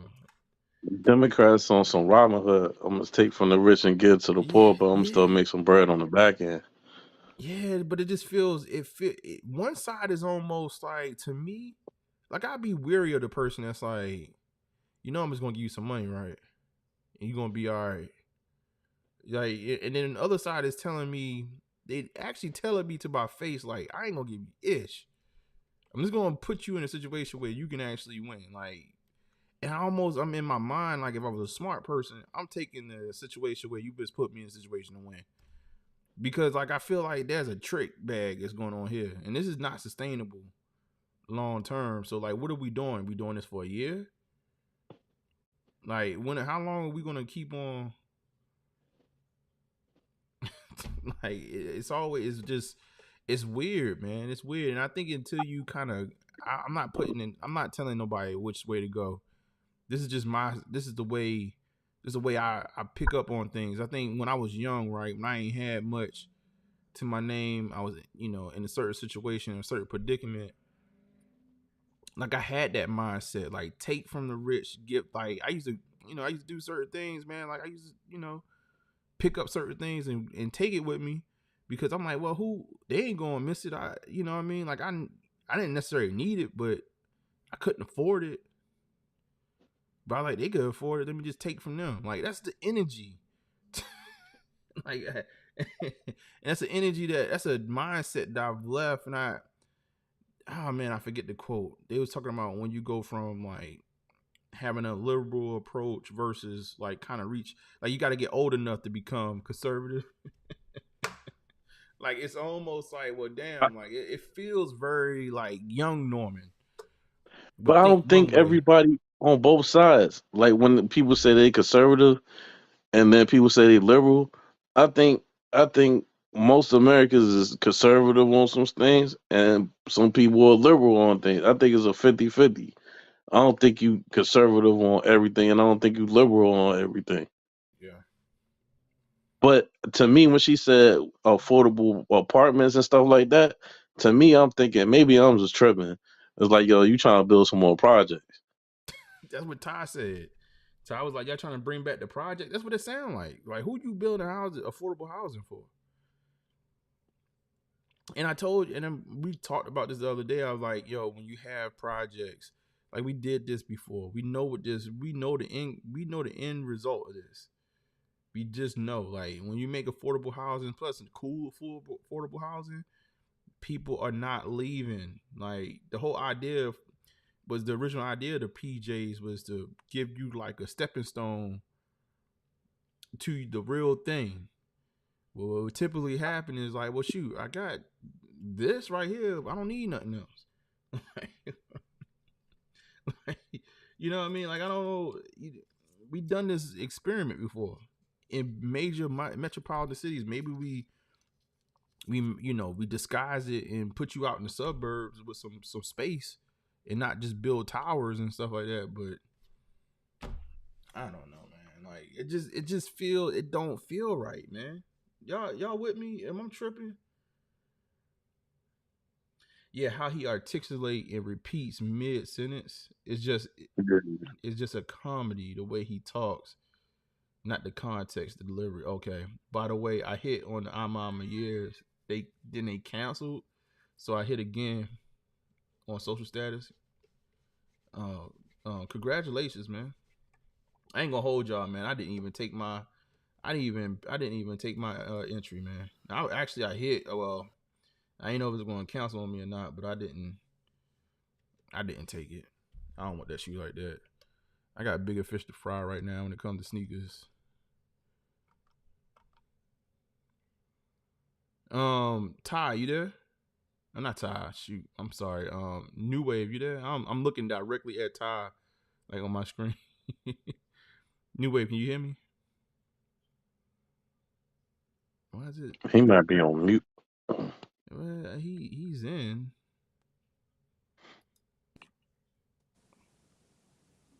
I'm tripping. I ain't even see that end right there. Oh, Cray. How did I lose video just now? Hold on, y'all. He got the CNN joint up there. Oh, you talking about me? Yeah, I just peeped that. I gotta do something, man. Like I can't just give y'all nothing just basic. I'm thinking about changing the other channel too, to just have full blown video without all the stuff on the screen. What the hell? Hold on, y'all. How the hell did this happen? Hold on. Like I'm literally source camera. That joint was funny when he said that joint about China. He's like they ain't charging with the tariffs if they build their company. Apple went slam over there. We had partner. Yeah. So I got a question for both of y'all. Are both of y'all voting Republican? You know what, man? I'm undecided. You know what? I'm gonna just be real with y'all, man. Like, I was talking smack about voting, on one of the shows, and I'm coming to this realization where I think just what makes sense to me is going to be Republican this year, man. Like, if I wasn't if I actually did vote, like, I'd probably be out there voting Republican for as far as president goes. And like, I'm not saying that I love Trump or anything like that. Like, it's more so, even it's like, I ain't gonna say the best of two evils, because I think that's a cop out too. Because I think some people that just say that, they just saying that just because they don't want somebody to really think they really mess with one side or the other. But from what I'm gathering, right, I just can't get with a political party that's really just playing in my face. I ain't gonna hold you. Like, I prefer you be a jackass, but I know you being straight with me. Like, you know what I mean? I could read you, like, I know who you are, like, you know what I mean? Like, I know that you are who you are. Like, versus somebody that's like, I feel like they pandering, man. When anybody's like, yo, I'm just gonna give you money, or I'm gonna take from the rich, give to the poor, I'm gonna make sure that, like, man, mom and pop grocery stores ain't gonna feed everybody. I'm sorry, like, they not gonna maintain jobs. Like, it just, a lot of it feels like they pandering to you. It's the same stick with the whole, like, identity politics. Oh, I'm black, so vote for me. Like, I just can't get with it. I'd rather somebody just be like, yo, look, this is who I am. This is what I'm about to do. You can be with it. Like, if you want to mess with it, if you don't, it's cool too. Like, I don't know. But that's what I felt like she should have based her campaign off from the jump. Because people were like, man, people that really paying attention to that, your race ain't got shit to do with the food on my table, yeah. Right, like, it's just like, yo, like, just talk to the, like, yo, and I really hope, and my whole thing, like, back in the day when I used to talk about politics all the time, and I was like, it'd be nice if we actually truly had like a 3-party system. I'm not talking about independent. I'm talking about an actual third party, because three, the power of 3 is powerful, right? Because 3 balances out. It balances out. You can't just sway one way or the left. I mean, one way or the other. Like, you really have to make a decision when you get to 3. That's why, as a judge, it's the defense, the prosecution, it's the judge. Like, it's always, you got 3 branches of government. It's 3. The power of 3, like, really balances things out, and I think it keeps people honest. And I wish that, we really had a political system where you had 3 parties to really, because it would keep it all balanced. Like, they would have to actually, you couldn't pick, like, good or evil. It'd have been like, okay, well, no, what's really the best option? Amongst what happened to the independent party? Shoot, washed. And I think it goes back to, like, the patriotism thing. I think if we really cared about our politics a little bit more, and not just, letting people, like, the media, like social media, big conglomerate networks, fearmonger to us and push us. Man, most people that's vote, this is what I'm gathering from listening to people. Most people are voting for the one person because they don't like the other person, and we should not be there. That's where we at right now. That's what I'm hearing. I can't hear people tell me any reason why they would actually vote for, like, one person or the other. They just saying that I don't like this person, so I'm gonna vote for the other person. And if that's what the decision is based on, like, and you I don't like with neither one of them. But I'm trying to listen. I'm trying to just focus on, because it's so much propaganda. I'm just trying to focus. I feel like for you to make a real decision is try to, as much as you can, try to block that out, and not only, like, kind of skip what they saying, actually go read what the actual policies are, right? Yeah, and make your decision from there. It's an interesting time, man. It's just an interesting time. I think for everybody, man. Like, you know, like Ice Cube. I think Ice Cube. I gotta pull up the Ice Cube clip. He's like, you know, you shouldn't feel like you have to vote. Like, don't make them force you to vote, but you know, really make an educated decision, man. Based on like vote for who actually fits like what they're talking about. You believe is actually gonna work out for you and yours, man. Don't let nobody fear monger you or shame you into voting for one person or another. I put my stance out there on the internet. Like, it is what it is. Like, it's not because like I like one person or the other. It just I'm done with like politicians that's like playing to the bottom line and almost playing off of people's fears and just saying like, oh well, I'm just gonna give you something. I don't think life works like that. Life ain't never worked like that for me. Like, life ain't never worked good when somebody just handed me something. So when I hear that type of rhetoric, man, it's just it's not even about politics no more. I understand it from a different point of view. That I'm like, something ain't right there, man. And we had to look at the last 4 years versus the 4 years prior to. Like, I mean, it speaks for itself. Like. And you can't tell me like pandemic like happened and it's just like, okay, we just in a rut. Like, something ain't right. You saying that you're gonna make it cheaper, but it's been getting nothing but more expensive since. And I know regulation is not the answer. Go ahead. No, I was just saying computers is not computing. Facts. Like, I mean, you look at me dead in the face. Like, y'all been in office. Like, what the hell's been happening? You get what I'm saying? And like, I'm just looking at it on face value. You know what I mean? You played your card already in my face. Like, so it's just, at this point, it's sort of like I'm going. But see, that's why I was asking. That's why I was asking. Is Biden policies don't take effect until the new president comes into office? Yeah, I don't think he have any. I mean, but yeah, no, true, right? True to your point, right? Are we making a decision right now based on current conditions? Like, is that really premature? Like, that's a fair point. You said because I felt like, go ahead. oh my bad. No, I'm reading from the chat. I just felt like Trump used like, all right, so he shitted on Obama or whatever, right? But then you rolled off. If it's every 4 years, technically you rolled off of his policies.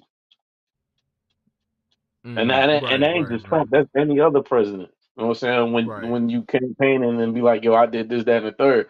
Technically, you rolled off the other president's policy. One thing I've noticed different, right? Cause like you asked a good question, right? Like, like when do the policies actually hit? Like in comparison to the actual person that's in office. One of the things, like I don't know why, and the Democrats, they fight with this. It's harder for them to push things, and I think a lot of times they try to be bipartisan about a lot of the things they want to push.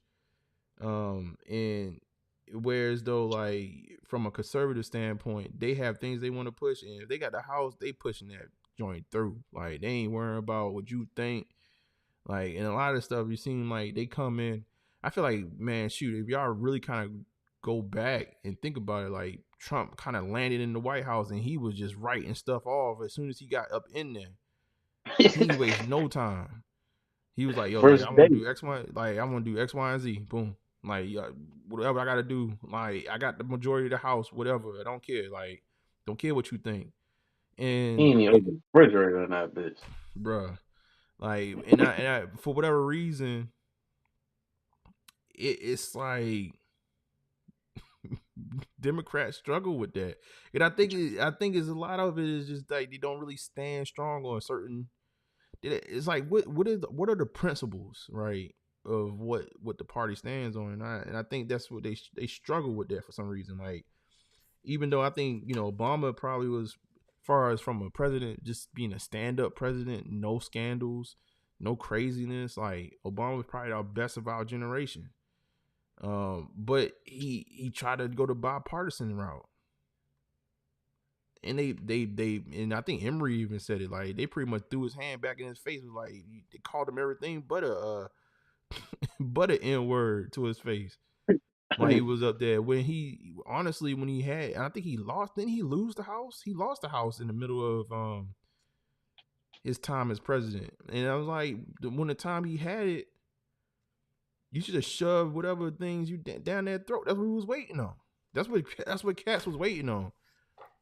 They twisted his whole, healthcare bill into something that sounded derogatory, turned it into Obamacare. Like, he let them kind of just go with that. Like, you should put your foot down. No, this is, Healthcare Reform Act, whatever they was the official name of it. Like, that wasn't the name. Like, we know it as that now, but that wasn't the name. That was like some derogatory name that the Republicans came up with.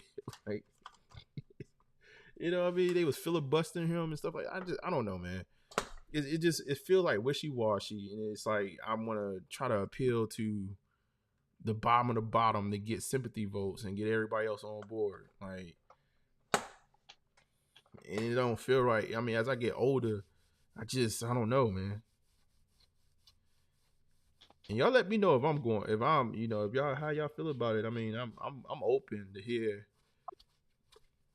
Don't just, again, like, y'all don't have to agree with me. If y'all got, like, you think different, man, I want to hear what y'all got to say. So, me to be completely honest, I think I'm gonna set this one out. Yeah, I'm out, coach. Oh man, it's a tough one, man. It's a tough one. I mean, because I hate to sound patriotic, but when the person starts an insurrection, when you try to destroy your own country within, that ain't right. And then we got this chick. Ever since her and her compadre got into office, America's went downhill, bro. Everything has went higher, nothing became lower. And then they let anybody in this country, and they get more passes than what people actually who work get. I mean, food stamps, Section 8, even though I don't use it, but I know some people who do. I mean, matter of fact, for the food stamps, my dad is 85, my mother's 81. They both on a fixed income. And my mom's went to go say, hey, let me see if I can get some assistance. They wanted to give my mother $16. And they said that it's too much money inside her household, and it's just her and my stepdad, just because he retired from Ford and she retired from working. They said it's too much, but they live on a fixed income. So that's the reason I said I'm gonna sit this one out. That reminded me of this lady. I'll see if I can find her video. And I'm not like necessarily on everything that she's saying, but the lady posted this video about selling her food truck. Yeah, I seen that one. Seen that one? Yeah. I don't know if y'all seen that, but like selling her food truck, and immigrant ended up buying it from her, and it was just sort of like, she just break down crying, just telling her the story. But like, yeah, like again, man, the politics, man, is weird. It's weird in a way. Hold on, I'm gonna read Ty. He said, why is it more open in the black community who you're voting for, as opposed to other communities keeping it to themselves or prefer not to talk about it? I think honestly, shoot, is it open? I think it's open. I think the only reason why it's open because the stigma is that we always vote Democrat. That's wait. Like, it's just, you almost shame. I really got to answer this one. I really got to answer this one. Who wrote that? Ty? Yeah. Ty wrote that? Ty, you come down here to the South where I'm at in the rural area, they will let you know. They will let you know who they voting for. Matter of fact, they'll have the Confederate flag and have Trump 2024. Now, matter of fact, I'm gonna take pictures. I'm gonna put it inside the Discord. Yo, you talking about sundown towns? They'll let you know. They'll let you know. Yeah, y'all Oh, wilding in South Norman, Carolina. did another thing too, man. Check this out.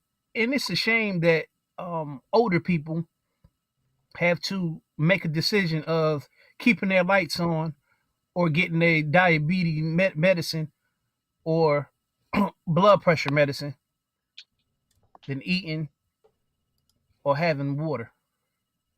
It shouldn't even be like that. And like I said, it has gotten progressively worse from the last And past. veterans. We forgetting veterans. Man, veterans living, man. Some of us living. I mean, some of the veterans living. I'm talking about the ones that's not though. That still went and fought for the country and did all the stuff that they were supposed to do. You know what I'm saying? Right? Or they got injuries and stuff like that. But somebody else can come over here and get a $10,000 food stamp card, and you get somebody 30 that fought for the country. Get them $32. G-Fish, check this out. Whenever it comes to veterans, right? I'm not saying that you're wrong, but look at the other side of the coin. Because I have one of my good friends, he's on the VA council. A lot of the older veterans, they don't want to put in the work to get their VA bumped up. They just like, man, I just deal with it. I've been dealing with it for X amount of years. No, you have to fight for what you want. That's just like if for a job promotion and you got to fight for that job promotion. You got to fight for everything. It's a lot of veterans that, number one, they don't know about, they actually really don't know places that they can go, that they can get some help. Their families don't know. And then some of them, they do know. They just been dealing with it for so long, they get used to the pain and they don't go. They lose a whole bunch of fight, bro. I'm telling you. Bro, I even lost the fight with, let me get a little bit more deeper. I said it out loud with depression. I thought I could handle it, and I really couldn't, bro. I really had to go and talk to somebody. And then whenever I found out, what made me feel better is a lot of veterans that was going through what I'm going through. I actually had to go get help. And it's a lot of them that don't get help. And those are the ones that you see with a sign saying, VA veteran, could you help? A lot of them don't want no help. And then a lot of them, they just don't know that they can get help.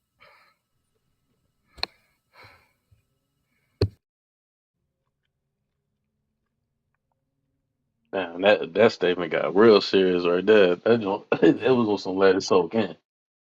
Yeah, no, I had to let that rock. Yeah, no, I mean, tons of different issues, man. I think a lot of people feel like they want to sit it out.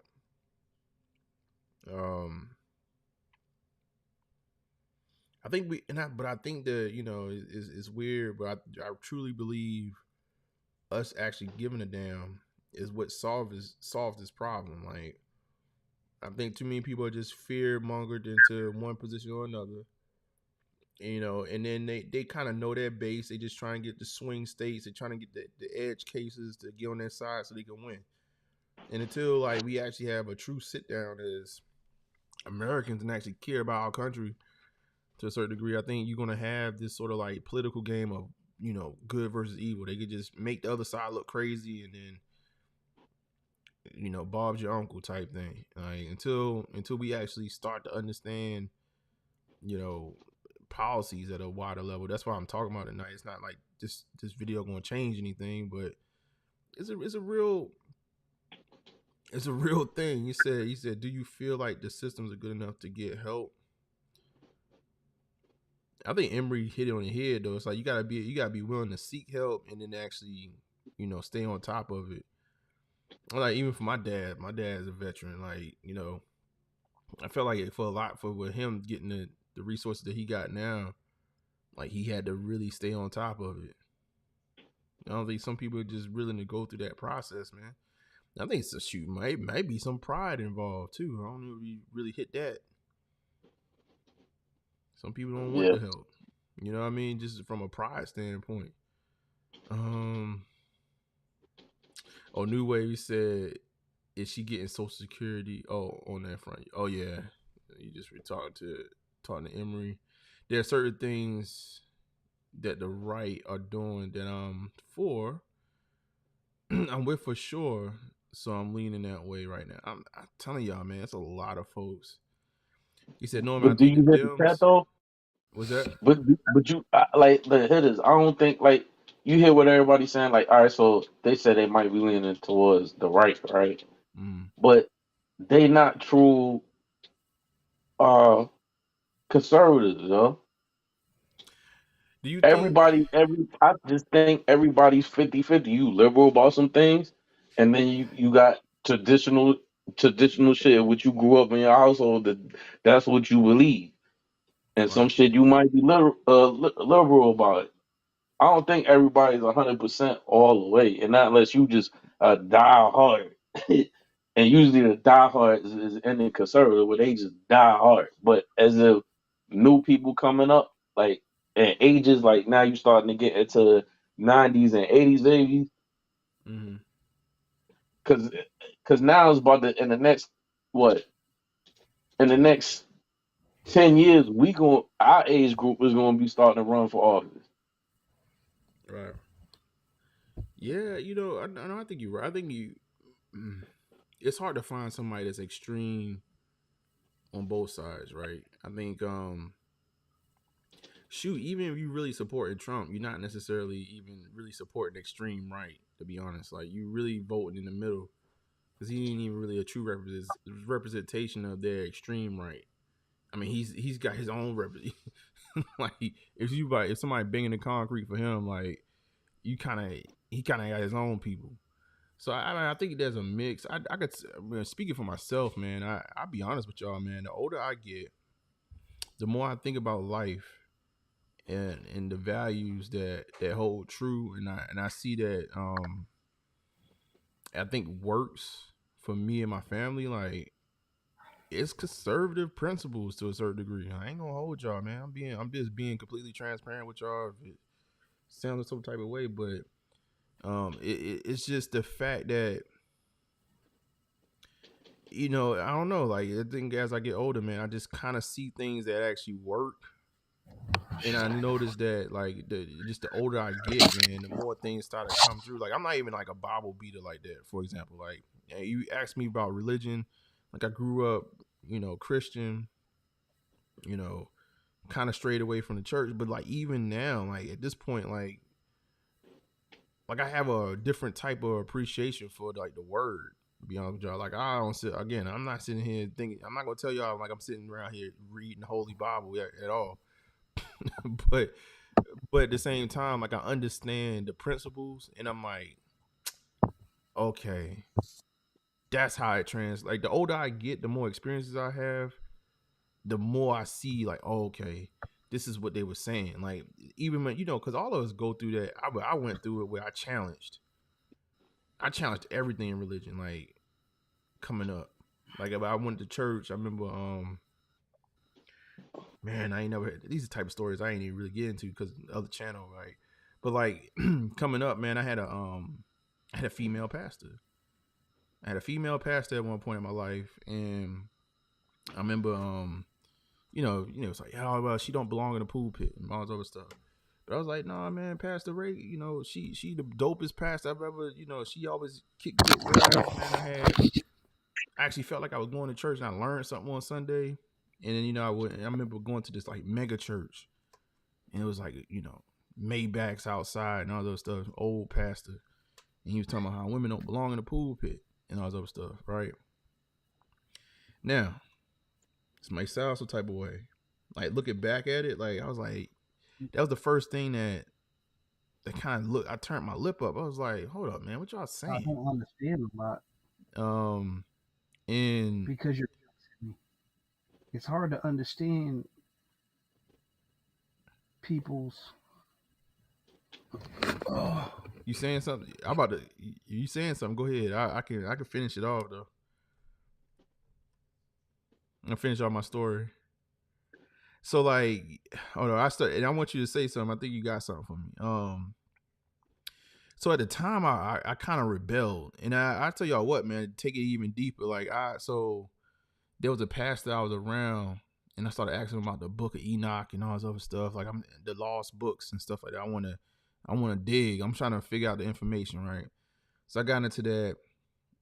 Really didn't go too far into that, but then when I went to college, one of the first things I picked up was the history of religion. Like I picked that class as one of my electives, and in that class, like you almost learn this different. It's a disclaimer at the beginning that tells you the story of. It basically tells you that, like, listen, like it's going to challenge your beliefs. This history of religion class, because it's not like one religion or another. It's just basically telling you the world and how they perceive for religion to actually manifest from one tribe to another. It talked about how people, believed in gods into everything. Like some of the first people just believed if you lived by a river, like you thought it was a river god. You thought it was a tree god. You had a bunch of trees around you. You looked up, you had this god, and then how things was organized over time, right? So like even that really challenged my thought process, right, of just this whole book. But now as I get older, and then I kind of look back at things and how things work, and I'm like, oh, even though like I might not take the literal sense of each, like maybe the stories, and some of the stories I actually believe in now too, to be honest with y'all. Like I believe there was a great flood. Like when I'm looking at the history and stuff like that, the world, you hearing these things, it's just not told the same way, but it's correlations there. Like I'm like, this stuff actually kind of makes sense. Like in a way I've been able to be successful to a certain degree. I'm like, in my own little head, it's like these principles, when you start to hold on to them, like they work. So I don't know. As I get older, I'm not gonna hold y'all, man. I can find myself becoming more conservative, just overall. All right, so it is what it is, man. He said, understand what you're saying. You feel a good system. He said, I'm RFK. I was frisky. He said, I'm not a Republican or a Democrat. There are just certain things that I fully agree with that tend to make me a little bit more right leaning. You're right, G-Fish. I'm definitely not one every time. Yeah, I don't think anybody here is like extreme banging the concrete. Like, yeah, like this is what I represent. I think, man, go with what you think is going to benefit your family at this point. Well, yeah, Emery still there? Yeah, Emery there. Yeah, I'm still here. What was you saying? Or you lost your thought? I mean, now basically, said the same thing that Norm said. Like even though I'm sitting this one out, I think I have some conservative views. Especially with like abortion, I think a woman should have the right to do what she want to do with her body. You know what I'm saying? Yeah. But then it's some other things that certain, when Norm said that you're giving people something and where they're getting it from. But when you come from disenfranchised people, that's what they have. You know what I'm saying? Luckily, I grew up with a mother and a father. So, but I lived inside the projects, and I had friends who really didn't have anything. Like that free lunch, that's the only thing that they got because their parents were strung out. So I get it. You know what I'm saying? So, right. And that's the reason I said I'm really sitting this one out. I mean, because is and then plus I really think too that it's a shit show. It's a dog and pony show, and it's a slander show. Nah, stand on. I want to hear what you got to say that's going to benefit the people. And they're not doing that. They're just going back and forth, slinging mud. Nah, we don't need that right now because the country is divided right now. The country is seriously divided right now. And it's getting more and more extreme. Right. I mean, people are willing to take your neighbor out for political views. Yeah. It's ill times, man. I mean, yeah, like I give y'all this, like me and the wife, he was talking about something on the weekend. I was just like, you know, even though even earlier I was saying, oh, you know, this lack of patriotism, or just people not being patriotic. You know, I think maybe one silver lining is, okay, like we are sitting here. I'm having this conversation with y'all. Like it ain't take me. It was free 99. It took me a lot of time to build this channel, or whatever it is, like just to have people here talking with me at night and stuff like that. But it's free 99. You're gonna hear a lot more voices on social media, and I think what I'm starting to see is a revelation of like, or just a revolution, I should say, of more voices of actually, like, you know, some of it is maybe voices that I ain't gonna tell you who you should listen to, but maybe some of it is foo-foo.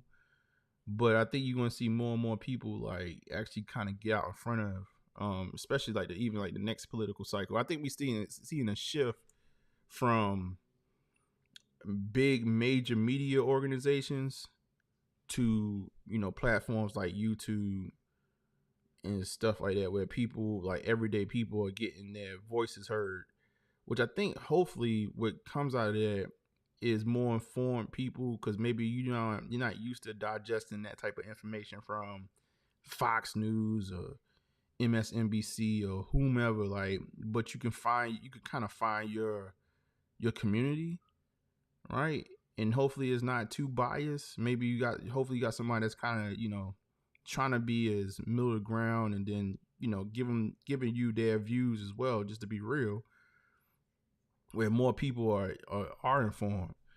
I think that is truly a different. It's a different way people are like digesting information than in the past.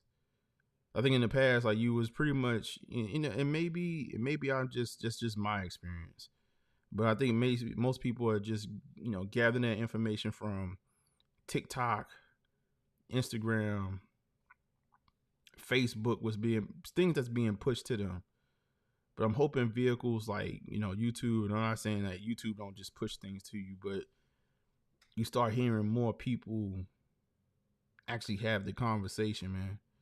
Because there's a lot of people is more skeptical. Like, people are more skeptical. Like, that's the same reason why I think less kids are like just tied to America off rip. You can't just put Captain America in front of a kid no more and just like tell them to believe. But there was a time where you could just have a Captain America comic book with the red skull in it, and then, you know, that's all you needed for patriotism at one point. It's just not that no more. So I don't know, like, but I have hope that maybe social platforms like YouTube can help inform people, because that's the only way you're going to get this better. Like, or you're going to hold these politicians to be honest.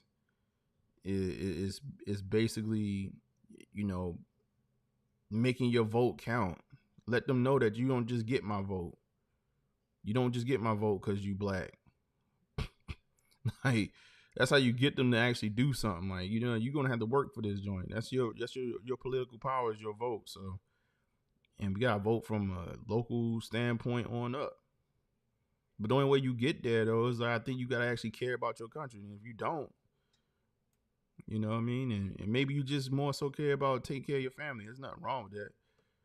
But until then, like, you're gonna still have this kind of divide, I believe, and people not having a conversation. And I think more people should be, I don't know, brave enough to say where they stand and have open conversation. It's not the, you disagree with me, it's not the end of the world. Shoot, like, we go on, life goes on, and we, you know, we do what we do. Like, people need to start having these conversations, though. I mean, as much as we connected, we are just like disconnected nowadays. In my opinion, we are disconnected more than ever, even though we got more opportunity to connect to each other more than ever. New Wave said we got police over here killing over hot water. We ain't gonna get that one night. Oh my god. I don't know. I'm trying not to give y'all too many soliloquies. It's 12:30. You know what? I'm gonna officially close this video out. We'll see if she got one more point. You know what bring patriotism back at an accelerated rate, right? What is that? Let somebody send something over here or do something in the United States. Yeah. We saw it ignite when 9/11 happened. You know what I mean? I think we was in fear though. Like the fear that came out of that, I think we were just like, it was like almost like belligerent patriotism. Because it wasn't Pearl Harbor. Pearl Harbor was like way out there. It was like, wait. Y'all had enough balls to hit New York out this bitch? Hold up. You know That's how what? people Like the do it. pandemic was like 1 year too late. Like the pandemic was, it was almost like if the pandemic had happened, like maybe it was like 2 years too late, in the middle of a presidential run. I think that would have had a different type of, it would have changed the way we looked at the election after the fact. Like because the pandemic started in the first year of the election or the term, whatever. It didn't really impact like politics to that degree.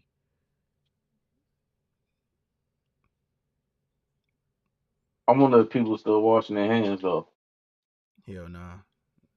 They go in the bathroom. They don't even want to wash their hands after a good dump, man. Like I be fist bumping people all the time. Hit people with the elbow and all that. Like, yeah, what's up, bro? You think New Way said I think everyone should get for 8 years. They get an automatic 8 years? Hell no. Do we change? 8 years for what? 8 years for what? 8-year president? term. Hell no. Oh nah, man. Nah. Do we switch? Like do we switch too often? You get a 4 years, and if you ain't doing what you doing, it's a call to the bullpen. Get another pitcher and hit it, Jack. Yo, I'm saying 2.5. Yo, like if things ain't working real good, like yo, time to, how you say, call in a relief pitcher or something. You got to go. Well, y'all rotating them like a Lakers head coach, ain't it? Hell no, they called it that bullpen. Grab that phone.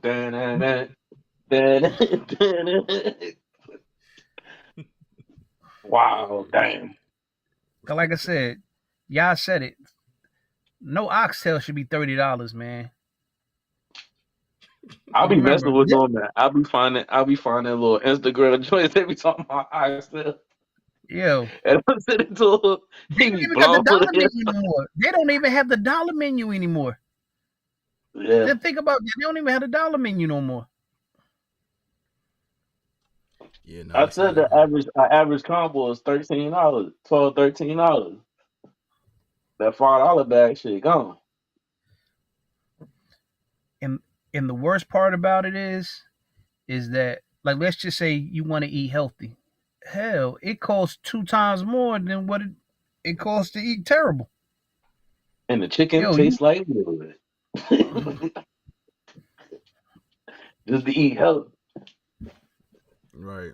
You out there eating on some chicken that tastes like a stick from outside. When was the last time y'all actually went and tried to get some lettuce, tomatoes, onions, cucumbers? Hell, that's $30 in itself right there. Shit, it's already an E. coli scare on the cucumbers right now. And that's why when Norman was like, yo, how they getting over it? The farmers is hurting though. But the farmers definitely hurting though, because they can't control the weather, they can't control droughts, and they can't control fires and shit like that, and their crops be getting messed up. Oh man. Now, what do y'all think about this right here? This is one thing I haven't heard one of the candidates talk about. Is what about actually, like you said, farming in schools, financial literacy in schools, stuff like that. That's the thing. I'm glad you brought that up. That's the things I want to see. That's the things I want to see back in our schools. But they said something about Trump and that, and damn, I forgot the name of it. She said it. That was in part of his plan, talking about making kids learn the Bible in school. Bro, you can't force religion on people. Why you think there's so many wars now? I mean, that's in the part of that's in one of that's in that I don't know, I can't remember the name. She said it, and that's in the part of his plan. Now if he gonna enforce it, I don't know. But they said one state already kind of trying to enforce it. I think it's like Wyoming or some shit like that. And that's where a lot of cults are at too. Like I said, I think we need to focus more on the American economy, bro. I mean, because all of us know kids. Some kids, they're not gonna be lawyers. They're not gonna be doctors. We need more plumbers, more mechanics, more blue collar jobs, and that's one thing that we have lost within the last 30 years. Can I ask you this? Because you in the military, right? And then normal, we was talking about how I said something about stores will start replacing it, right? And then you said there's a shortage on recruitment and stuff. But if you really think about it, the military, damn, they're trying to cut for real. The more shit they coming out with, they trying to come out with unmanned stuff. Like that new submarine that they got, it's a big ass Stingray. And they could be basically as a control tower above water, and that shit could charge itself. It could go to the sea floor and charge us. They didn't figure out how to the salt water or some shit to charge the damn submarine, and they carry missiles on that bitch. There's no more physical wars anymore. They don't have people. I mean, have soldiers kicking indoors right now. Listen, they have. I'm talking about precise precision. I mean, rockets. They use the satellites. That's what they're going to more now. They're not kicking indoors no more. That dude Trump killed that dude. Trump killed that dude in Iran. I don't even know how they knew his ass was got out there taking the smoke on the damn porch on top of a building. Bro, they killed his ass with a drone on top of a roof. Bro, they got a satellite that can see an ant taking a piss.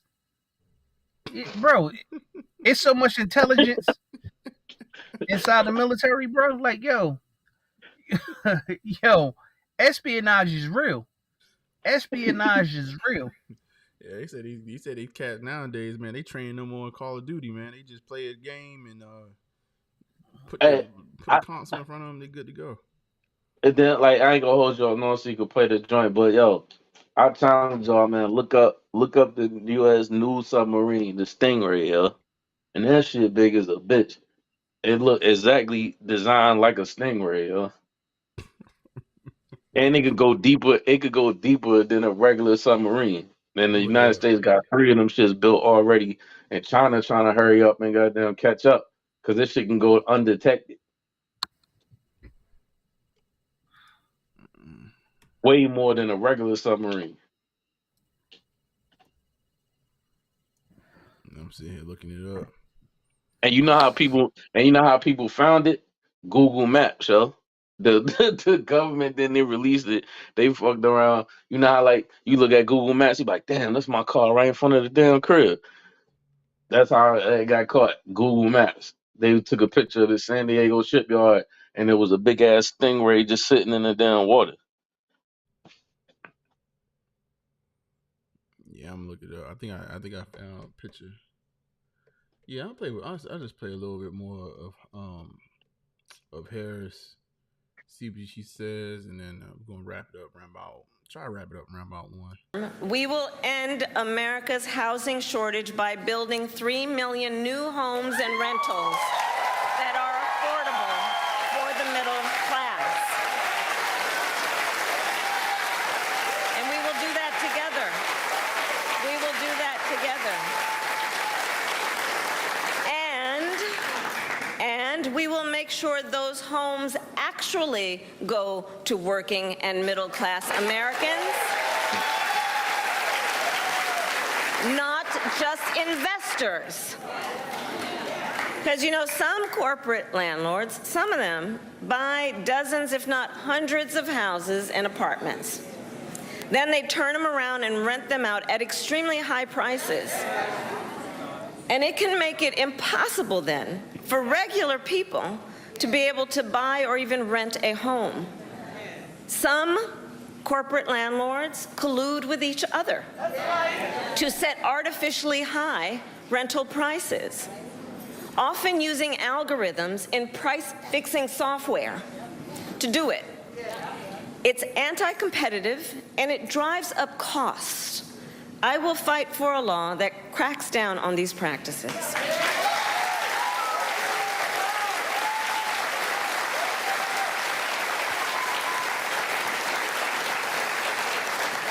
We also know that as the price of housing has gone up, the size of down payments have gone up as well.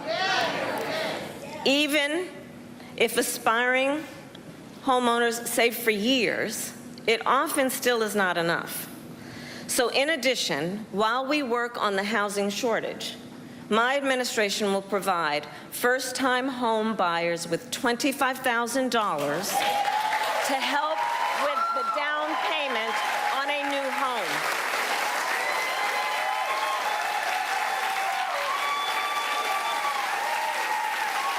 We can do this. We can do this. All to help more Americans experience the pride of home ownership and the financial security that it represents and brings. So that's my plan. But here's what Donald Trump would do. If his Project 2025 agenda is put into effect, it will add around $1,200 a year to the typical American mortgage. He's got it backward. We should be doing everything we can to make it more affordable to buy a home, not less.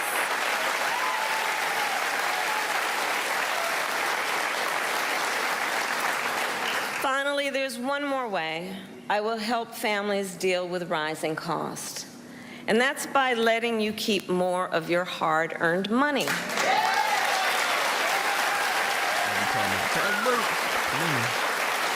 Under my plan, more than 100 million Americans will get a tax cut, and we will do this by restoring 2 tax cuts designed to help middle-class and working Americans: the Earned Income Tax Credit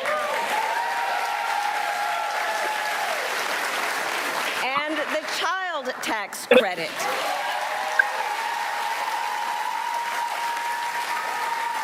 Through which millions of Americans with children got to keep more of their hard-earned income. We know this works and has a direct impact on so many issues, including child poverty. We know it works.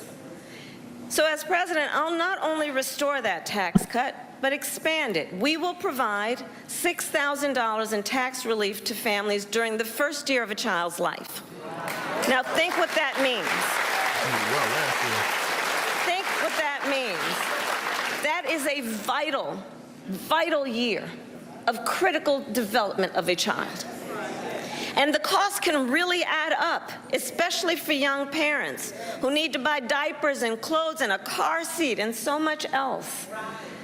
And we will do this while reducing the deficit. Compare my plan with what Donald Trump intends to do.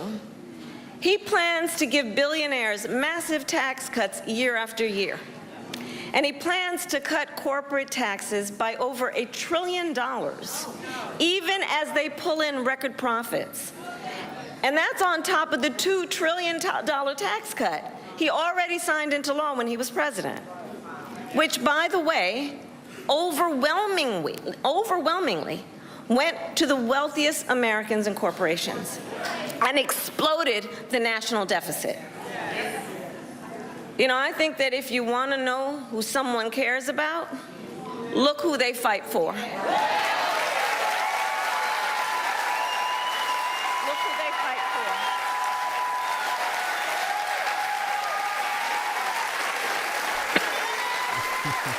Donald Trump fights for billionaires and large corporations. I will fight to give money back to working and middle-class Americans.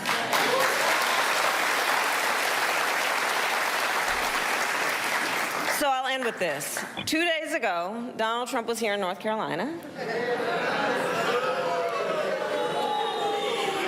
He said he was going to talk about the economy. I think you all watched. You know what I'm about to say. But he offered no serious plans to reduce costs for middle-class families. No plan to expand access to housing or health care. And that, actually, I think for most of us, was not surprising. Because we already know his plans. We know the Project 2025 agenda. So there's a choice in this election. Donald Trump's plans to devastate the middle class, punish working people, and make the cost of living go up for millions of Americans. And on the other hand, when I'm elected president, what we'll do,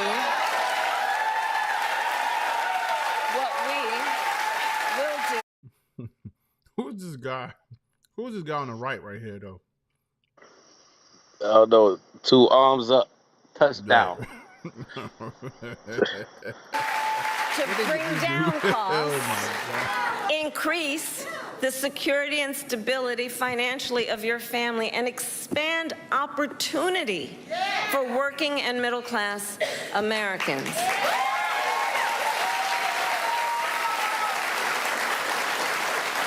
So now is the time to chart a new way forward. Now is the time to chart a new way forward, to build.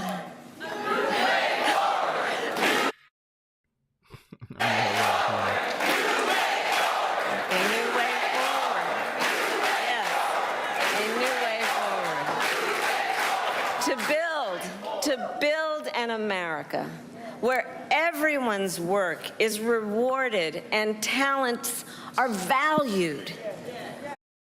Romney, what's good, man?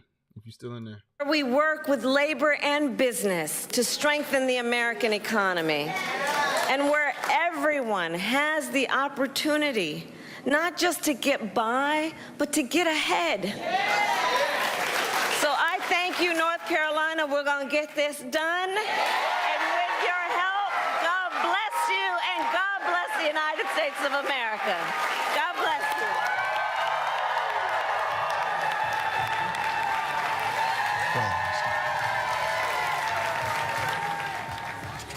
All right, there's Vice President. All right. All right. Finally made it through. No, I mean, you know what, man? We're gonna see. We're gonna see with Donald Trump. Like she actually put some policy out there. She put something out there. So now we gotta see if he's gonna actually respond. You want to go over Project 2025? Not tonight.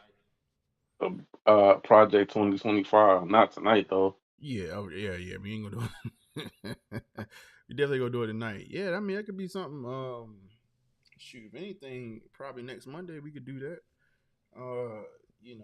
Let's talk about, what is it? Like, what's the propaganda around it? Like, what is even real? Like, but we could definitely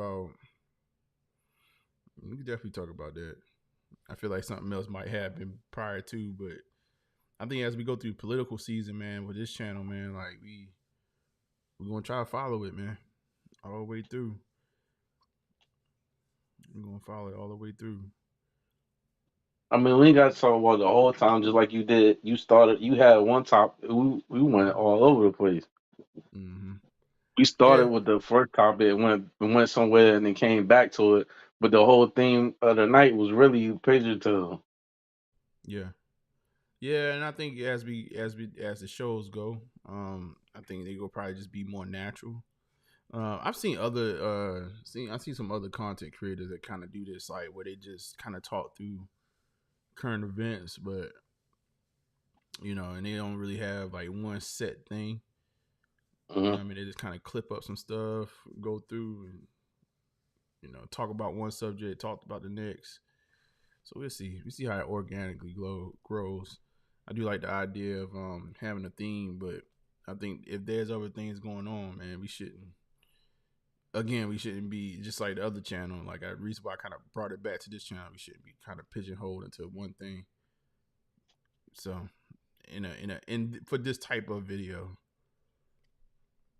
okay, I'm quite sure there's other things, tons of things to probably talk about, but it shouldn't have to be like forced to get into one.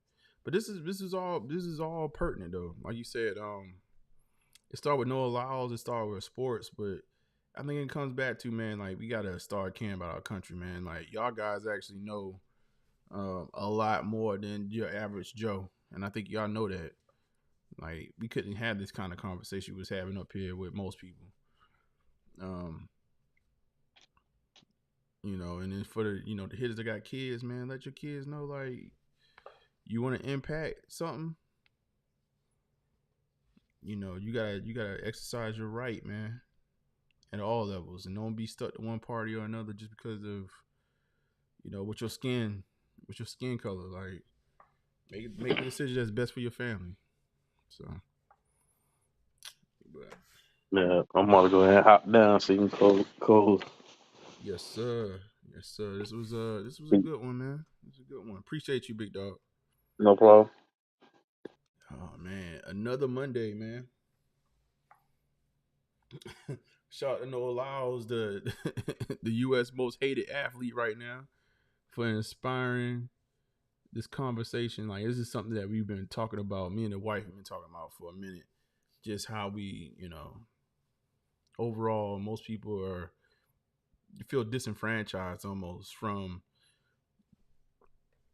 the corporation called America.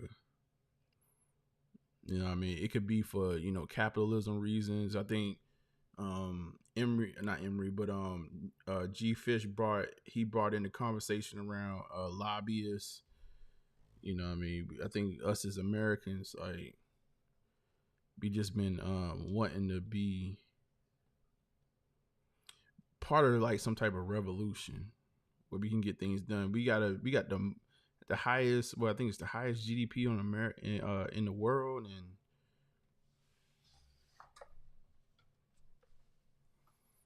it seems as though like we don't have the results that resemble how much wealth is in this within this country. I think we do see it to a certain degree, but I think more people want to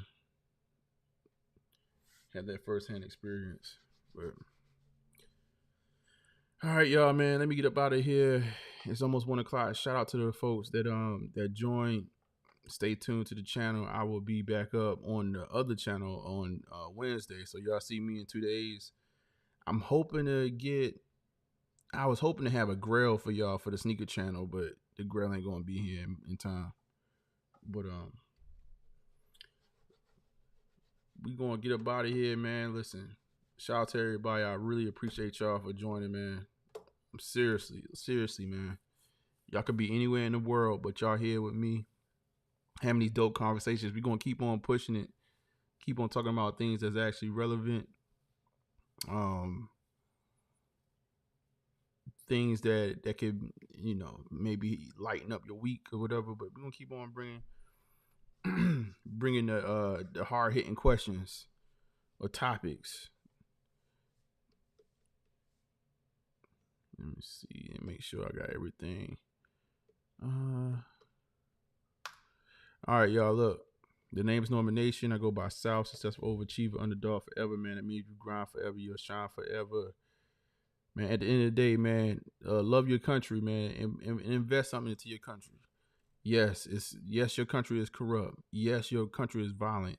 Yes, your company has been a part of. Your country has been a part of scandal, of the highest degree. But it's your country nevertheless. This is the land that you live on. Make sure you representing it, and make it and make sure that it represents you by leveraging. What's the word I want to say? I'm getting distracted by damn update on my phone. Leveraging the power that this great country gave to you, which is to vote, so you have representation. But listen, man. Oh, Mechanic. What's up, Mechanic? It's been a minute. The channel back up, big dog. But salute, man. Dope video once again, man. I'm gonna catch y'all on the. Oh, hold up. Before I leave, shout out to G Fish. Shout out to New Wave. Shout out to Emery Black. Shout out to all of y'all for coming up here and having a dope conversation with your boy.